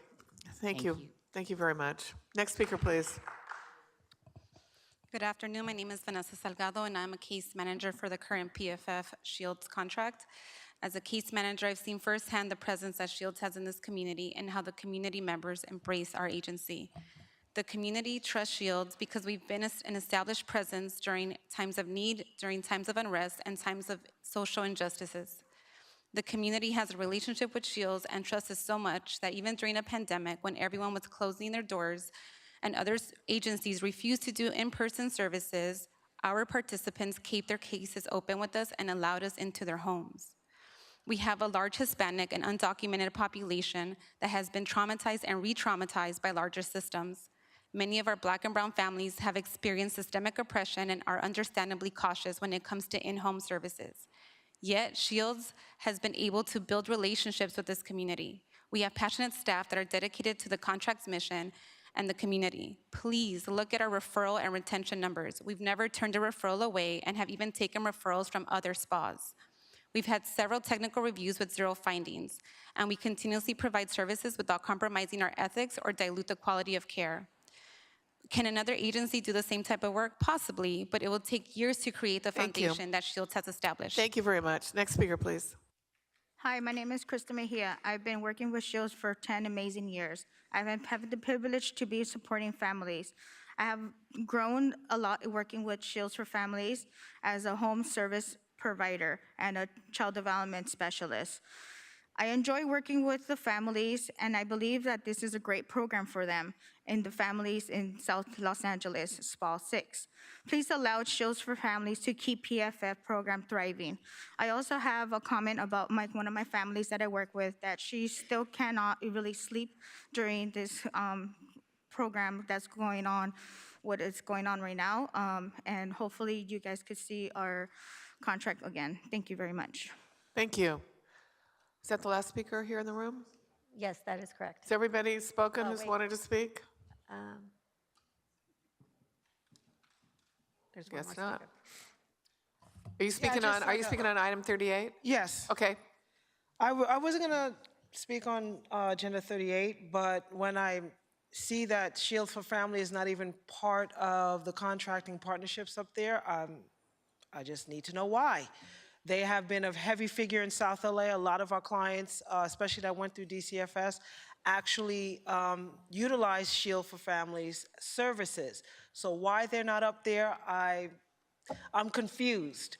So I'm really, really concerned as to the vetting process of how you even determine that these 10 organizations that you're going to do contracting with haven't been vetted, and they don't have a track record like Shields for Families. So why are they not up here? I'm just confused. Like, can we have lived experience people who are from the community to make these decisions rather than privileged people with no homeless DCFS issues? I mean, this is outrageous. So please reconsider Shields for Families as one of the 10, make it 11 organizations that you're going to partner for families. If you really care about families, Thank you. let's put them on board. Thank you. Thank you. Is there another speaker in the room? Okay, seeing no more. Supervisor Mitchell, did you want to say anything else? Okay. Hearing no other comments, item 38 is now before us, moved by Supervisor Mitchell, seconded by Supervisor Barger to approve this item. Executive Officer, please call the roll. Item 38 is before you. Supervisor Solis. Yes. Supervisor Solis, aye. Supervisor Mitchell. Abstain. Supervisor Mitchell abstains. Supervisor Horvath. Aye. Supervisor Horvath, aye. Supervisor Barger. Aye. Supervisor Barger, aye. Supervisor Hahn. Abstain. Supervisor Hahn abstains. 3-0 with 2 extensions. Motion passes. Okay. Next item is 62A. I think we've got some, this is the one that we have some amendments floating around. Okay, so let's all just dig in on this one. We're gonna, 62A is extending emergency eviction protections to align with the City of Los Angeles protections, which was held by Supervisor Mitchell. For members of the public on the telephone, it's would be appropriate for you to press 1, then 0 now to comment on this item. Supervisor Mitchell, would you like to make some remarks? Yes, thank you very much. We've spent a good portion of today's meeting hearing from Mayor Bass and affirming the urgency with which we must tackle our homelessness and housing crisis. And keeping people housed is a key component of that conversation. So the purpose of my motion today is to align with the City of LA to avoid chaos and ongoing confusion by extending the county's emergency tenant protections to January 31st, which is what the City of LA has done. I think this is critical, not only to avoid confusion, but also to allow us to continue our work as we transition into a new normal of permanent tenant protections. I know that many of the county agencies that have been trying to get to that work have been kind of caught up in the notion of what we do as the December 31st extension deadline was looming. With this being our last meeting of the year, I thought it was important that we at minimally align ourselves with the City of LA. We know that we are in the middle of an ongoing respiratory illness trifecta, if you will. And so again, I propose that we continue the emergency protections for at least 1 additional month. I know we've had some motion, we've had lots of conversations at the staff level while we've been in the meeting, so I know Supervisor Solis has a proposed amendment, and I may have a proposed amendment to the amendment, but if we can hear Supervisor Solis's amendment. But ultimately, let me just say that I've met with residents recently from Keep LA House Coalition, ACE, SAGE, and I shared with them, in essence, that while COVID-19 emergency tenant protections can't last forever, I remain committed to following up on the permanent tenant protections moving forward, because I think that's ultimately where we want to get to. But in the meantime, we want to talk about the fact that the county's current emergency protections are scheduled to end this month, and we want to at least minimally align ourselves with what the City of LA has done. And so Madam Chair, I'll hand it back over to you to manage the amendment process. Okay, thank you very much. I have on the queue Lindsay, and then, or Supervisor Solis. Oh, okay, I'm sorry.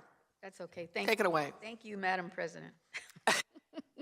Okay, thank you. Thank you, Supervisor Mitchell. I know that the motion that you're putting before us is well intended. It's an extension of 1 month to January 31st to align us with the City of LA. And on the front, I don't have a problem with trying to work with the city, because it is very important that we work in tandem with them. But I do believe, in my opinion, the right thing to do is to explore the extension to perhaps 6 months. And I want to go over what that means. First, this aligns with our DCBA's initial proposed 3rd phase of protections, and it will allow the county to get rid of, to allow the county to get the word out to allow as many tenants to be aware of this extension. I think there's already confusion about that. A month extension, in my opinion, will not allow us to inform properly our tenants and property owners appropriately. At our last September 13th board meeting, a motion was approved giving notice that the emergency tenant protections would end by December 31st, 2022. The board has the opportunity, I believe, to revisit our prior direction given the most recent conditions. Also, I believe it's critical to implement the proper assistance programs for especially vulnerable individuals and families and property owners, and I'm referring to mom and pop landlords. As of today, per DCBA, evictions are averaging about 3,000 unlawful detainers per month.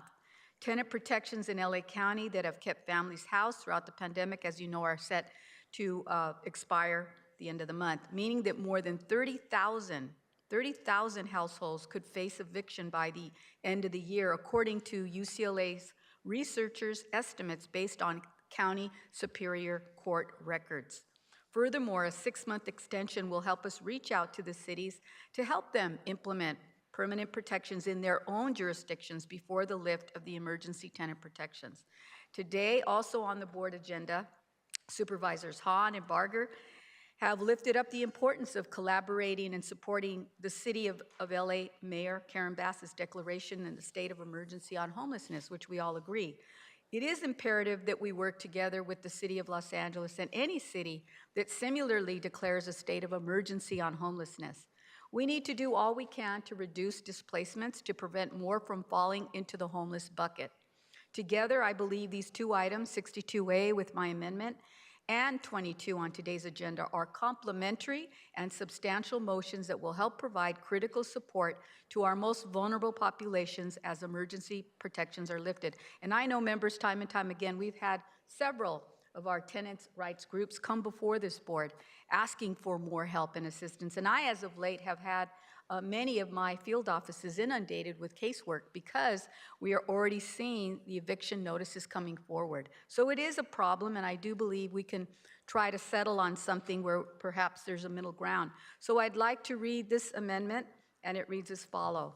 I therefore move that the Board of Supervisors direct County Council and DCBA to report back in 30 days on the feasibility of extending the resolution through June 30th, 2023 to reduce the number of households displaced in Los Angeles County, and to also direct CEO and DCBA to develop a small mom and pop landlord assistance program to assist small property owners with their non-mortgage related costs and expenses and identify up to $5 million of funds from the Affordable Housing Trust Fund and or American Recovery Program and report back in 30 days. And I want to say and underscore, members, this is a report back.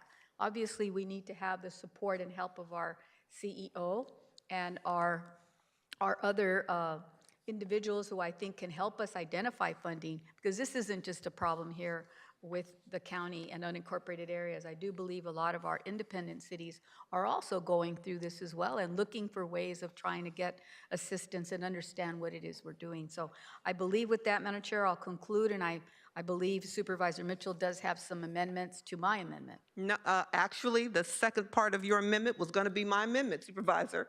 So I fully support the 6-month extension as long as it includes the report back on rent relief. I think it's irresponsible for us to extend it if there's no rent relief program. So hearing you read your motion it includes the language I was going to put forward. So I we need a accept her second motion. for her motion. Second. Okay. Very good. Just on your amendment, Supervisor Solis, what is non-mortgage related cost?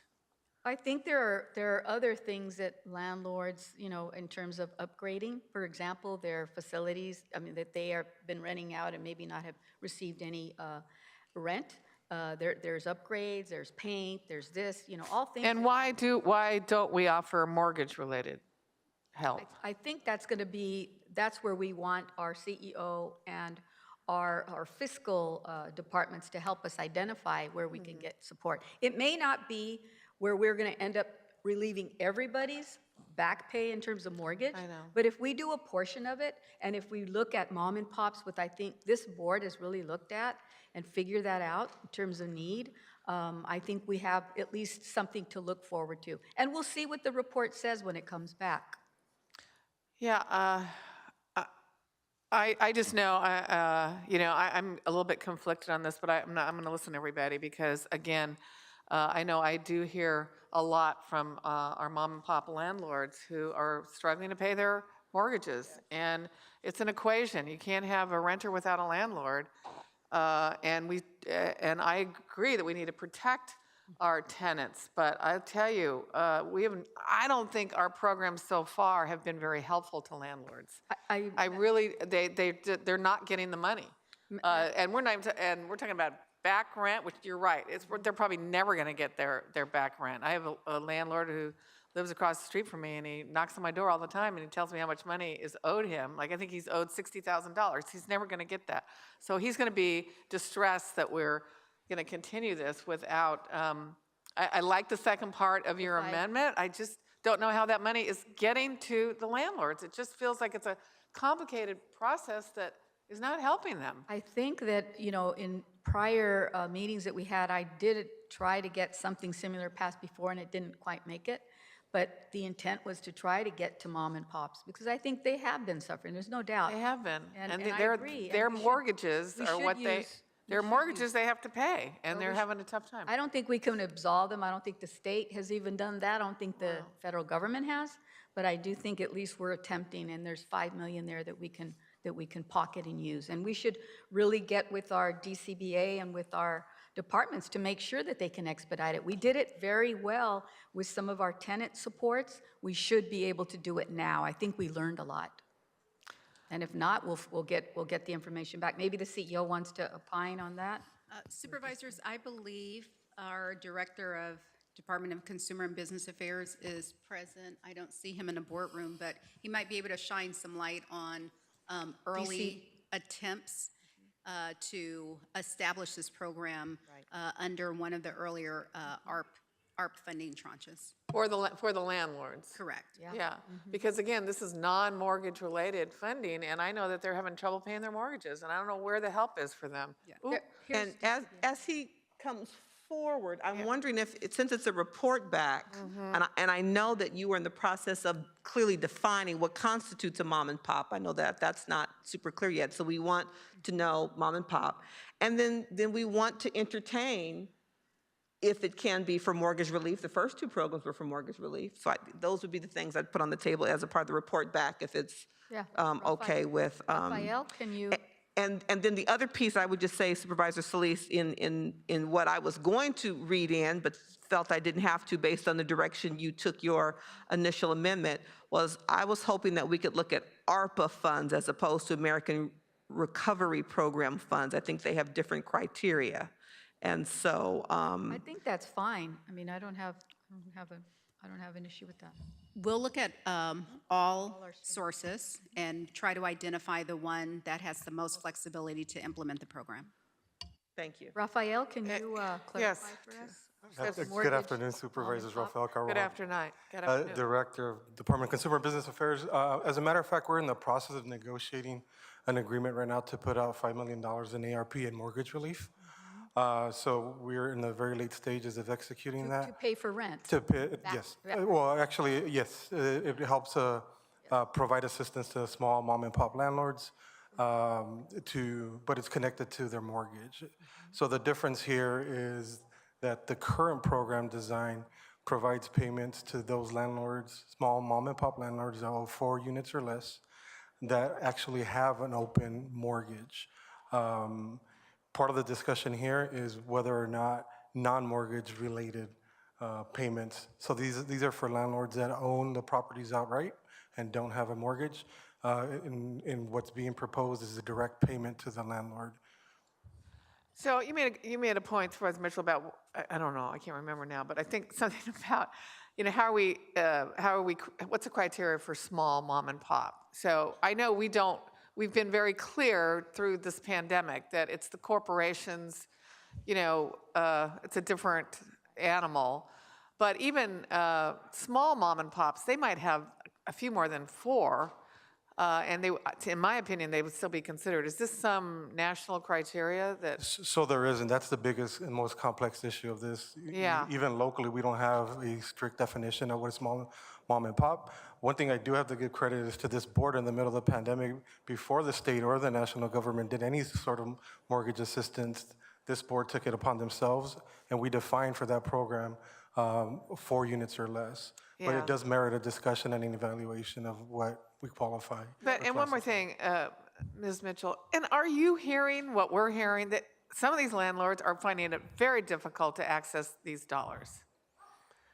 There's not enough dollars to support everybody that needs help.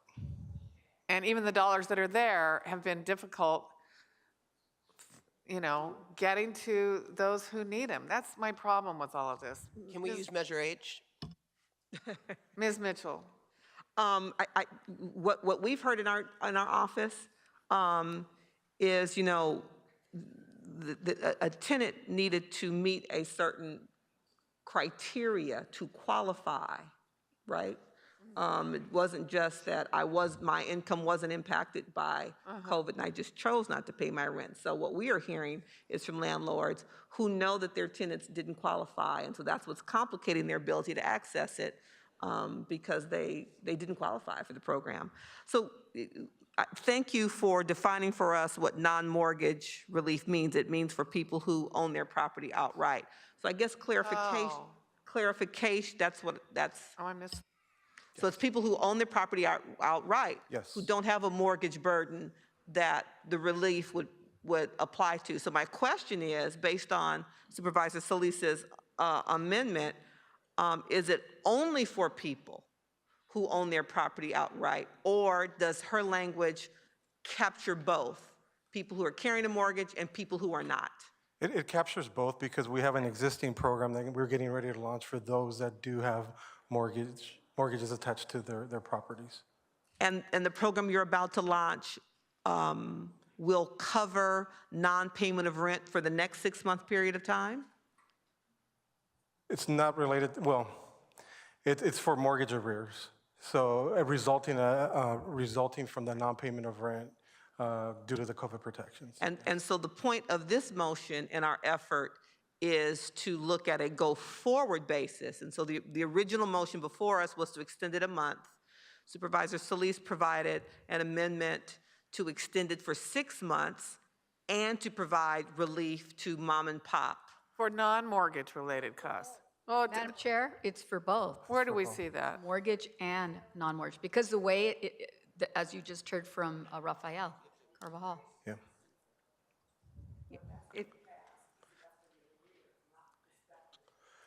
The way I just understood you to explain it was the program you're about to launch is for mortgage payments that are in arrears. Yes. Not prospective. This new program, the 6-month, is prospective. But it's already in place for arrears. But can I just ask for clarification on something? Okay. We're getting caught up on the word mortgage, and I think it's important that banks, you know, get reimbursed.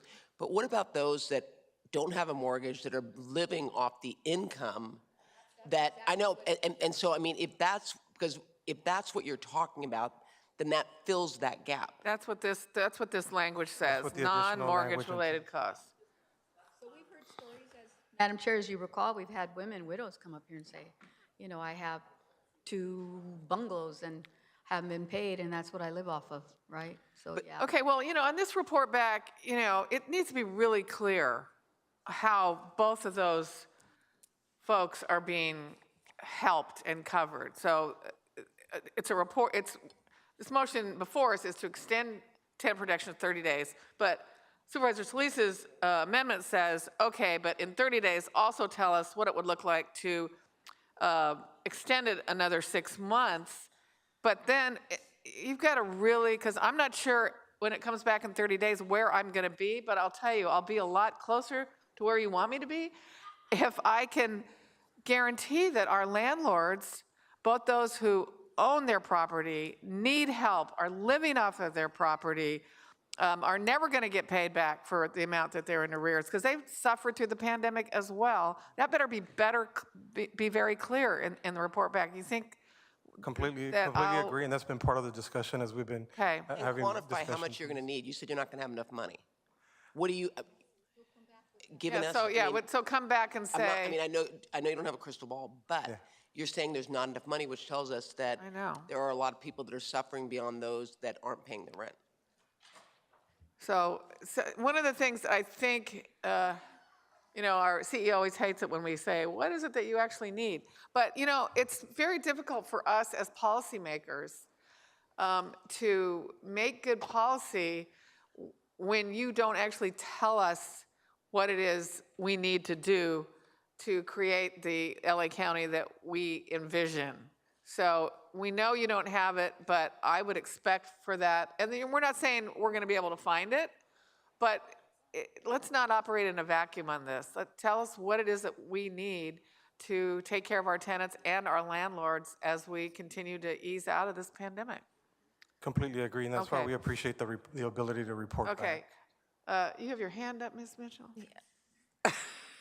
My name is here, and I know. I've Yes, lost and it. mine I've has lost- been there for a while. Okay, coming up. All right. Okay, Thank you. so- I've lost complete control of this board here. So you call me whatever order is appropriate, Madam Chair. Okay, I will let Ms. Horvath speak. Thank you, Madam Chair. There has been quite a bit of discussion already on amendments and languaging around landlords and mortgages, but this motion needed to come forward because we have renters who are struggling.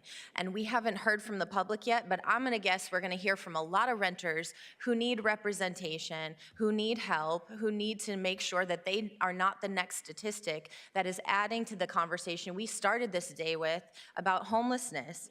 I want to make sure that we are not returning to what was considered normal before COVID. We needed this extension to have a conversation clearly, but at the beginning of COVID, we saw renters and advocates warning us of the loss of income could result in an eviction tsunami. I am concerned that we will then be contributing to our homelessness crisis, and we are so clear that no one wants that. We saw in September, losses point in time count showed an increase that was significantly smaller than we predicted given the widespread COVID crisis.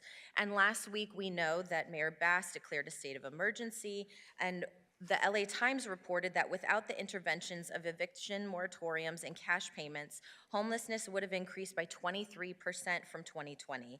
The answers are right in front of us. We saw it happen by protecting renters. We significantly addressed our homelessness crisis with homelessness prevention tools. Now is the time to make sure that we are bold in our implementation. And while I'm happy to support what we're talking about here, I want to make sure that we are thinking about those renters who will be on the streets if we do not protect them, period. And as a renter, I encourage this board to double down and do more. And I know that's what we're trying to do with this motion and giving us time. And I am fine with making sure that we figure out mortgage versus non-mortgage and landlords, but we need to make sure that renters have a voice in this conversation because that's going to be a significant part of this conversation and contributing to homelessness if we don't come up with solutions. Thank you. That from the only renter on the board. And she vowed that she would bring that voice to our conversations, and she's doing that. Okay, wait, like I said, they erased everything. Supervisor Barger, So then I'll come back I to you. agree with you, Supervisor Horvath, in terms of protections. And, I'm not being facetious. Maybe we should use Measure H or look at putting some of that into this because the cost to house someone who's homeless is far greater than to keep someone in housing. That's true. Okay, and we know that. That's a fact. But, what I'm going to say is, and I know we're going to have people speaking, and if I hear the electricity's turned off and they're being harassed, I want their address, and I'm going to personally drive over there and check it out because we're hearing these anecdotes that should, even without eviction moratoriums, we have a standard of housing requirements in this county that need to be met.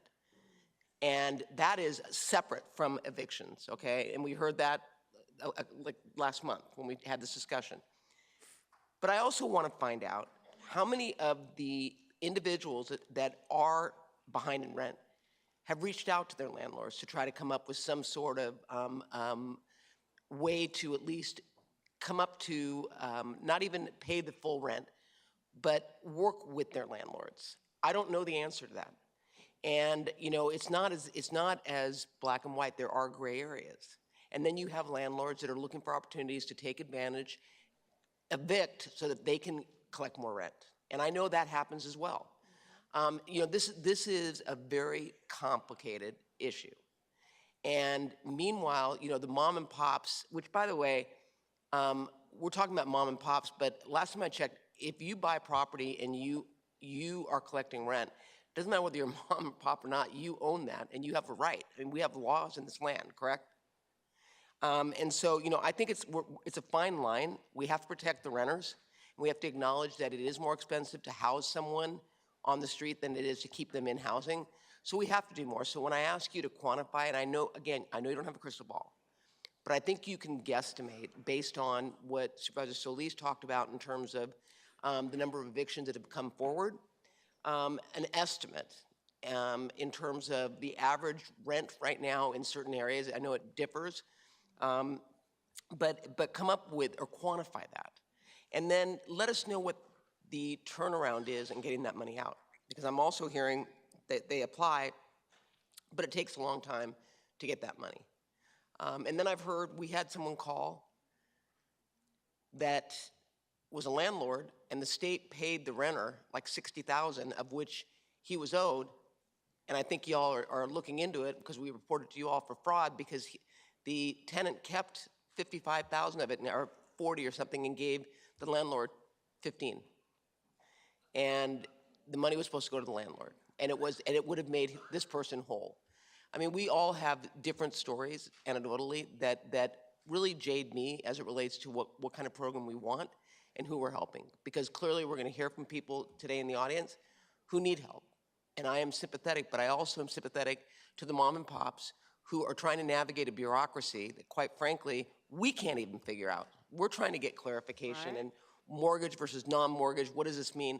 And I just feel like we need to your point, Chair, President, whatever, Han, is, we need to understand the consequences of our actions moving forward so that we don't exacerbate what is already a very precarious situation. Right. Thank We you. don't want to create another problem. Ms. Mitchell.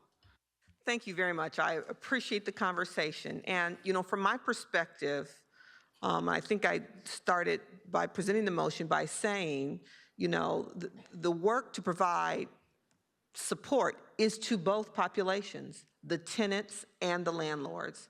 If the small mom and pops go out of business or can't afford their mortgage and lose their property in the second supervisorial district, they are the ones providing the most affordable rent.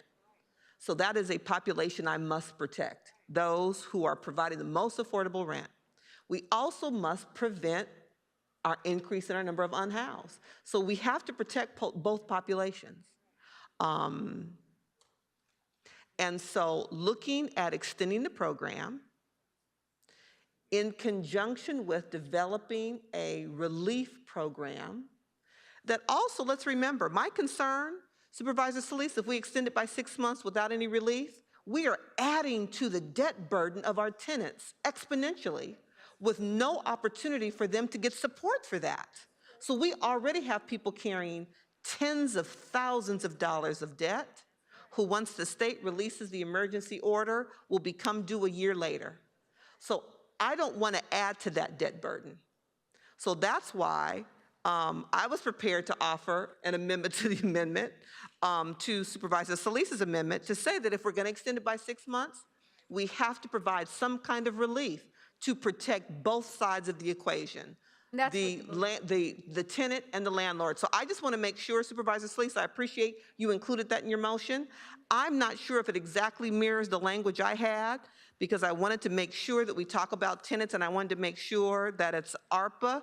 So if someone could either read back Supervisor Solis's amendment, if I should read my amendment, I'll take directive. Did you have a copy of Supervisor Solis's amendment? I had a copy of, no, the first version, not the one that included the second language about the. About the non-mortgage related costs? Let me see. Directive number 2. direct 30 CEO and days. DCBA to Yep, develop I'm a looking. small mom and pop landlord assistance where's the program to assist small property with non-mortgage related costs and expenses and identify up to $5 million from the Affordable Housing Trust Fund and/or ARP. And what is lacking in that, Supervisor Mitchell, that you would like to see? Because I think Ms. Davenport said she was going to look at the funds that you were, Could we ask Phasia Davenport? What, you said that you would look at identifying other funds for the Directive 2. Yes, so just for clarification, we will look at all relevant and available funding sources, so we won't limit it to what's stated in the. So Measure H, ARP, Affordable Housing Trust Fund. Correct. Okay, so Phasia said she was going to look at all available funding sources. So the only piece is, and my staff and I are having conversations about it, is the language we brought forward. Our Directive 1 said, and identify potential sources of funding, including the reallocation of ARPA housing funds to support rent relief. But my argument is rent relief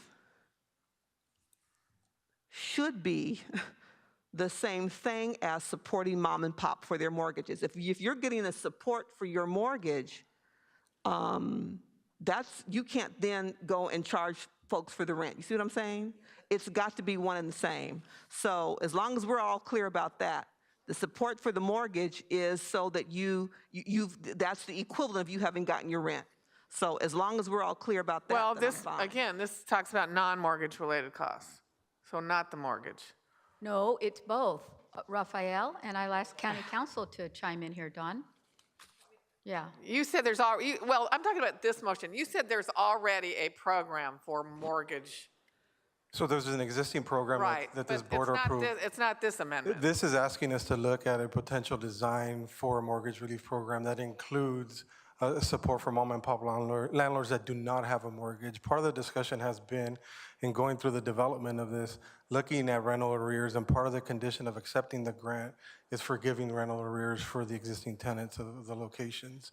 So this is the benefit of the extension, is to work out all the details of what could potentially be a Okay, so when this report comes back, I think you're hearing all of our intentions, which, by the way, I would say that we've always had these intentions to protect the tenant and to protect the landlord, because landlords are people too. Right. And without the landlord, you don't have the tenant. So it's always been our intention, but I don't think it has been implemented in the way that we wanted to see it implemented, so that nobody is suffering out there, not the tenants, nor the landlord who's providing the roof over their head. We've got to make sure everybody gets help. So we're clear on the particulars of this motion and the amendments. We are asking that the resolution be extended through June 30th, that's actually in the amendment. No. The feasibility of extending the resolution through June 30th. We're getting a report back on the feasibility. We're not extending it through June 30th with this motion. The feasibility of extending the Right. resolution, that is the exact language of the amendment, and that it include both mortgage related, because that's already in place, and non-mortgage related because that's not in place, and that's why it's in the amendment, and that it's going to include all sources of funding that have been mentioned as part of our discussion today. That's what I heard from our CEO. That covers what everybody's looking for in the report back, correct? Correct, although, again, I hate to drill down on this, but this amendment does not talk about mortgage-related costs.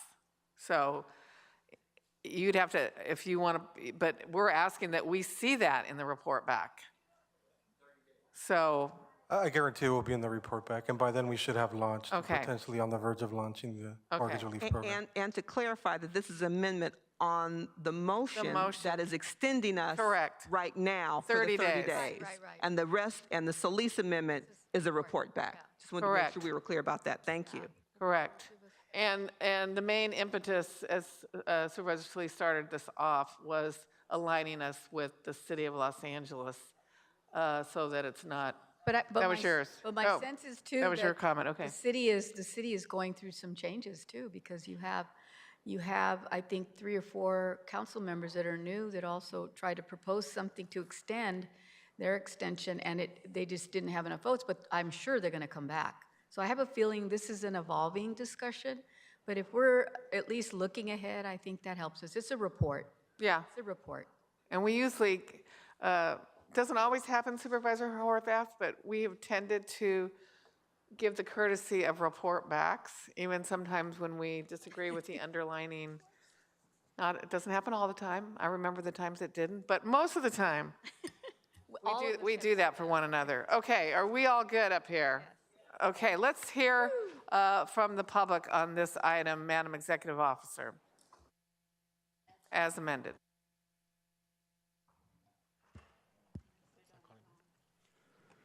Please call the names of those who are on the phone and in the room.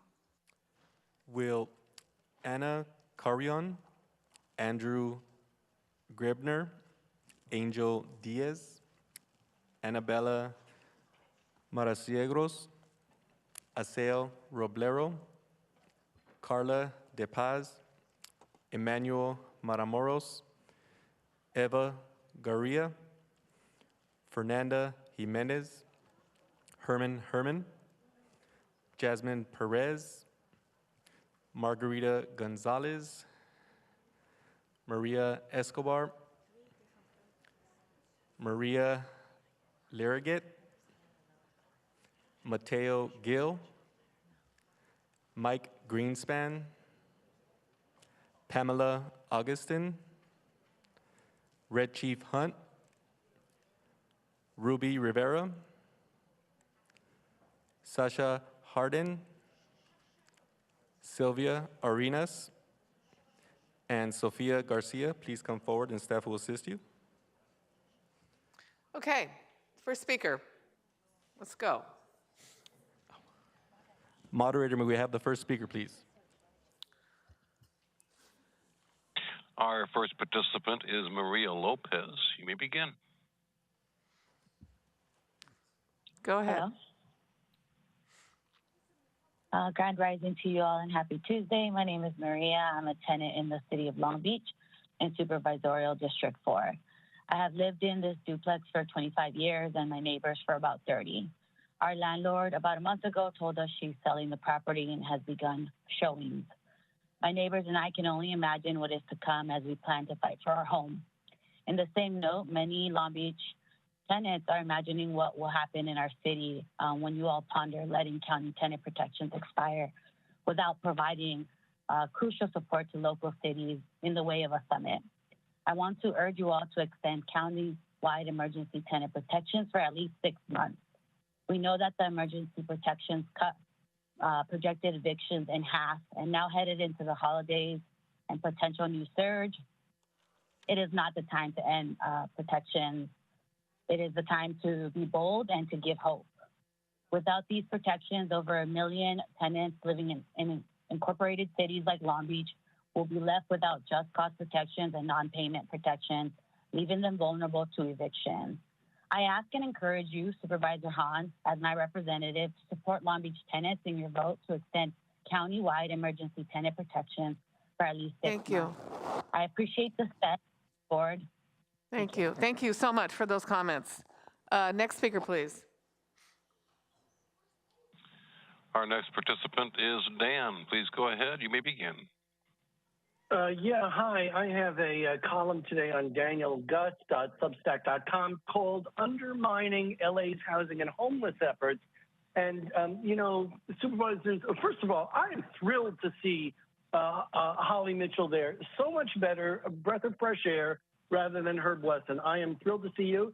And actually, I'm thrilled to see Ms. Horvath there. We may have more in common than I realized, even though I come from a different political perspective. So good to see both of you there. In regards to following what the city of Los Angeles is doing, please, you can do a whole hell of a lot better. I don't know if you saw a story from WPIX in New York the other day, but LA now has, the city of LA has more homeless people on a head count than New York City now. So I don't think that it's a high enough bar to be at least as good as the city of Los Angeles. I am a property owner myself, but the number one best thing you can do right now is, with exceptions for mom and pop landlords, is stop the bleeding by broadening rent control. This actually hurts me, but it would be the most common sense thing you can do. Stop the bleeding by broadening or establishing rent control and have the local cities less reliant on their own laws and just say, hey, we've got rent control with these 5 or 6 types of exceptions. You can help renters. You can help renters without hurting the small mom and pops. Thank you. You can do better, aim higher than the city Thank of you. Los I was Angeles. so engrossed in your comments, I didn't see the time. Next speaker, please. Our next participant is Vera Gashtay. You may begin.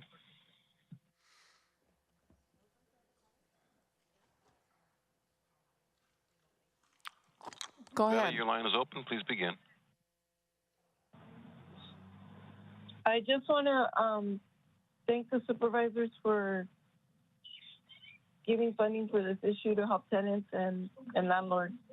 I'm a small mom and pop landlord, and my tenants have been very good. They've paid me throughout the pandemic. One couldn't, but I got the help from the rent relief program. That's all. Thank you. Thank you. Next speaker, please. Our next participant is Kate Dioma. You may begin. Hi, I'm a tenant in Long Beach in District 4, and I appreciate all that you have done to keep me and my neighbors in our homes, which are not at risk because we haven't paid rent, but for a substantial remodel because our building was bought by a capital investment company and they want to kick everybody out and double the rent. So they are remodeling, but we have been protected by the moratorium, and we expect that the minute that the moratorium is lifted, we will all get another 60-day notice, and most of us cannot afford to leave because we have been here, most of us, 25 to 35 years. So our rents are lower than market value.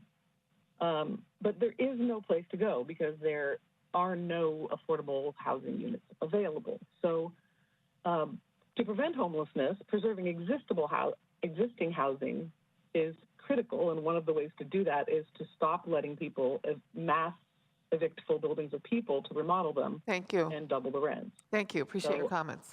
I would appreciate 6 months would be a nice extension. Thank you. Next speaker, please. Our next participant is Juan Munoz Wazera. Please go ahead. You may begin. Good afternoon, members of the Board of Supervisors. My name is Juan Munoz Guevara, and I have been recently elected to the Linwood City Council, one of the incorporated cities in the 4th Supervisorial District. Linwood is a renter-majority city, and many of our renters are struggling. Tenants may not be entirely informed on these protections ending. I ask that the board consider extending protections beyond the January 31st date to allow cities such as mine to consider our own renter protections. We want to implement permanent protections, but we need more time. I ask that the county work with elected officials in smaller cities to make this possible. It is my understanding that the county will hold a summit on tenant protections. I would like to get involved, but please don't end protections until we have access to these tools. I also hear the point about helping mom and pop landlords and support the funding being made available for them and efforts to make it as accessible as possible. Thank you so much for your time. Thank you for calling in. Next speaker, please. Our next participant is Eric Previn. You may begin. Thank you. It's Eric Previn from Studio City, and I'm not really a landlord and I'm not really a tenant, but I'm a homeowner. But I think that this is very good that you're extending some protections, but I think that, there are also mom and pop renters. I don't want to get all the folksy mom and pop love just on the landlords. There's also mom and pop renters. So let's keep that in mind as we do something smart. Now, what would be a really good way to subsidize the housing costs across the board is a question to ask yourself, because we're heading into a very bad area with all these funding sources to give people money that they can't sustain without. It's a very lumpy mess right now. So, yeah, I think holding rents to a level is appropriate, but I don't know. I think we're going to have to do some emergency. Thank you. Protective. Thank you, Mr. Previn. Yeah. Next speaker, please. Our next participant is Eric Filmarosian. You may begin. Good afternoon, Supervisors. My name is Eric Martirosian, and I am commenting on behalf of JWCH Institute, which is a federally qualified health center operating in Los Angeles County. I would like to thank Supervisor Solis for her amending motion to item 62A, requesting a 30-day report back to extend the emergency eviction protections 6 months to June 30th, and for the development of a small mom-and-pop landlord assistance program.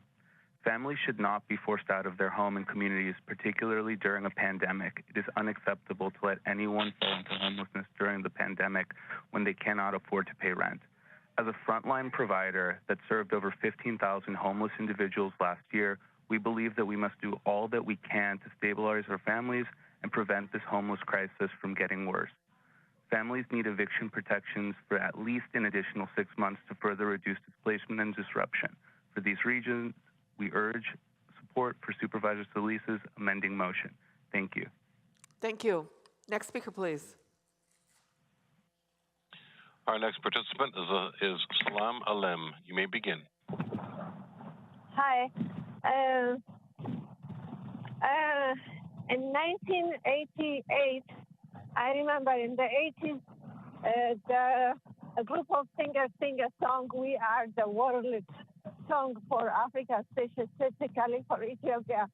I really think, like Bruce, he said that Philadelphia, the Prince of Philadelphia, we need to mobilize singers and all to come together to help you, the elected officials, to tackle this homelessness issue. We all are in it together. And I really appreciate all of you. Thank you very much. Merry Christmas. Happy New Year. Thank you. Next speaker, please. Our next participant is Roy Humphreys. You may begin. Thank you. And, as I follow these economic issues with the Board of Supervisors here, I'm simply amazed at, didn't you hear about the earthquake up at Northern California at 4.2? That's a tsunami coming down. What are you going to do, 5 months, 6 months? It's called Where's the Money? And it has all this time with the pandemic and you haven't got sources for the money. And $5 million is better than no dollars. And the gentleman says there just isn't enough money. It's pay me now or pay me later, and it is not going to be any less painful 6 months down the road for all of these people. You're just avoiding the inevitable. And there's a guy named Thomas Sowell did a very nice book about this subsidized everything on this. So people, you can fess it up now, or spend more time and money analyzing what should have been done a year, 2 years ago. Thank you. Thank you. Next speaker, please. Madam Chair, there are no other callers in queue to address the board. Okay, let's go in person. Speaker. All right, so there needs to be more, there needs to be extension of the eviction moratorium. There needs to be more tenant protections. Housing is a human right. I know a lot of people don't like to think that for some reason, but yes, housing is a human right. Every eviction that happens is violence. You could probably get awful lot of people housed if you started taking money, started defunding the fucking LASD gangs who go and evict and go and help the landlords with their evictions. And you put some of that money towards housing. Maybe you could actually just get some people housed, which would be a lot better than what you're doing now. So yeah, maybe instead of throwing people out onto the streets and, so that the landlords can get more profits, maybe you can instead get people housing. Thank you. Next speaker, please. Good afternoon. Sasha Harnden with the Inner City Law Center and the Keep LA House Coalition in support of the motion and amendment. Today you've discussed or will discuss the homelessness emergency, overcrowding in animal shelters, stability for workers, childcare needs, vulnerable seniors, and health. And research shows tenant protections demonstrably help with each of those issues. This is not just about rent. Without extending county emergency protections, millions of tenants will suddenly be subject to eviction due to pets they adopted, family members who moved in to help make ends meet, for arbitrary reasons, or for no reason at all. For the county's efforts to encourage cities to adopt their own protections to be successful, we must not create an artificial gap that will absolutely cause evictions to skyrocket. With respect to small landlords, I'll remind you you've already voted to put small landlord funds in place, have multiple report backs from the treasurer and tax collector on the ways the county's helping with mortgage relief, tax penalty relief, et cetera, and over $5 billion in federal money have gone out for rental assistance. We support whatever else you can do, but we have to make it clear that evicting tenants does not get landlords paid. This motion buys us a little breathing room, but we need a real extension that allows time for cities to pass their own protections. Thank you. Thank you. Next speaker, please. Buenas tardes, mi nombre es Ana Carrión. Yo vengo del distrito de la señorita Holly Mitchell y también estoy aquí como tenant en el área del sur centro. Good afternoon. My name is Ana Carrion, and I am for Ms. Mitchell's district and also the South Central. And I'm also here as a tenant. Estamos aquí como miembros de SAGE para apoyar las enmiendas que están poniendo en la mesa para extender las protecciones para junio. Necesitamos tener estas protecciones. So we're here to also support the amendments to extend those protections all the way to June, and we need those protections. Porque no queremos ser gente desplazadas y ser parte de la gente que está en la calle. Yo pago y trabajo para tener mi propio lugar. We don't want to be homeless, just like those that are out in the streets. I pay and I work so that I can pay my own living space. Soy una persona que fui afectada por el COVID. Estuve 3 meses en coma y quedé en diálisis peritoneal. I am a person that was affected by COVID, and I was in a coma for 3 months, and I had to have dialysis. Y estamos aquí para apoyar. Ahorita estoy con 500 de azúcar y estoy aquí para apoyar a todos los inquilinos para que no nos seamos desalojados y estemos en las calles. And I'm here to support. Right now, my sugar level is at 500, and I'm here to support all of the tenants so that we're not evicted and going out to the streets. Espero que todas las supervisoras apoyen el proyecto para que estemos en este diciembre en nuestras casas. Thank you for your Gracias. time. I do hope that all the supervisors support our project so that we're home for Christmas time. Thank you. Next speaker, please. Mi nombre es Eva García. My name is Eva Garcia. Y vengo para pedirles que por favor extiendan las protecciones, ya que es importante. And I'm here to ask you to extend those protections because it's very important. Recordando que la vivienda es esencial y vital como el agua. And just remembering that living and residency is also as vital as water. Si no tenemos agua, morimos. If we don't have water, we die. Si no tenemos vivienda, mueren en la calle. If we don't have a place to live, they die in the streets. Mueren en la calle en vida. In life. Their life is gone in the streets. Es triste que si terminan las protecciones, it's sad that if the protections are over, va a haber una ola de desalojos. There will be a wave of evictions. Y eso ya no queremos. And we don't want that anymore. Da tristeza vivir en un país donde está lleno de riquezas. It's so sad to live in a state where it's full of richness. Y hay mucha gente viviendo en la calle. And there's so many people living in the streets. El derecho humano es tener un techo. Human right is to have a roof over our heads. Es una protección para nuestros hijos, para que vayan tranquilos a la escuela. It's a protection for our children so that they can go to school without worry. Y si no lo hacemos ahora, vamos a seguir viendo a esos niños lavándose la cara en los parques. And if we don't do it now, we're going to see those children washing their faces in the parks. Y no me parece justo. And I don't think it's fair. Por eso les pido. And that's why I'm asking. que extiendan las protecciones para el condado, para el área no incorporada y para la ciudad de Los Ángeles. That you extend the protections for the county, the areas not incorporated in the area of Los Angeles. Gracias. Thank you. Next speaker, please. Buenas tardes, mi nombre es Margarita González. Good afternoon. My name is Margarita González. Estoy aquí para pedir que se extiendan las protecciones a los inquilinos. I'm here to ask that you extend the protections for the tenants. Ya muchos inquilinos están siendo acosados por sus arrendadores. There's a lot of tenants that are being harassed by the owners. Y no se puede vivir con miedo. And we can't live in fear. Eso no es saludable. That's not healthy. Las personas afectadas son madres solteras, The people that are affected are single mothers, personas de la tercera edad y niños. seniors, and children.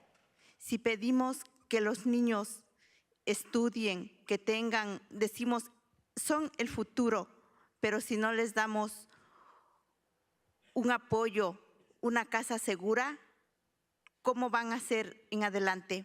We ask that our children study so that they can go to school, but if we don't give them or provide them a home or a safe space, how are they going to keep going? También recuerden que hay personas que han trabajado duro, pero que ahora son personas mayores que no tienen un número de seguro social y no pueden recibir ningún beneficio. And remember that there are people that work very hard, but now they're seniors and they don't have a social security number to have benefits. Las protecciones deberían de ser permanentes. The protections should be permanent. Porque hay muchas personas que de verdad no tenemos ahorros, no estábamos preparados para una pandemia. Because there's a lot of people that truly, we don't have savings. We weren't ready for a pandemic. También tenemos trabajos donde nuestro salario es muy bajo y tardamos más para recuperarnos. We also have jobs and where our wage is very low, so it takes time for us to recover. Tal vez ustedes no conocen nuestro mundo. Maybe you don't know our world. Y por eso es que piensan que un mes puede ser mucho para poder reponernos. Y no, esto va a pasar mucho tiempo para que podamos estar de pie. And you think that maybe a month is okay to recover, but no, we need more time so that we are Gracias. okay. Thank you. Thank you. Next speaker, please.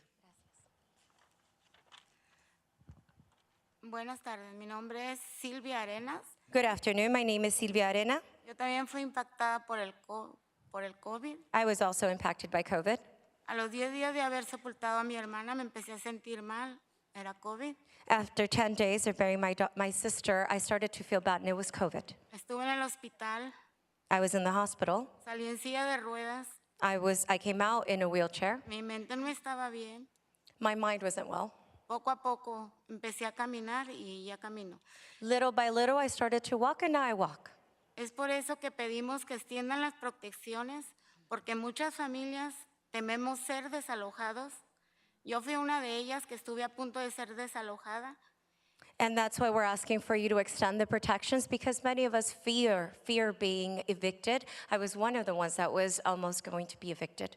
Y es importante que nos ayuden a permanecer en nuestras casas. And it's Gracias. important that you help us to stay in our homes. Thank you. Thank you very much. Next speaker, please. Buenas tardes, mi nombre es María Escobar. Good afternoon. My name is Maria Escobar. Yo vengo aquí con ustedes, señores, a pedirles un gran favor que si no nos pueden ayudar para alargar más la protección de la renta. And I'm here to ask you to please, all of you, to help us with extending the assistance for the rent. Que yo soy madre soltera. I'm a single mother. Y por cuando fue el COVID yo me quedé sin trabajo y no me puedo recuperar todavía. And when COVID hit, I was left with no work, and I still can't recover. Yo limpiaba casas en Palos Verdes, pero no me puedo recuperarse. I was cleaning homes in Palos Verdes, and I can't recover. Y ahorita, por el momento, tengo 2 días de trabajo nada más, o un día nada más. And for now, I'm only working 2 days a week of work, or sometimes 1. Y debo 6 meses de renta y no puedo pagarlos. Y el dueño ya llegó, me dijo que yo le dije a él que me llevara cuántos meses eran, me dijo que eran 6, pero si él llevaba el papel que me iba a desalojar, me dijo. And I haven't paid my rent for 6 months, and the owner already told me. I asked him to let me know how many months I've missed, and he says 6, and he said he'll come and bring the letter to evict me. Yo no tengo quien pedirle dinero, señor. I don't have anyone to ask for money.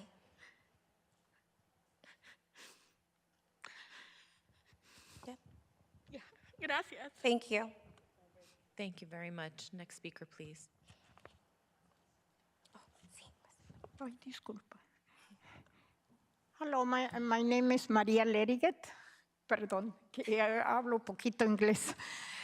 Mi nombre es María Leriget. Hello, my name is Maria Lediget. Yo vivo en Los Ángeles. I live in Los Angeles. Solís. Y yo pienso que los 6 meses está bien, pero no va a ser suficiente para recuperarnos.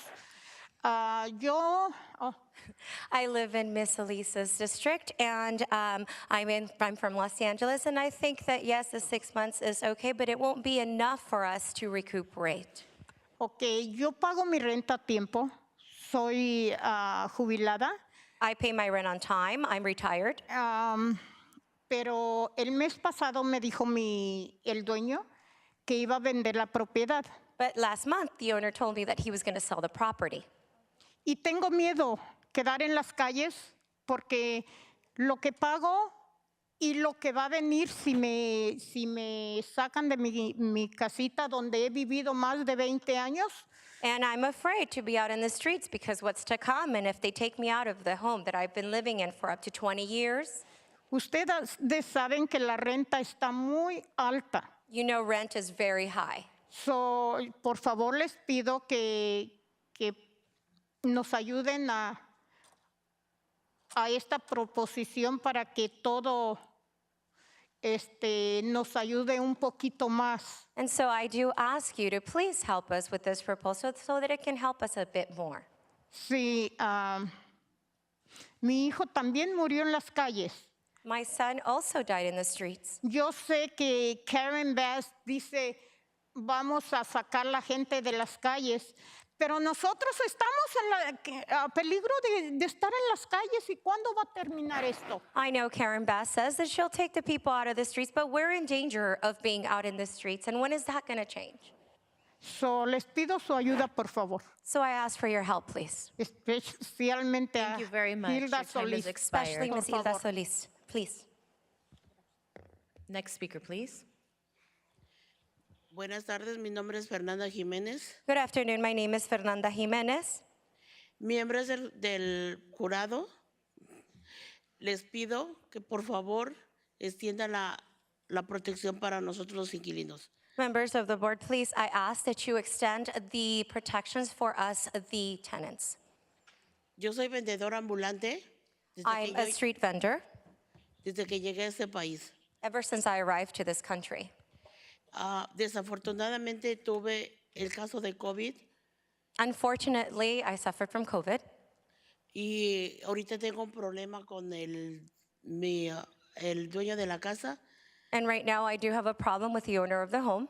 Y les pido por favor que nos ayuden a extender más la protección para nosotros los inquilinos. And I ask you to please extend the protections for us, the tenants. Hay mucha gente que vive en la calle. There's a lot of people that live in the streets. Ahorita con este frío es más a enfermarse y ya no queremos ver más gente en la calle. And with this cold weather now, people can get sick, and we don't want to see any more people in the streets.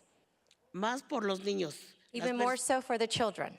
Por las personas mayores. Seniors.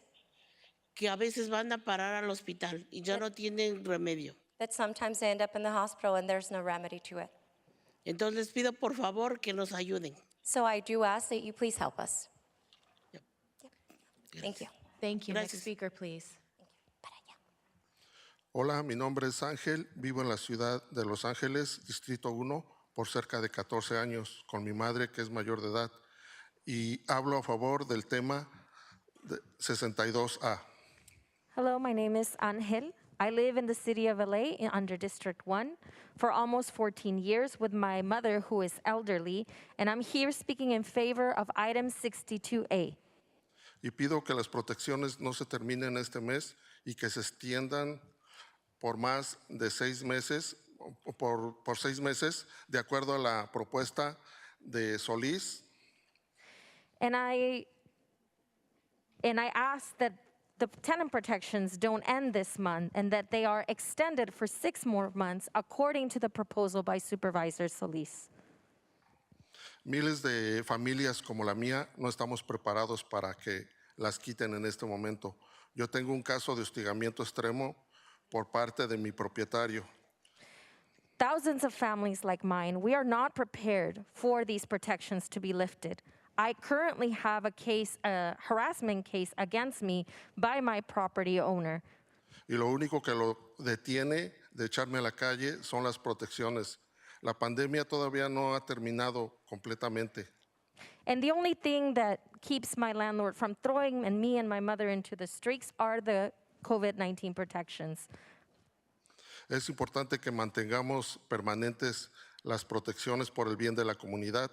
En este momento ya hay muchas familias viviendo en las calles. It is very important that we keep these protections for the benefit of all community. And at this time, there are thousands of families living on the streets. Y no queremos que esta situación empeore. We don't want this situation to get worse. Extender las protecciones es lo más apropiado y razonable en este momento. Extending the COVID-19 protections, it is the most appropriate and reasonable thing to do at this time. Tengamos un poco de conciencia por la comunidad. Let's have some consciousness and consideration for the community. Thank you. Next speaker, please.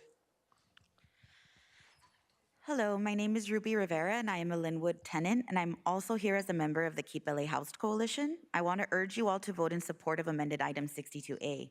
I speak to you both as a tenant and also the daughter of mom and pop landlords. I want to share the need to extend protections beyond January 31st. Without these protections, over 1 million tenants living in incorporated cities like mine will be left vulnerable to evictions. I've lived in Linwood all my life and have been a tenant here for the last 5 years. Linwood, like many other incorporated cities, does not have tenant protections beyond those granted by this board throughout this emergency. All of my neighbors are tenants, and many of these units have been a revolving door with prices skyrocketing in units that are sometimes uninhabitable.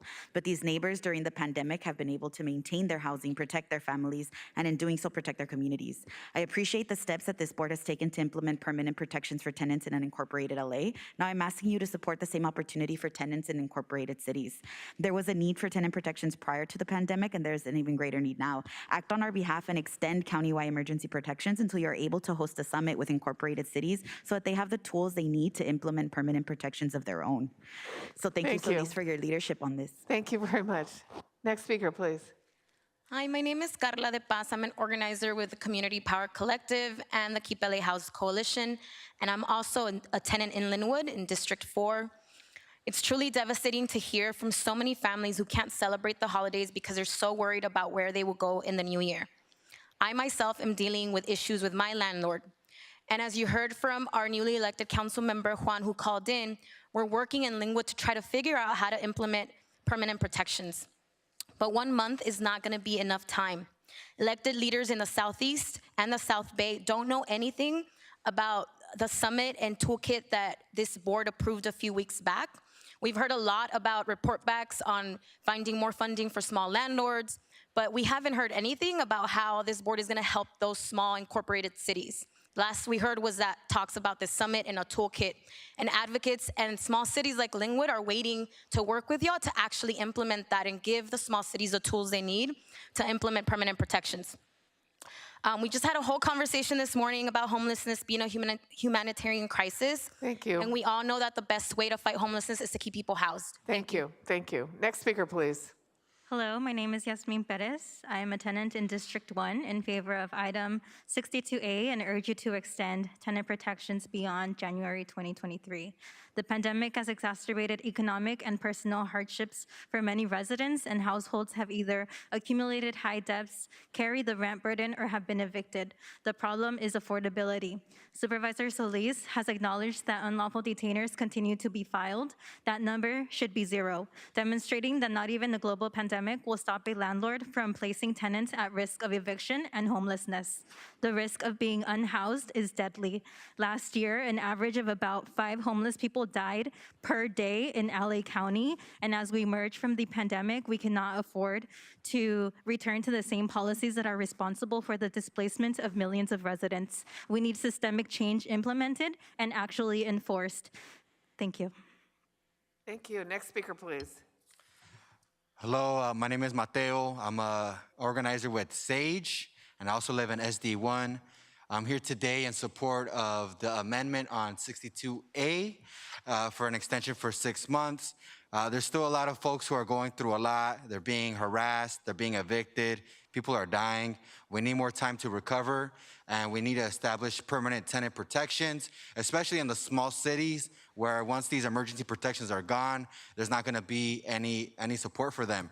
A lot of the trauma that people are going through is being normalized. It's become the new normal, and this is definitely, it shouldn't be this way, right? So I'm definitely in support of the 6-month extension, and we can establish a tenant bill of rights in all of LA County. Thank you. Hello. Go ahead. Yeah. Well, good afternoon, supervisors. My name is Pamela Agustin. I'm an organizer with Eastside Leads, a member of Keep LA Housed, and a tenant in District 5. And I'm here in support of item 62A and Supervisor Solis's motion to extend, for a 30-day report back, to extend the protections for 6 more months. As a tenant and organizer, I also organize with Stay Housed LA, and I have seen in this program how the current COVID-19 protections that you all passed have been a lifeline for families, and sometimes the only defense they have against high rent increases, unannounced owner move-ins, and literal ability for families to be whole rather than see their loved ones become houseless. This body must extend the protections and move forward quickly with helping local cities to adopt stronger protections outlined in the Keep LA Housed Tenant Bill of Rights via the scheduled meetings next year with local jurisdictions.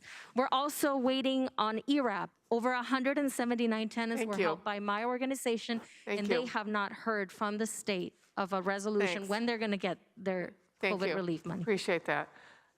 Next speaker, please. Hi, my name is Sofia Garcia, and I'm an artist and a tenant organizer with Stay Housed LA, who actually has all of the data you were requesting earlier. So if you want to check in. And I wanted to say I am in favor of 62A, and I believe tenant protection should actually be extended past 1 month, 6 months, and become permanent. For Los Angeles tenants and renters, this is life and death. For landlords, it is not. It is not. Losing your housing could kill you. Losing extra income can't. This is absolutely unacceptable in one of the wealthiest cities in the world. How embarrassing to claim there is no money for Angelenos when City Council actually just approved $11.8 billion for LAPD. A tenant in Hollywood committed suicide because they had sheriffs at their door ready to evict them. And I work with more tenants and organizers even who have to deal with suicidal thoughts. Thank you. Thank you. Next speaker, please. Mike Greenspan, the Jew who won't go back to Florida, you Antichrist Catholics. I'm staying here. I'm a renter in the 3rd District and have been for 32 years. Now, I had a tenant upstairs from me. I happened to come across some paperwork. This was, probably a year ago. They owed $18,000 to Moss & Company. And guess what? Zoom, zoom, off they went. Yes, folks, someone else is in that apartment now. But just to let you know, they owe, bye-bye.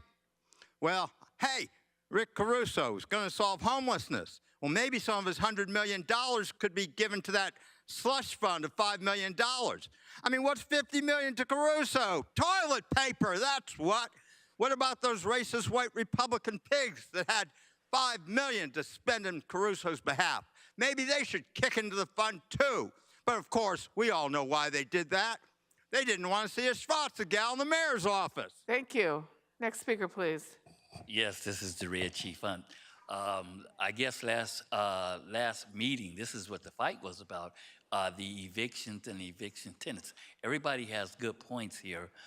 When do it come to an end? Do I really support the moratorium for 6 months? I think the people in need, it has to be a list. It has to be some kind of fundamentally a list that we support the 6-month moratorium and things like that. Like you said, the problem's not going to go away, and actually it's going to create more homelessness. So if we don't support it now, 6 months later, we're going to be in a big jam. I really want to see what the report says in 30 days, and then I can form an opinion for the 6 months moratorium.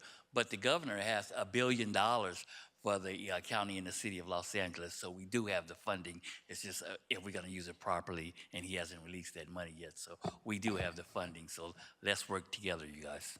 Thank you. Next speaker, please. Good afternoon. My name is Anabela Mazariegos. I'm from Unión de Vecinos de Boyle Heights.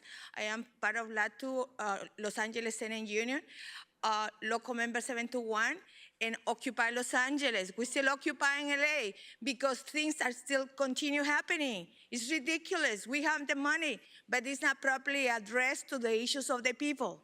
It's very scary to know that you're not going to be able to pay your rent.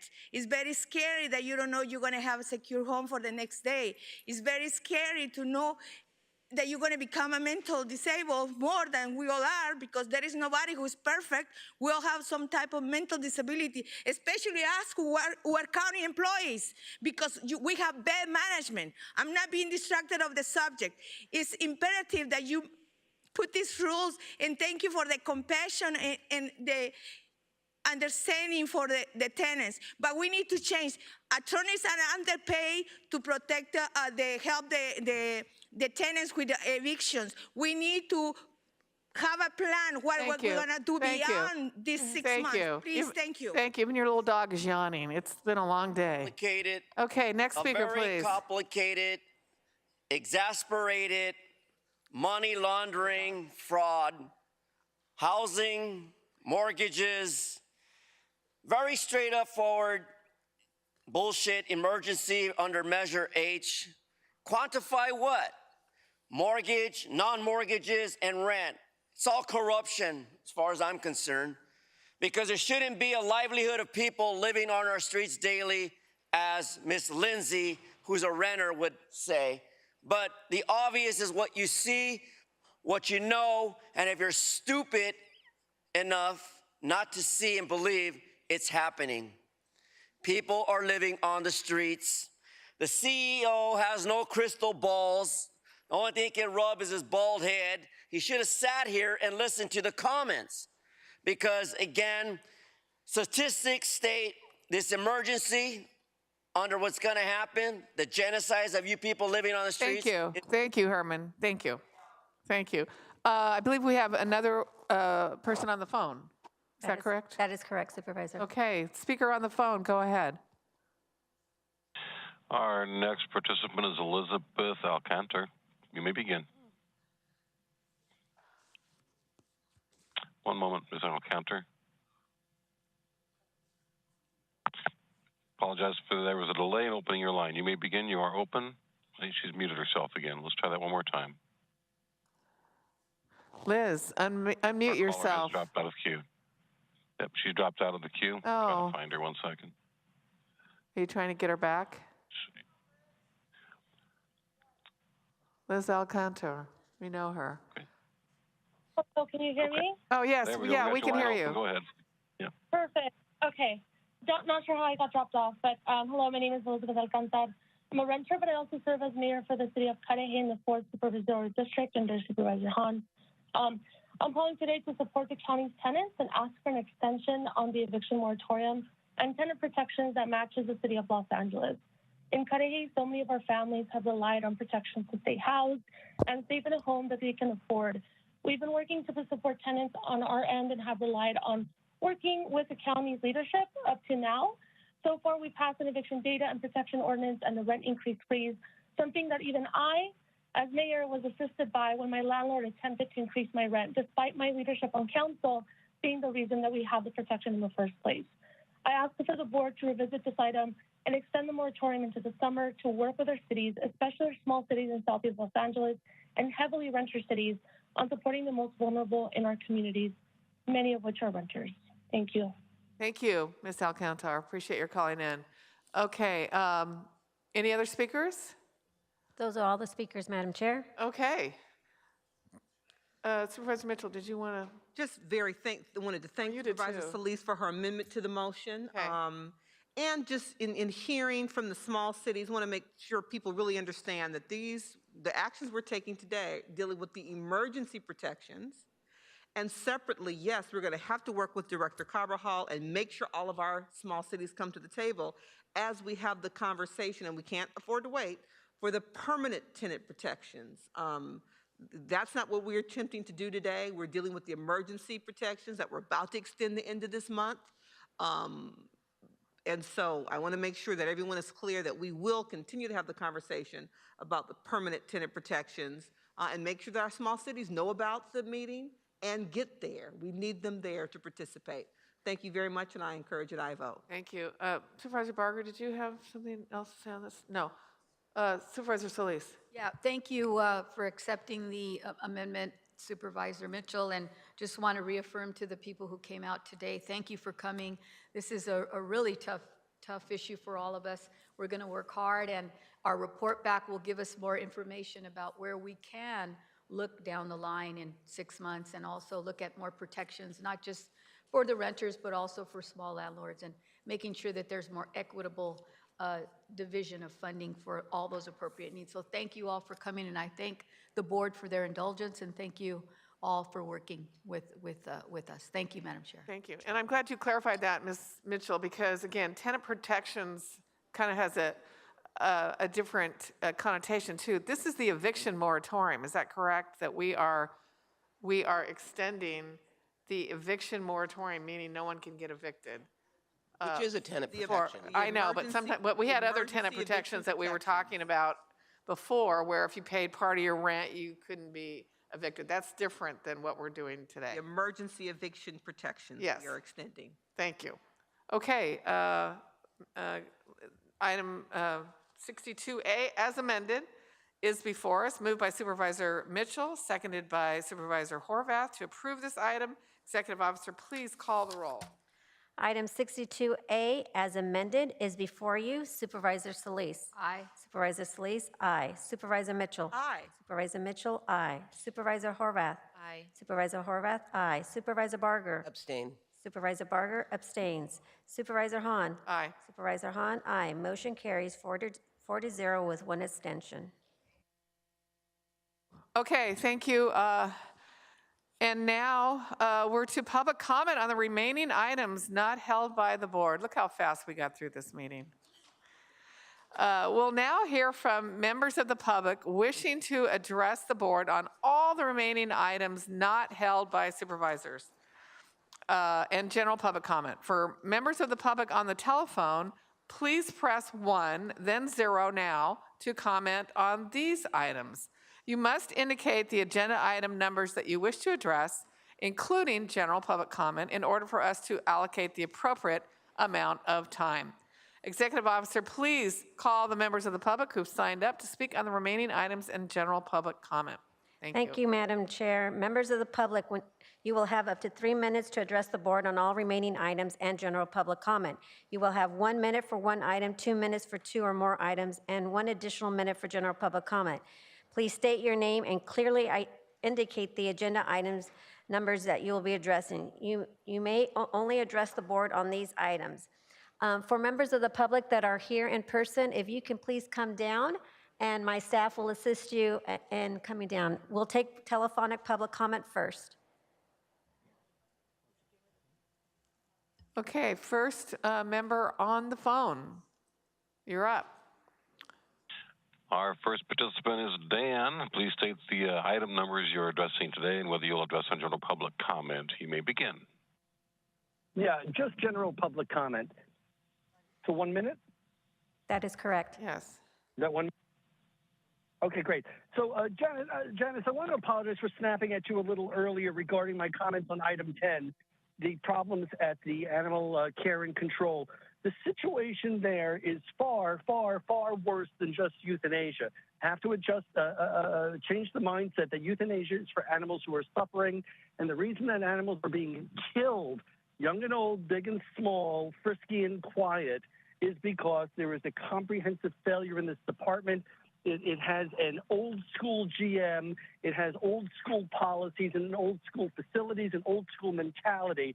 I have been covering this stuff both at that agency and LA Animal Services for more than 20 years. When I've reached out in the past, I have not received a response. I am always happy to share what I know, but there are people who know a lot more than I do. There are people who are a lot smarter than I am. I'm just reaching out to give you what I know. Should anybody want it, in the past several years, my columns have received 5 Thank you LA so Press much. Club awards. Appreciate Let your me know if you need the time. help. Okay, next speaker, please, on the phone. Our next participant is Carol Cudsdonell. You may begin. Please state the agenda items you're addressing and whether you'll address on general public comment. Okay, I would like to speak on item 54, item 32, and make public comment. I support item 32. For item 54, the county's current wireless ordinances fail to protect the county adequately from liability and fail to protect residents from unnecessary risk. I ask the supervisors to adopt in its entirety the Encinitas Wireless Facilities Ordinance or the ordinance revisions submitted by Fiber First LA in their entirety instead of the ordinances considered in item 54. The Encinitas ordinance is currently in effect in California and requires several things. It requires commercial general liability insurance for bodily injury and property damage, automotive insurance, workers' compensation, errors and omissions policy, environmental pollution liability insurance, umbrella policy, endorsement to include the city as additional insurers. It requires that they show verification of coverage.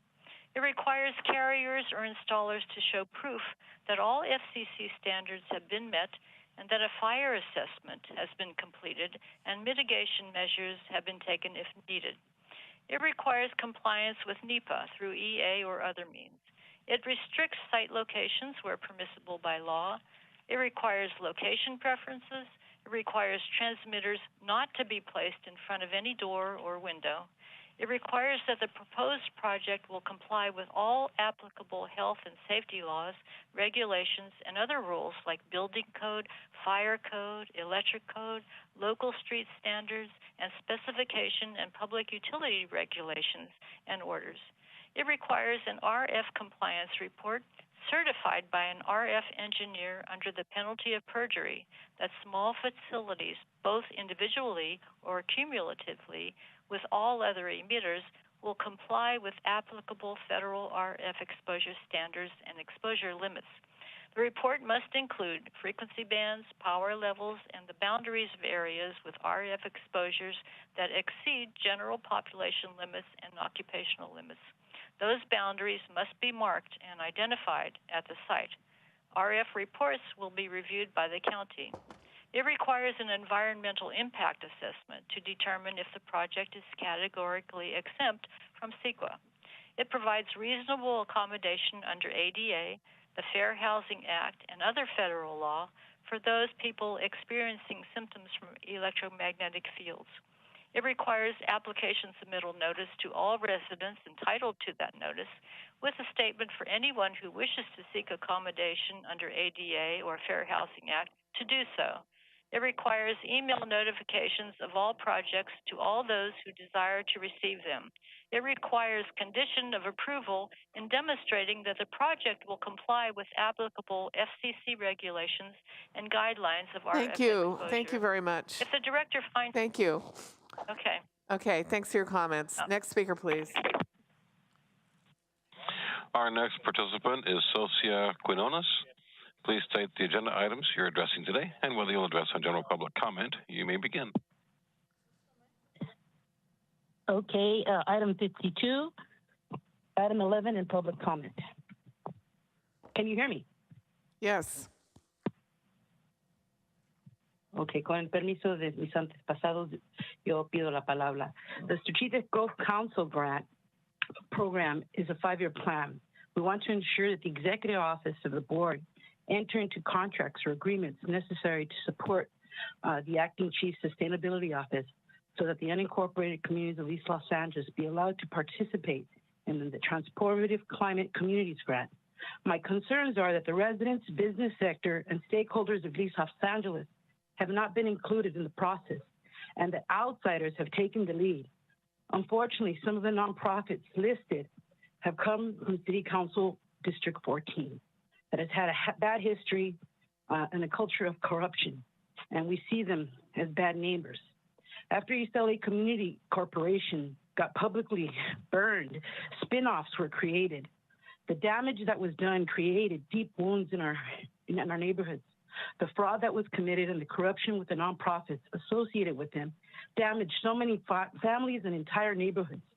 The founding director of East LA Community Corporation was Jose Huizar. Information regarding the pay-to-play corruption in East LA Community Corporation, a community of friends, and others have been sent to the FBI. Mayor Bass spoke earlier about the delays over a very controversial project. She exposed that she had no clue or the cultural competence to understand the contention situation surrounding this project. That land was seized via eminent domain and not used as a bus turnaround by LA County NTA. We knew that was a land grab when the community opposed to this occupation and displacement had their constitutional rights violated by not being allowed first right of refusal. The LA County Metro property that she stood on top of an abandoned oil well. So this is why we stood up against this project. It also was adjacent, it's directly across the street from our sacred burial grounds that the LA Metro desecrated and unearthed our ancestors' remains when we pleaded with them not to. This is why this is a problem.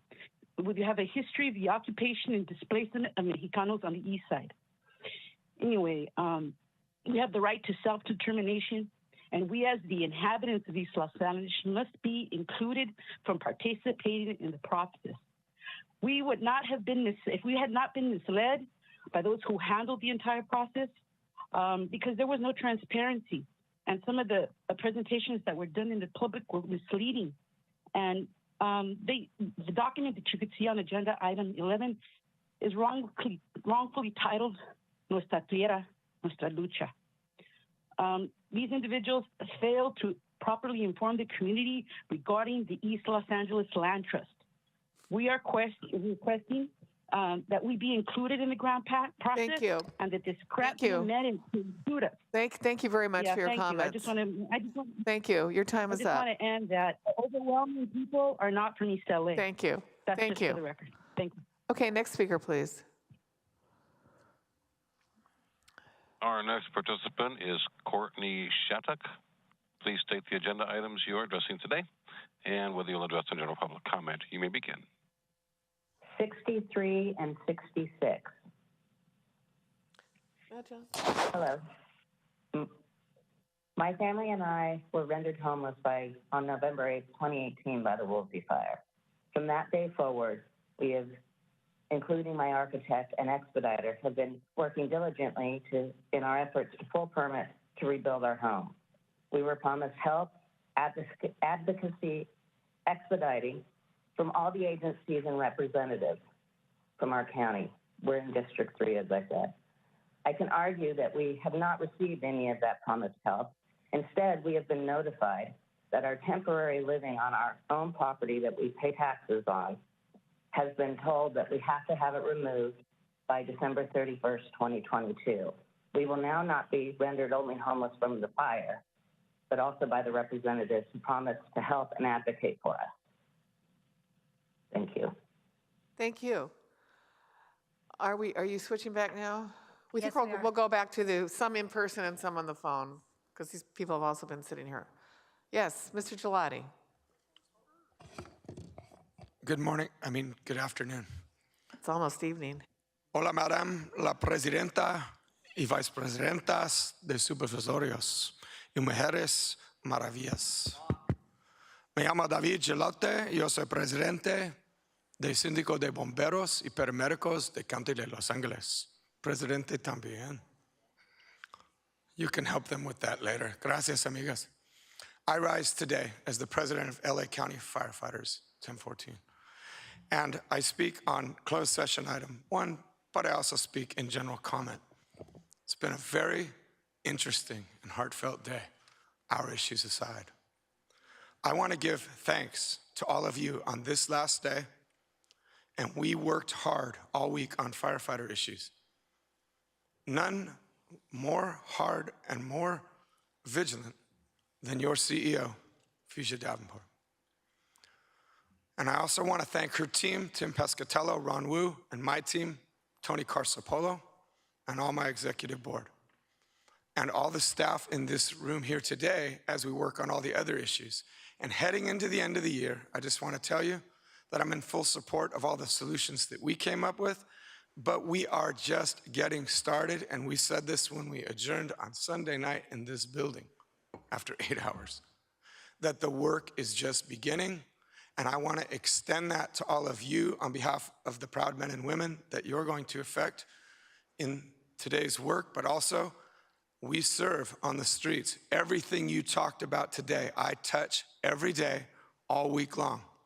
And while we're not mentioned in the list of agencies always, I want to tell you I was texting with the mayor of LA as we spoke, and I said, I'm going to add onto the committee to help with alternative transport destinations, mental health issues, and the homeless issues. I've already talked with the CEO, and I know this is not why I came up to talk, but I was deeply affected by today's meeting. How can you not be? And so on that note, I just want you to know, we commit all of our resources to help you on not only all the issues that we need to take care of the fire district, but to take care of this great county of LA. Thank you, and happy holidays. Thank you so much. We really appreciate that, and we know that you've been working really hard with our CEO and the negotiating teams, and I think I can speak for my colleagues that we are so supportive of our men and women in our county fire department who are our first responders, and you do touch all the issues that we talk about on a daily basis. So we thank you, and please pass on our support of the men and women in this great department. Next speaker, please. Hi, my name is Miro Koletik. Janice, Han, the president. Well, glad to see you again. I welcome our District 3 new addition, Madame Horvat. And I also want to commend Supervisor Mitchell on amendment and restating the County of Los Angeles COVID-19 tenant protections resolution of January 25. I see your signature in the back, so I want to commend you for it. I have a question. Is this resolution, does this resolution have a force of law in county jurisdiction? Honestly, this is public comment, and we're not really supposed to engage in question and answers, but somebody anyway, can help you with. I would like to get some help. Okay. From somebody who's going to help me. Where do you live? Answer all those in Madame Horvat's district. Okay. Well, we do have in the back corner there, sir, someone, or John. Okay. In Supervisor Horvath's office. I think I'm pointed in the right direction. Yeah, great. We want to help you. Thank you very much. Thank you for sitting through the meeting. Merry Christmas, everybody. Merry Christmas to you as well. Thank you. Next speaker, please. Yes, good afternoon, Dr. Geneviève Claverol.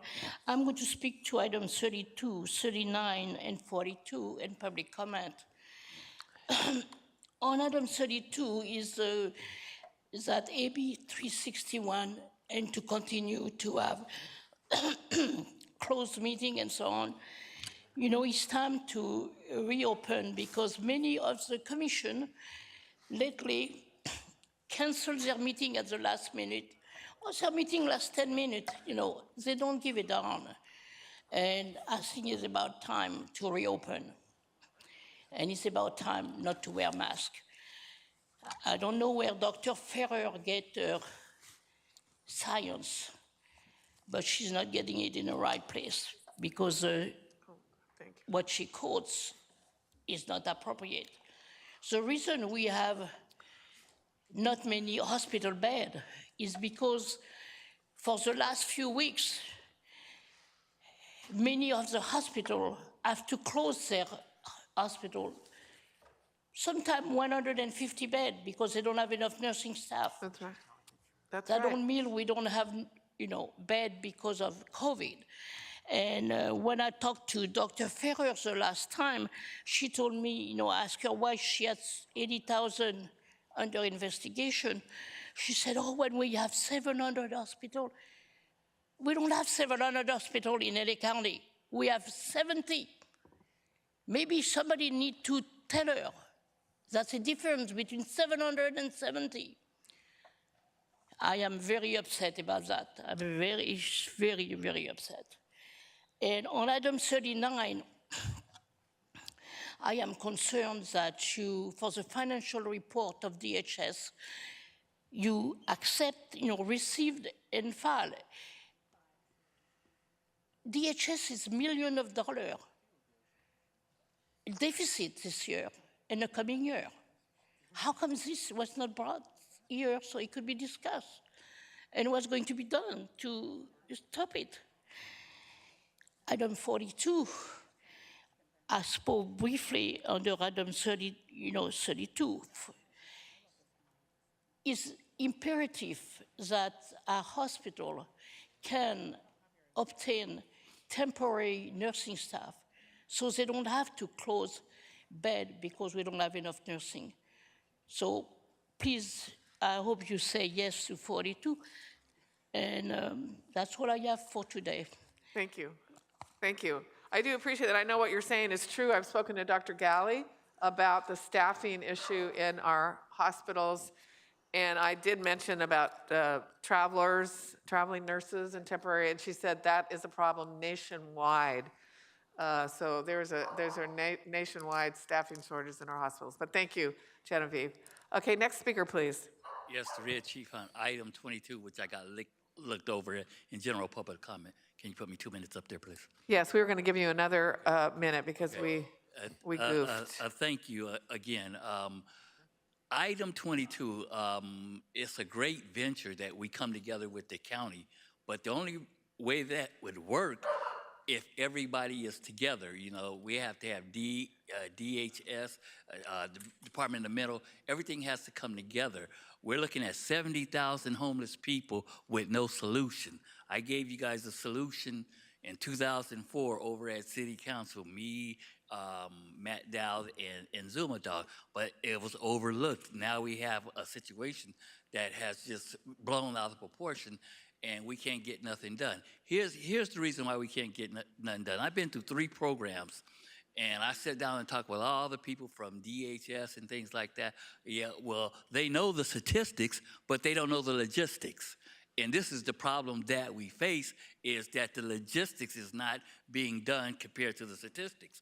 And if we don't get on board now, Carol Sobel filed that injunction in 2004, and nothing has been done. Here's what the whole deal is, that I got 100 friends with vouchers, but they can't go and use those vouchers because won't nobody take them. $1,800, rent is $2,500. That's where the main problem is. Not unless we call for eminent domain on 1/3 of all new properties will we solve this homeless problem. We will create 72,000 new units if we can get the president to call eminent domain on 1/3. They have to take the vouchers, else we're gonna be in the same position 20 years from now. Thank you. This is the Red Chief Hunt. Thank you. Linda Hobbs, general public comment. Hello, I'm a retired teacher and a member of First Financial Credit Union. The current CEO of the credit union earns $460,000 per year. The chief financial officer earns $240,000 per year. please ask First Financial Credit Union to delay closing the Torrance branch on December the 31st, 2022, until all the teachers and members have been notified of the closure and granted a public hearing. There is an easy financial solution. Keep the Torrance branch open 2 days per week by reducing the other 9 branches' Saturday hours to twice a month rather than 4 times a month. I thank you for all your great work. Thank you. Well, Torrance is in my district, so can one of my staff members, is anybody here? Hello? Get the information from her? Liz, you might be the only one in the room. Is there? Oh, there goes. Okay. Because you had some good suggestions, so if I did write a letter to them, I would want to quote some of those suggestions, which seem very reasonable. Thank you. Okay, next, we're now going to go back to the phone. That is correct, Madam Chair. Okay, on the phone, the next speaker, please. Our next participant is Dick Hogue. Please state the item numbers you're addressing today and whether you'll address on general public comment. You may begin. Yes, Dick Hogue, Granada Hills. I would like to speak on item number 54, item 32, and public comment. I support item number 32. For item 54, the county's current wireless ordinances fail to adequately protect the county from liability and fail to protect residents from unnecessary risk. I ask the supervisors to adopt in its entirety either the Encinitas Wireless Facility Ordinance or option 2, the ordinance revisions submitted by Fiber First LA in their entirety instead of ordinances considered in item number 54. The Encinitas ordinance is currently in effect in California and requires 16 things. I'm not going to get through all 16. I'll speak as quickly as I can. You can cut me off when my time is up. Number 1, it requires commercial general liability insurance for bodily injury and property damage, automotive insurance, workers' compensation, errors and omissions policy. And this next one is really important, environmental pollution liability insurance. Let me repeat, environmental pollution liability insurance. Another point that it requires umbrella policy and endorsement to include the city as additional insureds. It requires that they show verification of coverage. That's all point number 1. Point number 2, carriers or installers to show proof that all FCC standards have been met and that a fire assessment has been completed and mitigation measures have been taken if needed. Number 3, compliance with NEPA through EA or other means. Number 4, it requires the restriction sites be located where permissions were permitted by law. Number 5, it requires site locations preferences. Number 6, transmitters not be placed in front of any door or window.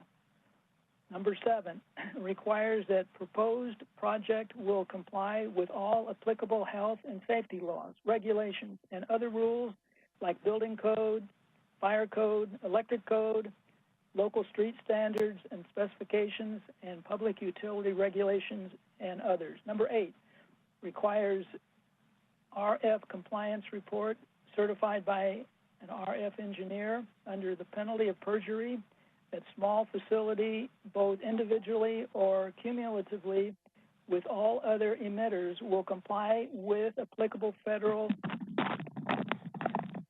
standards and exposure limits.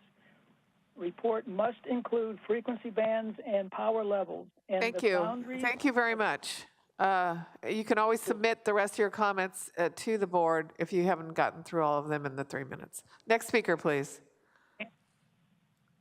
Next, we'll hear from Veda Gasagi. Please state the item numbers you are addressing today and whether you will address on general public comment. You may begin.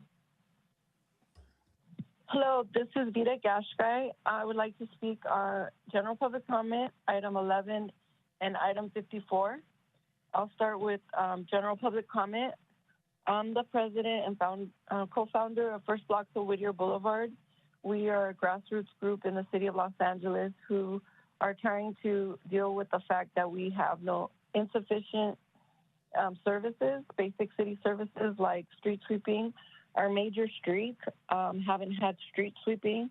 Major streets like Whittier, Soto, Washington, Olympic, etc., have not had any formal street sweeping in over 40 years. I live on Whittier Boulevard.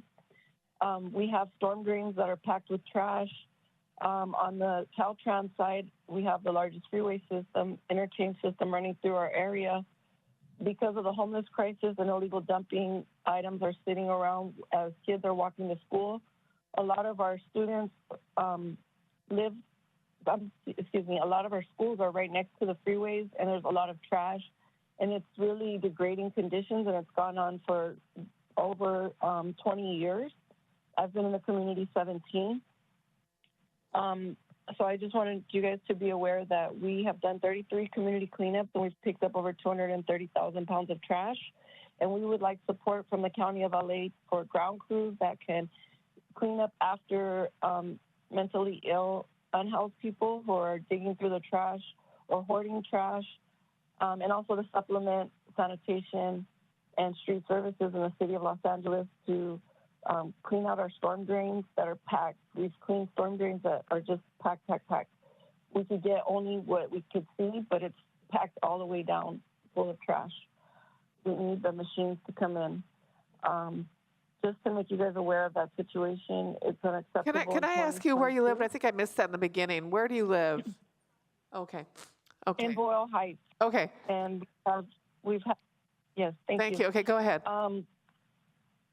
So item number 11, I'd like to address the fact that there's mistrust with East LA Community Corporation.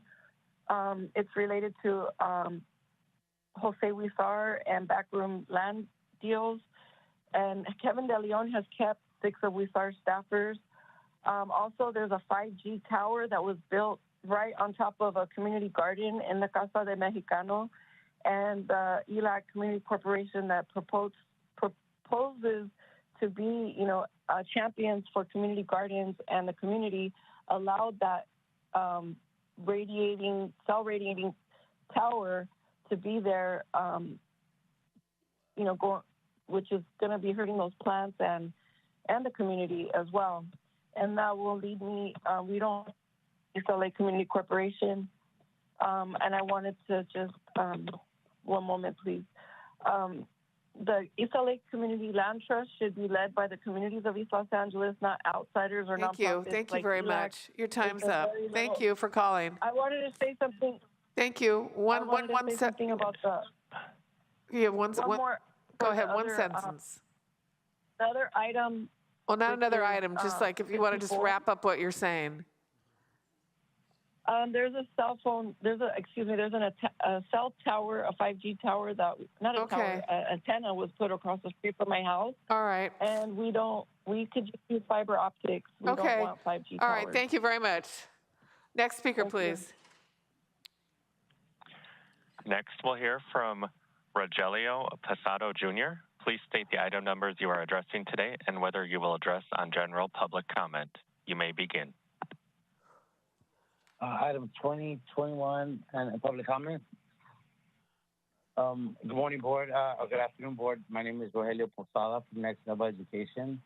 I'm an upcoming organization that is definitely will be being seen more often in the future, and possibly bugging, but in a positive way. One, I wanted to acknowledge the appreciation for the measure and the movement to help kids that are so desperately needed. And I know this personally because I have a father that was through the systems as a juvenile, a brother, same thing in the system as a juvenile, and I was going through the same thing. Father ended up moving up to bank robbery, brother murder, and I was going in and out. As we see, we're all Americans. Well, we were all American citizens. We're not from nowhere else. We're 6 generations, so the process is wrong. And that's why it's been my battle in life to stop this recidivism and change for youth. I just wanted to say I'm looking forward to working with Supervisors Han, Mitchell, Chief Probation Officer Adolfo Gonzalez, Director of Youth Development, Lisa Salazar. I also wanted to get support especially from District 2 Supervisor Holly Mitchell, because I'm looking for a youth home in Manhattan Beach or Redondo Beach with the hopes of a positive welcome. We all know that working together, oh, I'm sorry, wrong part. So also I wanted to say that I may be shooting myself in the foot, but my goal for my program is to reduce this recidivism rate, and my program's goal is 75%. I just wanted to say thank you for your devotion to all that are moving to make our city more beautiful, empowering, and in a positive direction. And I just want to end this with my personal card from Frederick, a quote from Frederick Douglass. It is easier to build strong children than it is to build broken men. Thank you very much for your time, and I appreciate your guys' effort. Thank you. Next speaker, please. Appreciate it. Next, we will hear from Louis Vargas. Please state the item numbers you are addressing today and whether you will address on general public comment. You may begin. Yes, I'm addressing on general public comment on behalf of the Anti-Recidivism Coalition. I call strong to support item 20. Its passage will ensure services designed to prepare young men to live successful lives, gain skills to better deal with obstacles, and avoid risky behaviors. Someone in the panel just mentioned the crucial fact that it's about our youth, and that is a definite fact. I've seen what can happen when offered limited opportunities for policy transitions after long periods of incarceration can become a reality. I firmly believe opportunities such as ARC's Magnolia House will serve as a positive influence. These expose them to constructive role modeling and invaluable character traits, which will enhance their sense of value and self-worth. Please, please, give these youth the opportunity to redeem themselves by implementing item 20. It will contribute toward their goals and individual rehabilitative planning. Also, the continued care, treatment, and supervision which will be offered by this implementation will aid their pathway toward a successful outcome. Thank you. And will no doubt ensure funds be distributed towards different destinations. Thank you. Thank you very much. Thank you. Next speaker, please.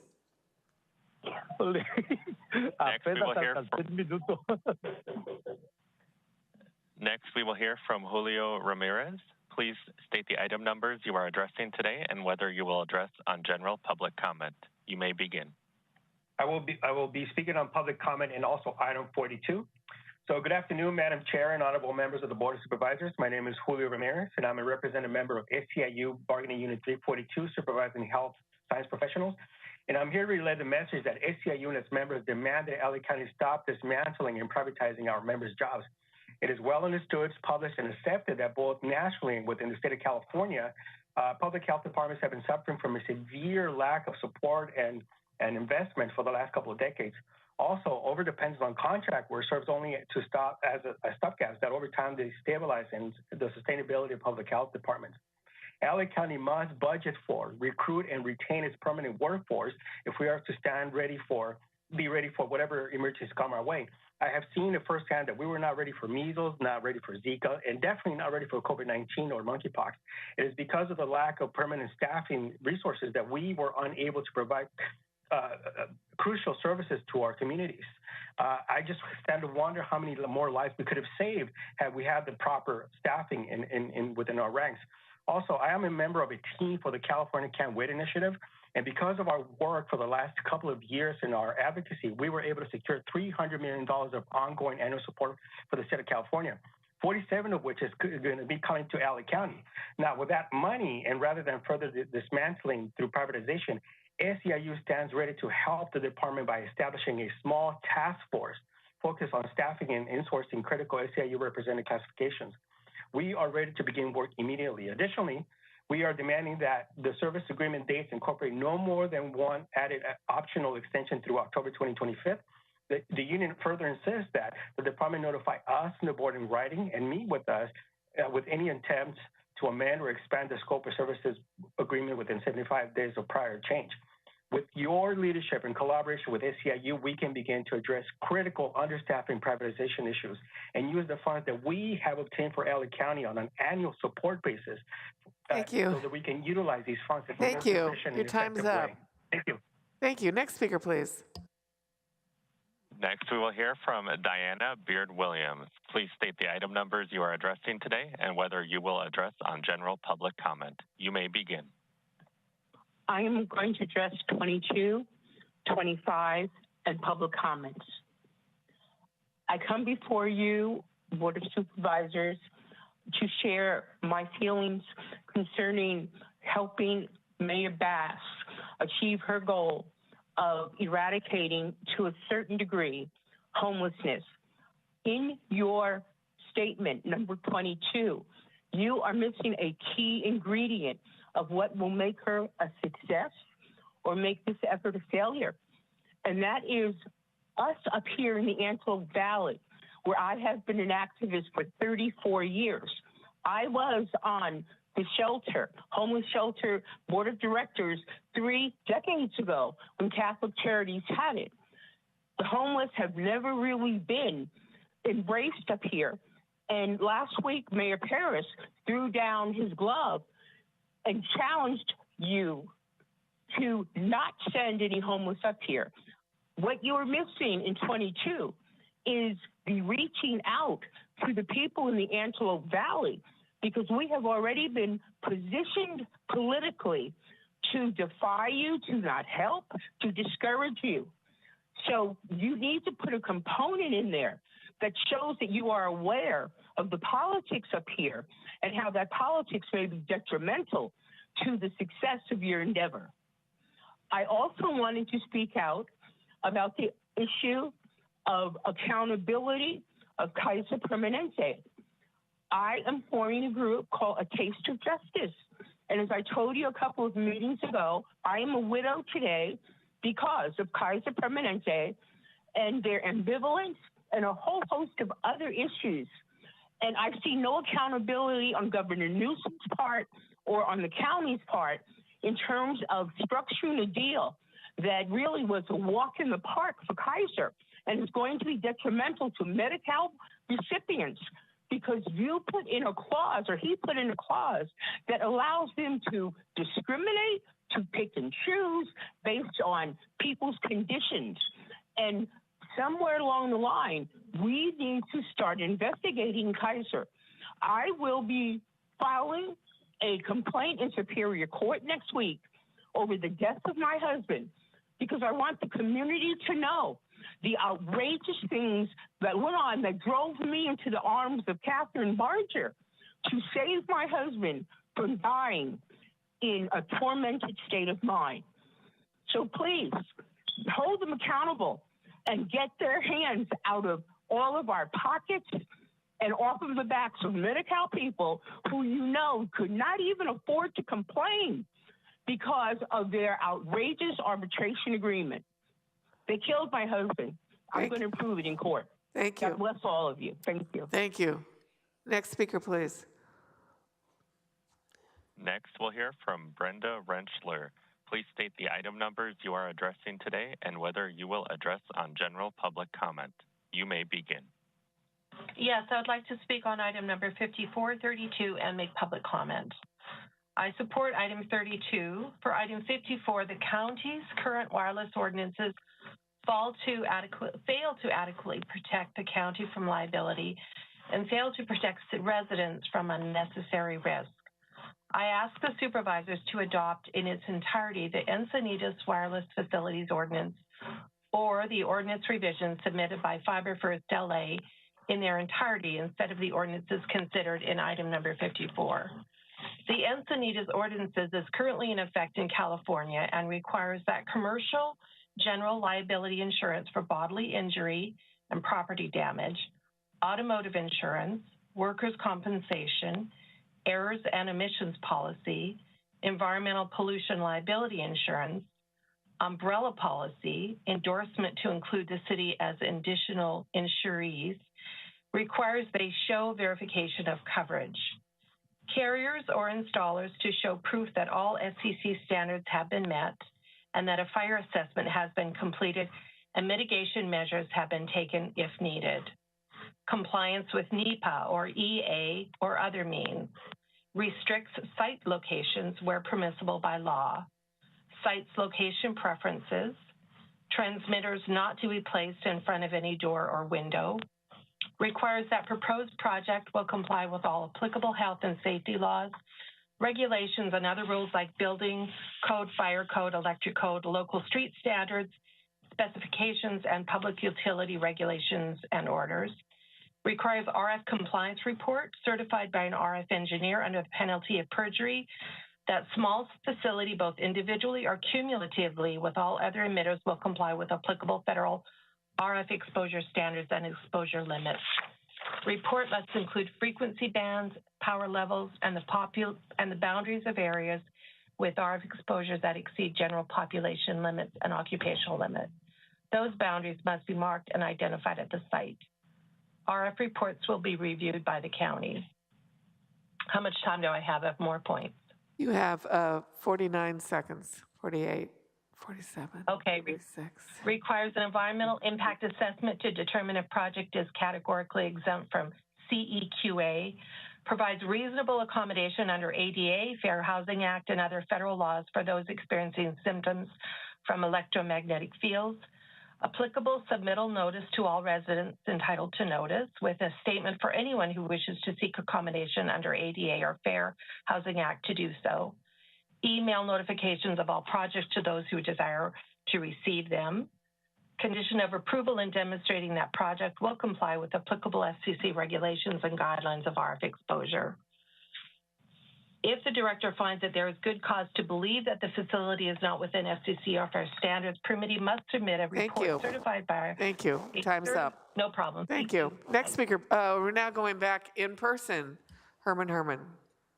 So it's Tuesday, December 20th, 2022. I want to point out Hess versus Los Angeles County for the record of these three settlements on 56, 57, and 58. Indiana versus Hess, Brandenburg versus Ohio, Bagdasarian versus United States of Pasadena. These are situations where cases have developed, like, for example, Michael Hunt versus the city of Los Angeles, because we know that we are being discriminated. It's not on the basis of what we know, it's the basis of the color of our skin.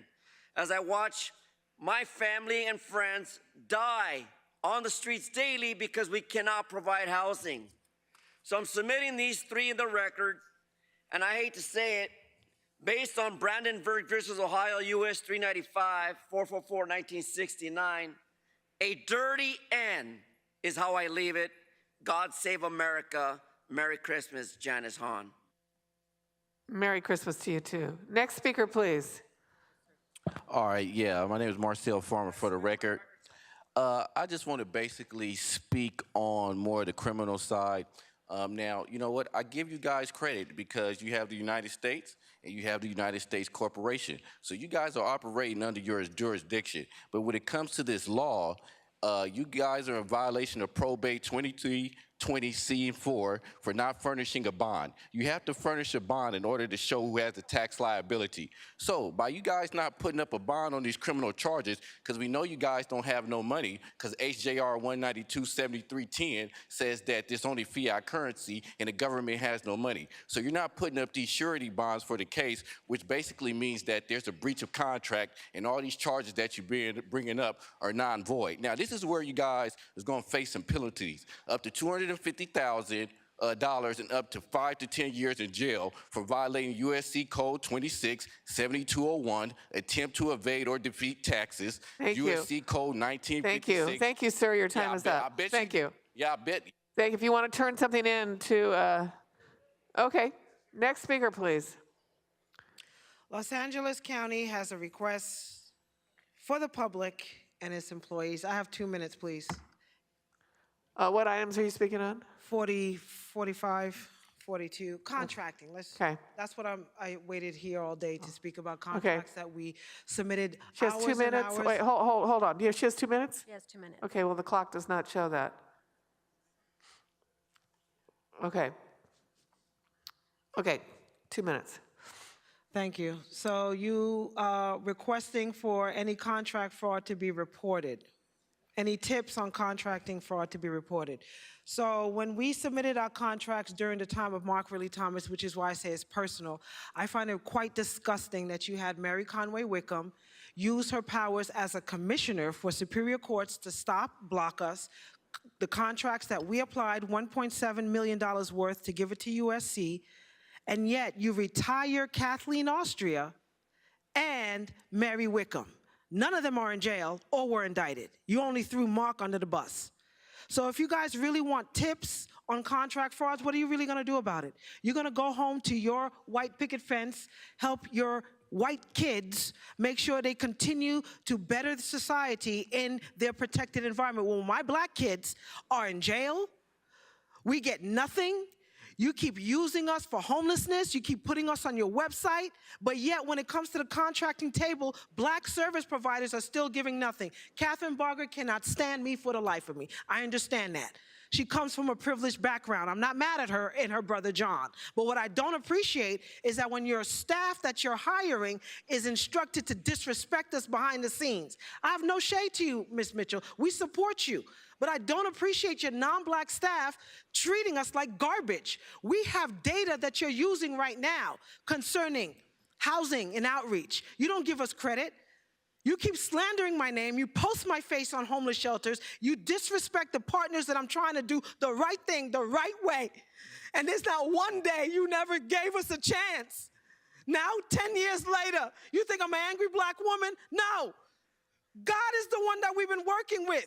And he sees everything that you're doing. So do the right thing for 2023, for contracting for black service providers, and you won't see my face. You'll see people housed. You see children off the street. Thank you. And Thank that's you. how we want to do for Thank you. 2023. Thank you. Thank you. Appreciate it. Next speaker, please. Thank you. Anabela Mazariegos, item 10, 11, and 22. This is the longest meeting that I ever come to the board. Ooh, your You should dog provide was us lunch yawning. and water because it's ridiculous.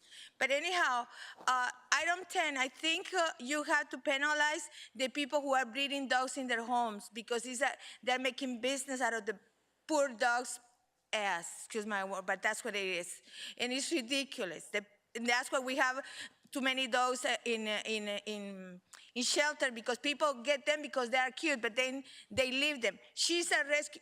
I rescued her. She was a gift for children, but the mother did not like her, so she will be out in the street roaming, and she's my blessing. Okay, item 11. Please, before you give any contract to ILAC, they have different branches, okay, to disguise the real identity. It was Jose Huizar who started this. What I'm opposed about them is because Metro has a contract with them for 70 years. They get a property that it was purchased with eminent domain, taxpayer money. Built 100% had money, and for 75 years they are collecting the money. That's what now they are purchasing, and they are recanceling Boyle Heights. They are purchasing properties, and they are gentrifying Boyle Heights. And they're going to go now to East LA? This is no. Please investigate them. You have to audit them because there is corruption. I feel bad for the workers, but I don't feel bad for the people who are, they started this. 22, everything linked together. When you give the money to nonprofit organizations, there is like a money laundering because they got their money to staff. Stay House LA, I saw it last week, they're hiring somebody with a ridiculous salary. I protested and they don't care. All those nonprofit, they need to be added. Please, do the right thing. Thank you, gracias. Next speaker, please. Let's not clap, let's just raise the roof if you agree with someone. Okay, next speaker, please. Yes, good morning, good afternoon, and good evening. Right. So my name is Brenda Martinez, and I am a member of, I'm wearing many hats today. I'm a member of the Fiber First LA. I want to thank the staff of Barger and Han and Horvath for meeting with us. Today I have a couple of questions and answers on the bottom that we really want you to have for this meeting. with your staff and your county council regarding Title 16 and 22. We really want you to be informed. These questions have been compiled by a bunch of experts, including a telecommunication expert attorney that served for the Texas deputy. Also, I would like to speak real quick. I lost my, well, thank you so much. Thank you, and please give that to someone so that we can all. Yes, yeah. thank you, I appreciate it. Thank you. Next speaker, please. Hi, LA County Board of Supervisors. I'm Donald Harlan. I'd like to speak on agenda items number 4, 5, 7, 11, 14, 18, 19, 27, 35, 46, 53, 65, and 20. Agenda item number 4. This is about the development in Stevenson Ranch. They're building a new wireless communication facility. I just noticed that there's a lot of illegal development and that there's a Kavanaugh Lane over there. I don't know if there's somebody important over there. Agenda item number 5. I would say no more illegal development in Stevenson Ranch. Number 5, appeal for project for Kane Country Construction. Definitely, that's no, they don't need to build anything there. Agenda item number 7, mental health, LAC, USC, Ward 2E.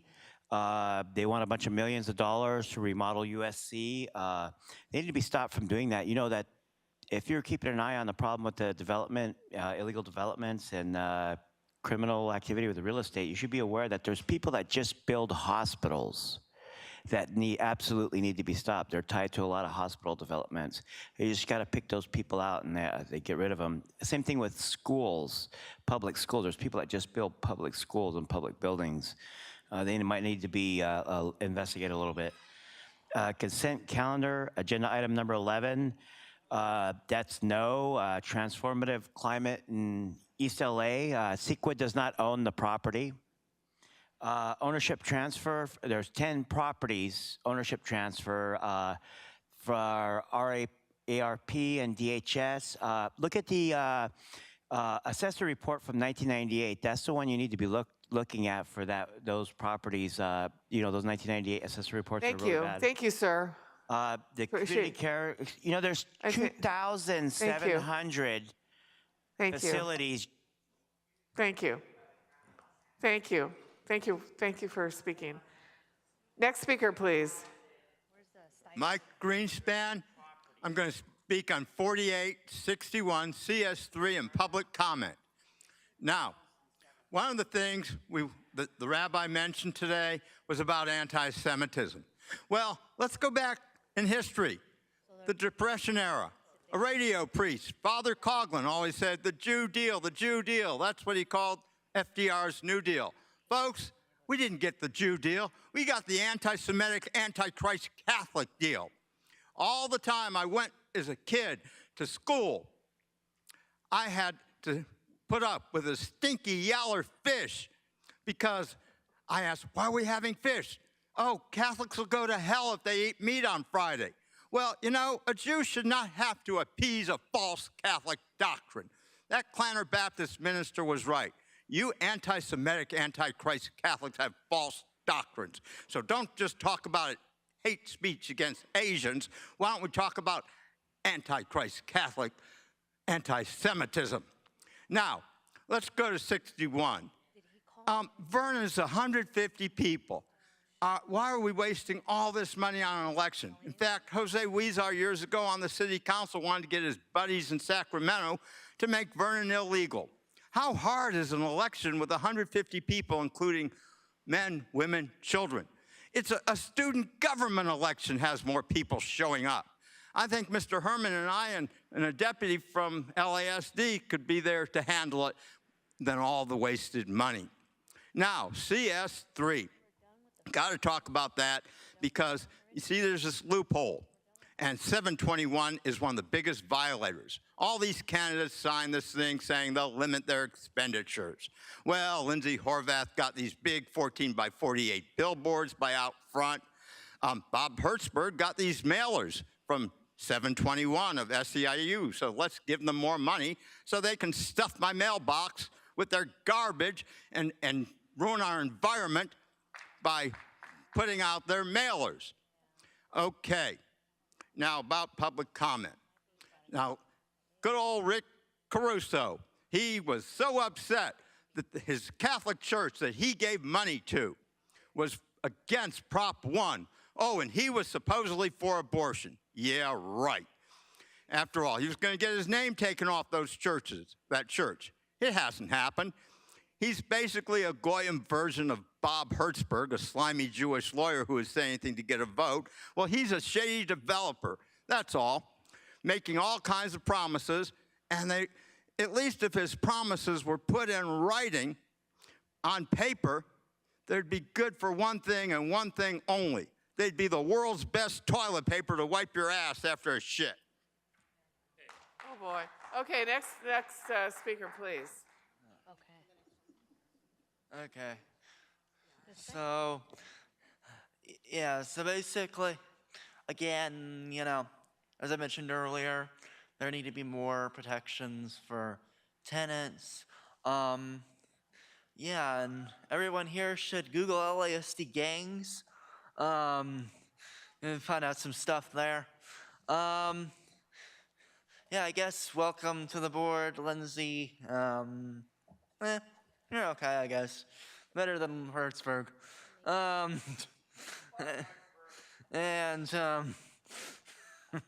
Yeah, so let's, I don't really have much else to say, but. Okay, thank you very much. Hey, listen, Merry Christmas to the board. Merry Christmas. Everybody. Merry Christmas. Happy Hanukkah. Any more speakers? There's no more speakers, Madam Chair. Okay. Yes, we will now. Oh, no, wait. First, we have to call the agenda items on which we'll be voting. Madam Executive Officer, and then we're going to specials. The following items are before you: 7 and 8, 11 through 14, 16 through 19, 20 as revised, 21 as revised, 23 through 26, 30 through 32, 33 with Supervisor Horvath abstaining, 34 through 37, 39 through 50, 53, 55 through 61, 62B and 62C, 65, 1D through 2D, 1D with Supervisor Horvath abstaining, 1P with Supervisor Horvath abstaining. Okay, moved by Supervisor Mitchell and seconded by Supervisor Horvath to approve these items with exceptions that were noted by the Executive Officer. Executive Officer, please call the roll. Supervisor Solis. Aye. Supervisor Solis, aye. Supervisor Mitchell. Aye. Supervisor Mitchell, aye. Supervisor Horvath. Aye. Supervisor Horvath, aye. Supervisor Barger. Aye. Supervisor Barger, aye. Supervisor Hahn. Aye. Supervisor Hahn, aye. Motion carries 5-0. Okay, at this time, it's appropriate to hear from supervisors on items not posted on the agenda or to be presented or referred to staff or placed on a future agenda. Supervisor Barger, I believe you have something to read in. I do. The community of Altadena has recently experienced 2 separate traffic collisions that each resulted in tragic pedestrian fatalities within the last month. These incidents occurred within the same part of the community and have highlighted a continuing trend that we are seeing nationally. The National Highway Traffic Safety Administration indicated that in the first quarter of 2022, there was a 7% increase in traffic-related fatalities compared to the same quarter in 2021. The rise in fatalities is impacting both motorists and pedestrians. As the county continues to reevaluate the way we promote mobility, we must prioritize our efforts to protect pedestrians who are our most vulnerable roadway users. Every member of our community should feel safe walking in their neighborhoods, and these incidents remind us of our responsibility to provide safe and accessible mobility options. To address this issue, I'd like to read in a motion for consideration at the January 10th, 2023 meeting, and I'm not going to read the whole motion. The directives are as follows. I therefore move that the Board of Supervisors direct the Department of Public Works to evaluate traffic safety conditions on the roadway corridor on Holliston Avenue between Altadena Drive and New York Drive and consider appropriate traffic safety enhancements. evaluate traffic safety conditions on the roadway corridor on the Fair Oaks Avenue between Loma Alta Drive and Altadena Drive, and consider appropriate traffic enhancements as well. Engage with the Altadena Town Council and the community to discuss data and trends related to traffic collisions and fatalities in the Altadena community, and report back to the board within 45 days. Thank you, Madam Chair. Thank you. Since it's a report back, can we vote on it, or do we have to agendize it in January of 2023? It's a report back. So can we vote on that today? My understanding is item 1 and 2 is a action to do the study, so it's. Evaluate traffic conditions, so it is not a report It's back. not a report. Correct. That's why we're doing it. Oh, okay, so we have to put it in January. So the 45 days won't start until our. Yeah, but I just wanted to get on record. Got it. I'm going to be with the Altadena community Got it. tonight. Okay, so this item will be placed on the next agenda on January 10th, 2023. It is here. Okay, at this time, it'd be appropriate to hear adjournments. We're going to begin first with Supervisor Solis, and then go to Mitchell, Horvath, myself, and last but not least, Ms. Barker. Thank you. Thank Supervisor you, Madam Solis. Chair. I move that when we adjourn today, we adjourn in the memory of Bertha Dixon Ramos. Bertha Dixon Ramos passed away peacefully on November the 8th, 2022, at the age of 91. She was born on January 25th, 1931, in El Paso, Texas.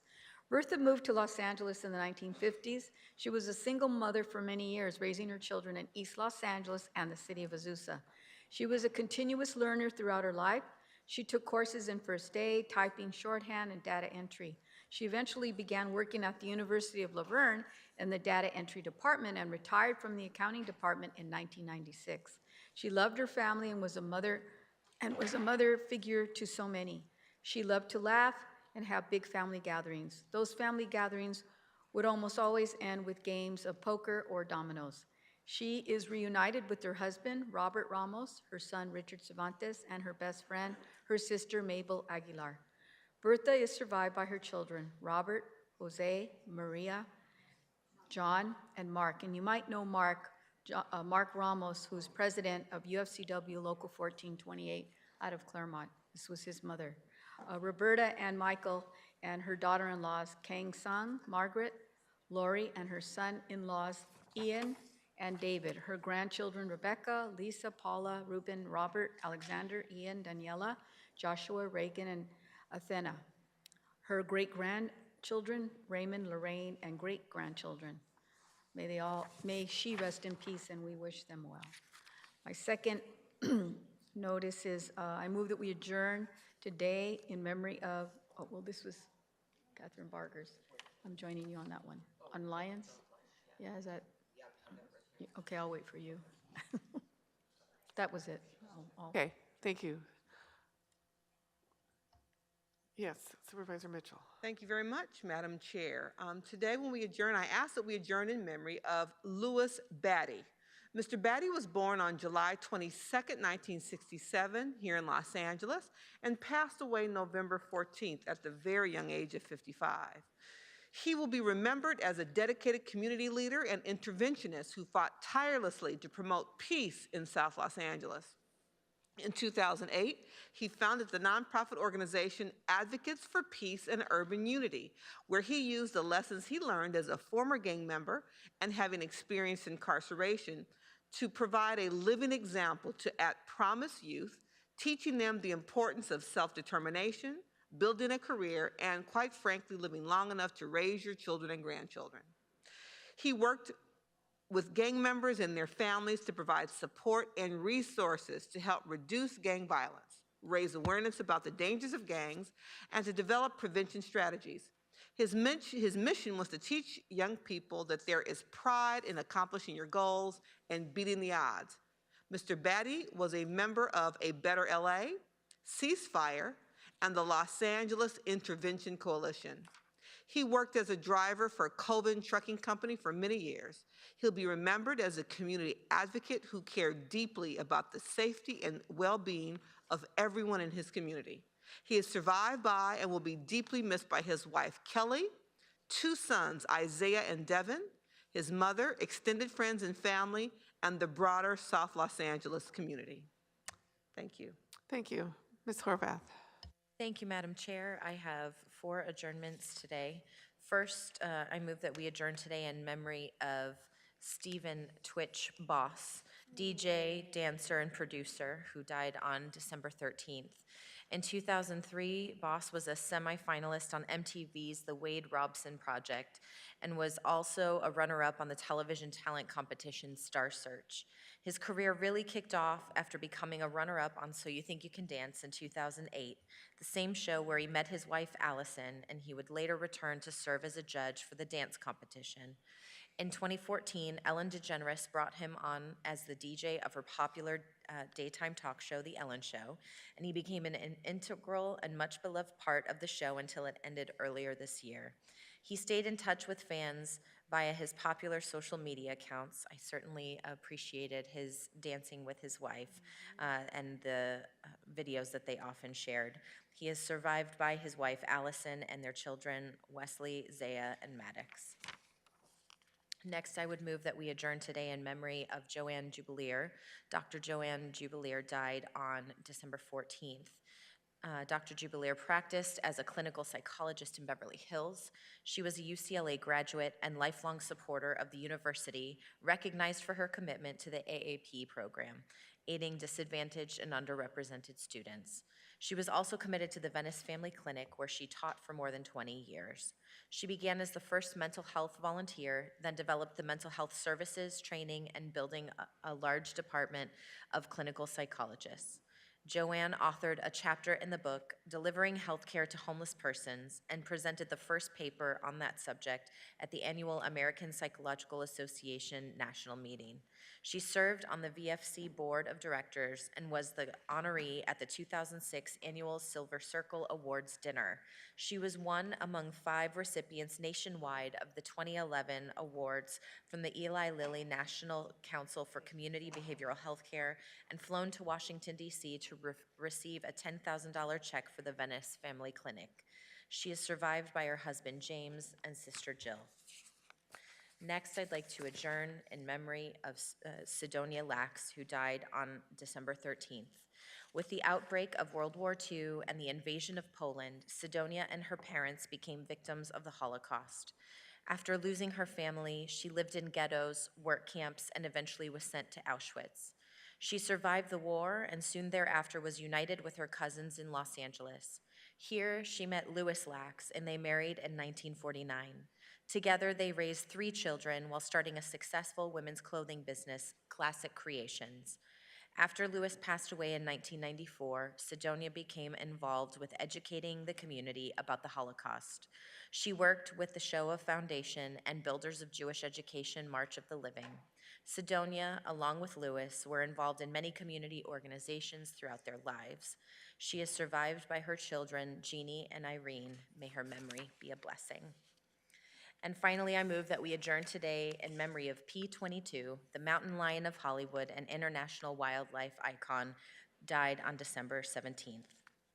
The most famous mountain lion in Los Angeles and arguably the world, P22 has had our hearts since 2012, when he somehow managed to get across 2 deadly freeways and take up residence in Griffith Park. First discovered by biologist Miguel Ordonana, and later photographed underneath the Hollywood sign by nature photographer Steve Winter, it was a spread in National Geographic that solidified his international stardom. But more than that, he became a symbol of the necessity for change and a rallying cry for conservationists, calling attention for his threatened species and the dangers they face, including rodenticide, habitat loss, and fragmentation. We are all heartbroken to hear of his passing, and yet P22 helped the community of LA County, from school children and local civic leaders to the National Park Service and National Wildlife Federation, consider how we might make our cities and the freeways that crisscross them safer for our wildlife neighbors. Let's have all members on that one. And we should send it to the wildlife personnel who really felt like this was Yes, child. absolutely, Yeah. absolutely. We'll send the certificates to them. Yep. Thank you. He was one cool cat. I move that when we adjourn today, we adjourn in the memory of Autumn Hoffman, who was 52 and a resident of Wilmington. Autumn was kind and generous and loving. She was passionate about her family, softball, and work. Autumn worked in the financial industry for over 30 years. She enjoyed helping others and providing guidance for their financial journeys to be able to reach some of life's biggest milestones, from purchasing their first car to their first home. Autumn is survived by her children, Emily and Justin, and her parents, Dan and Sue, and her sisters, Nicole and Shannon. I've known her parents for a very long time, over 30 years. They're great community activists in Wilmington, and Dan was the executive director of the Wilmington Chamber of Commerce for many years. So I know this is very sad for them, and our condolences go to the family. May she rest in peace. Thank you. I move that we adjourn today. We do so in memory of Joseph M. Lyons, a former Claremont council member and mayor who passed away on December 8th at the age of 77. Joe earned his bachelor's and master's degrees from San Diego State University and later studied abroad in Amsterdam to earn his PhD in immunogenetics. He began his career performing medical research at the University of California, San Diego for 11 years. He went on to help create the Infectious Disease Research Laboratory at the City of Hope National Medical Center. Since he moved to Claremont in 2002, Joe was very active and involved in the community, especially when it came to issues surrounding homelessness. He served 2 terms on the Claremont City Council from March 2011 to November 2018 and served as mayor from 2014 to 2015.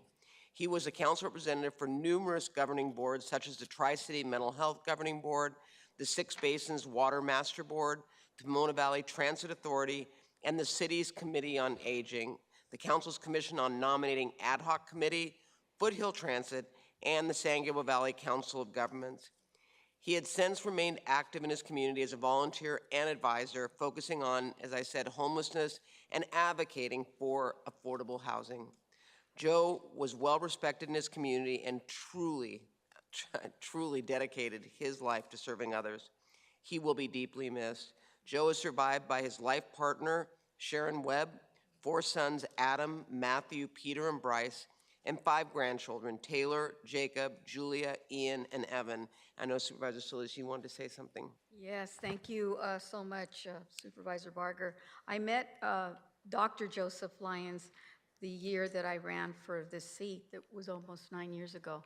And such a loving man, very peaceful, very calm, and someone who was just so welcoming and opening up his home to me and to opening that door so that I could enter into the community of Claremont. He was very well respected. I will miss him. I'm sorry he passed, and his lovely wife and his children. But an honorable man, and he was a big advocate on homelessness out in a corner of East San Gabriel Valley region where that's not often what you find in leaders.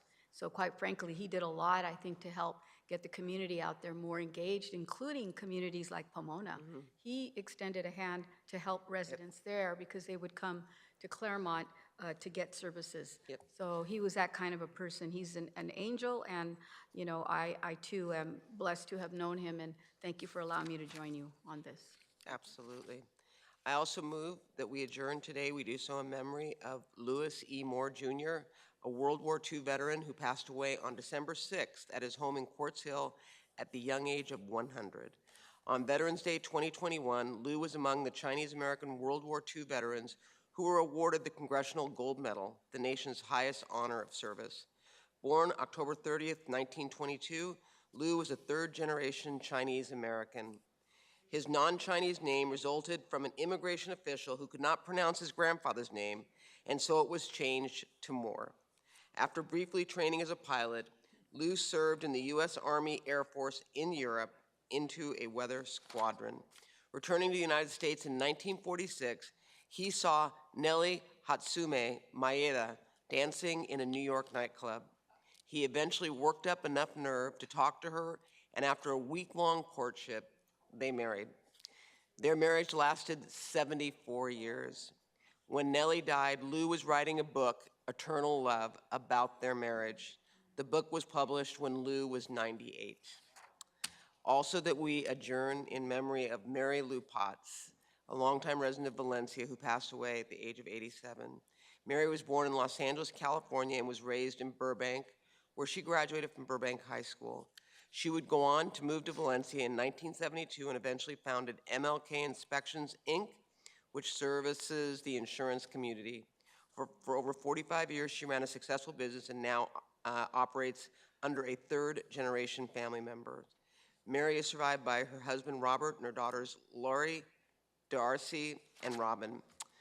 And I move that the Board of Supervisors adjourn in memory of the following individuals who were identified as indigent veterans by the Los Angeles County Medical Examiner and were subsequently buried with dignity and honor at Riverside National Cemetery in the last month.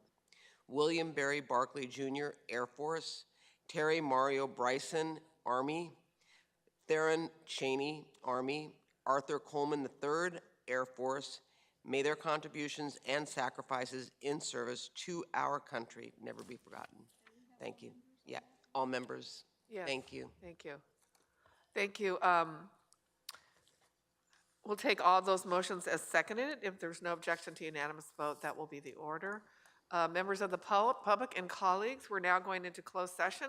And while we're in closed session, don't go away, because we'll be showing a video presentation from Supervisor Barger recognizing the Rose Parade Royal Court and Blue Ribbon Schools. I don't see dogs on here. So don't go away. Stay for the video. Executive Officer, please read us into closed session. In accordance with Brown Act requirements, notice is hereby given that the Board of Supervisors will convene in closed session to discuss item CS1, conference with legal counsel regarding anticipated litigation; CS2, department head performance evaluation; CS3, conference with labor negotiator, fees at Davenport and designated staff; and CS4, public employment, consideration of candidates for appointment to the position of the Director of Department of Youth Development as indicated on the posted and supplemental agendas. Thank you.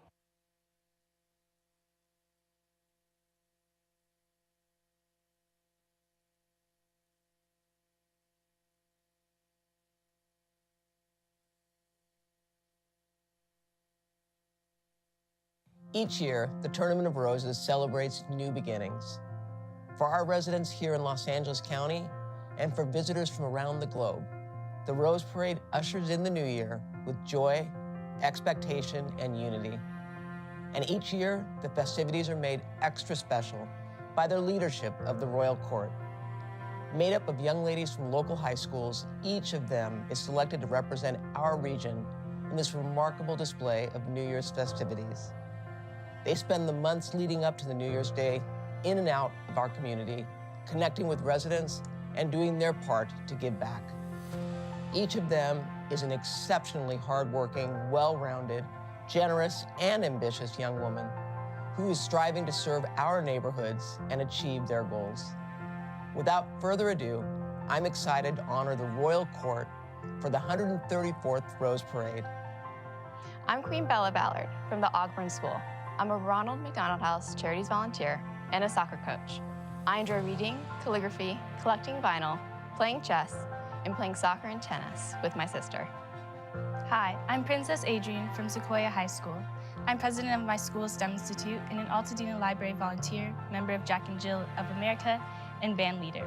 I have fun gardening, cooking, baking, doing photography, hiking, sewing, and training my dog. I'm Princess Uma from La Cañada High School. I'm a member of the Les Florettes Debutante Program, senior class treasurer, and member of the Teens Advancement for Children's Hospital Club. I love tennis, photography, and cooking.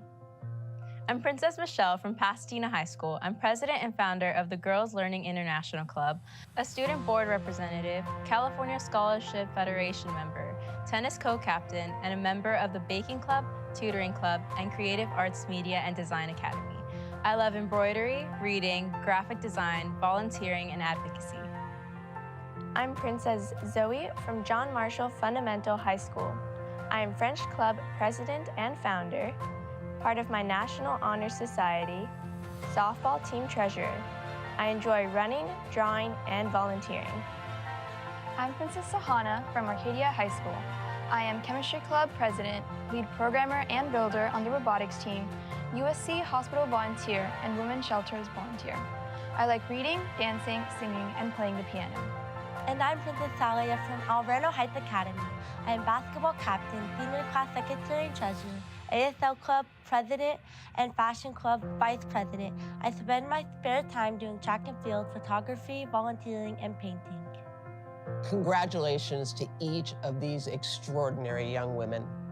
Thank you for representing our community so well and for getting residents engaged and enthusiastic leading up to New Year's Day. I know you are all on a path to incredible things, and I wish you the very best as you pursue your dreams. Happy New Year, and tune into the parade on January 2nd, 2023. Local schools are cornerstones in our community.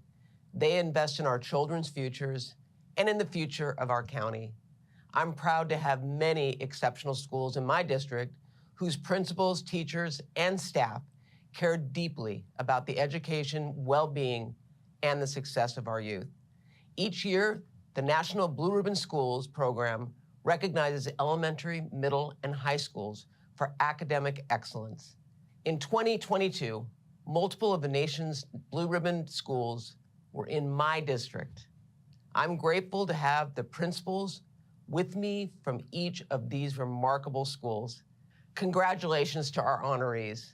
Arma J. Scholl Elementary School in San Dimas, represented by Principal Adam Eslami. Colfax Charter Elementary School in Valley Village, represented by Principal Eddie Gordon. And Foothills Middle School in Arcadia, represented by Principal Ben Acker. These schools join the ranks of nearly 300 other schools nationwide, including 29 in California. As the 39th cohort of awardees, you set an example of the importance of building healthy, safe, and strong schools where students thrive. Every time a teacher comes to work, a parent drops off their child, a student comes onto campus ready to learn, and a neighbor passes by, they will see the National Blue Ribbon School flag proudly waving outside.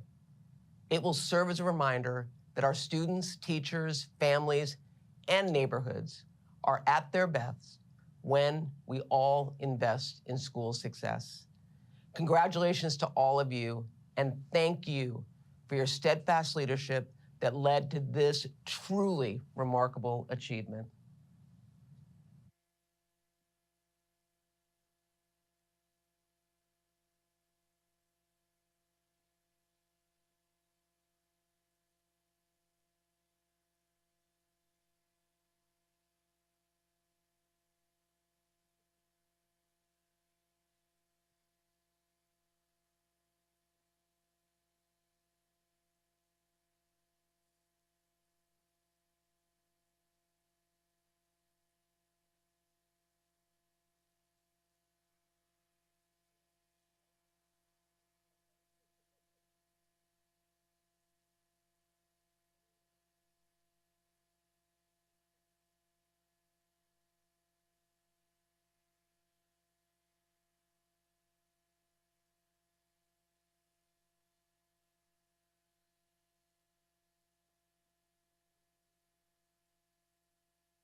adjourn us.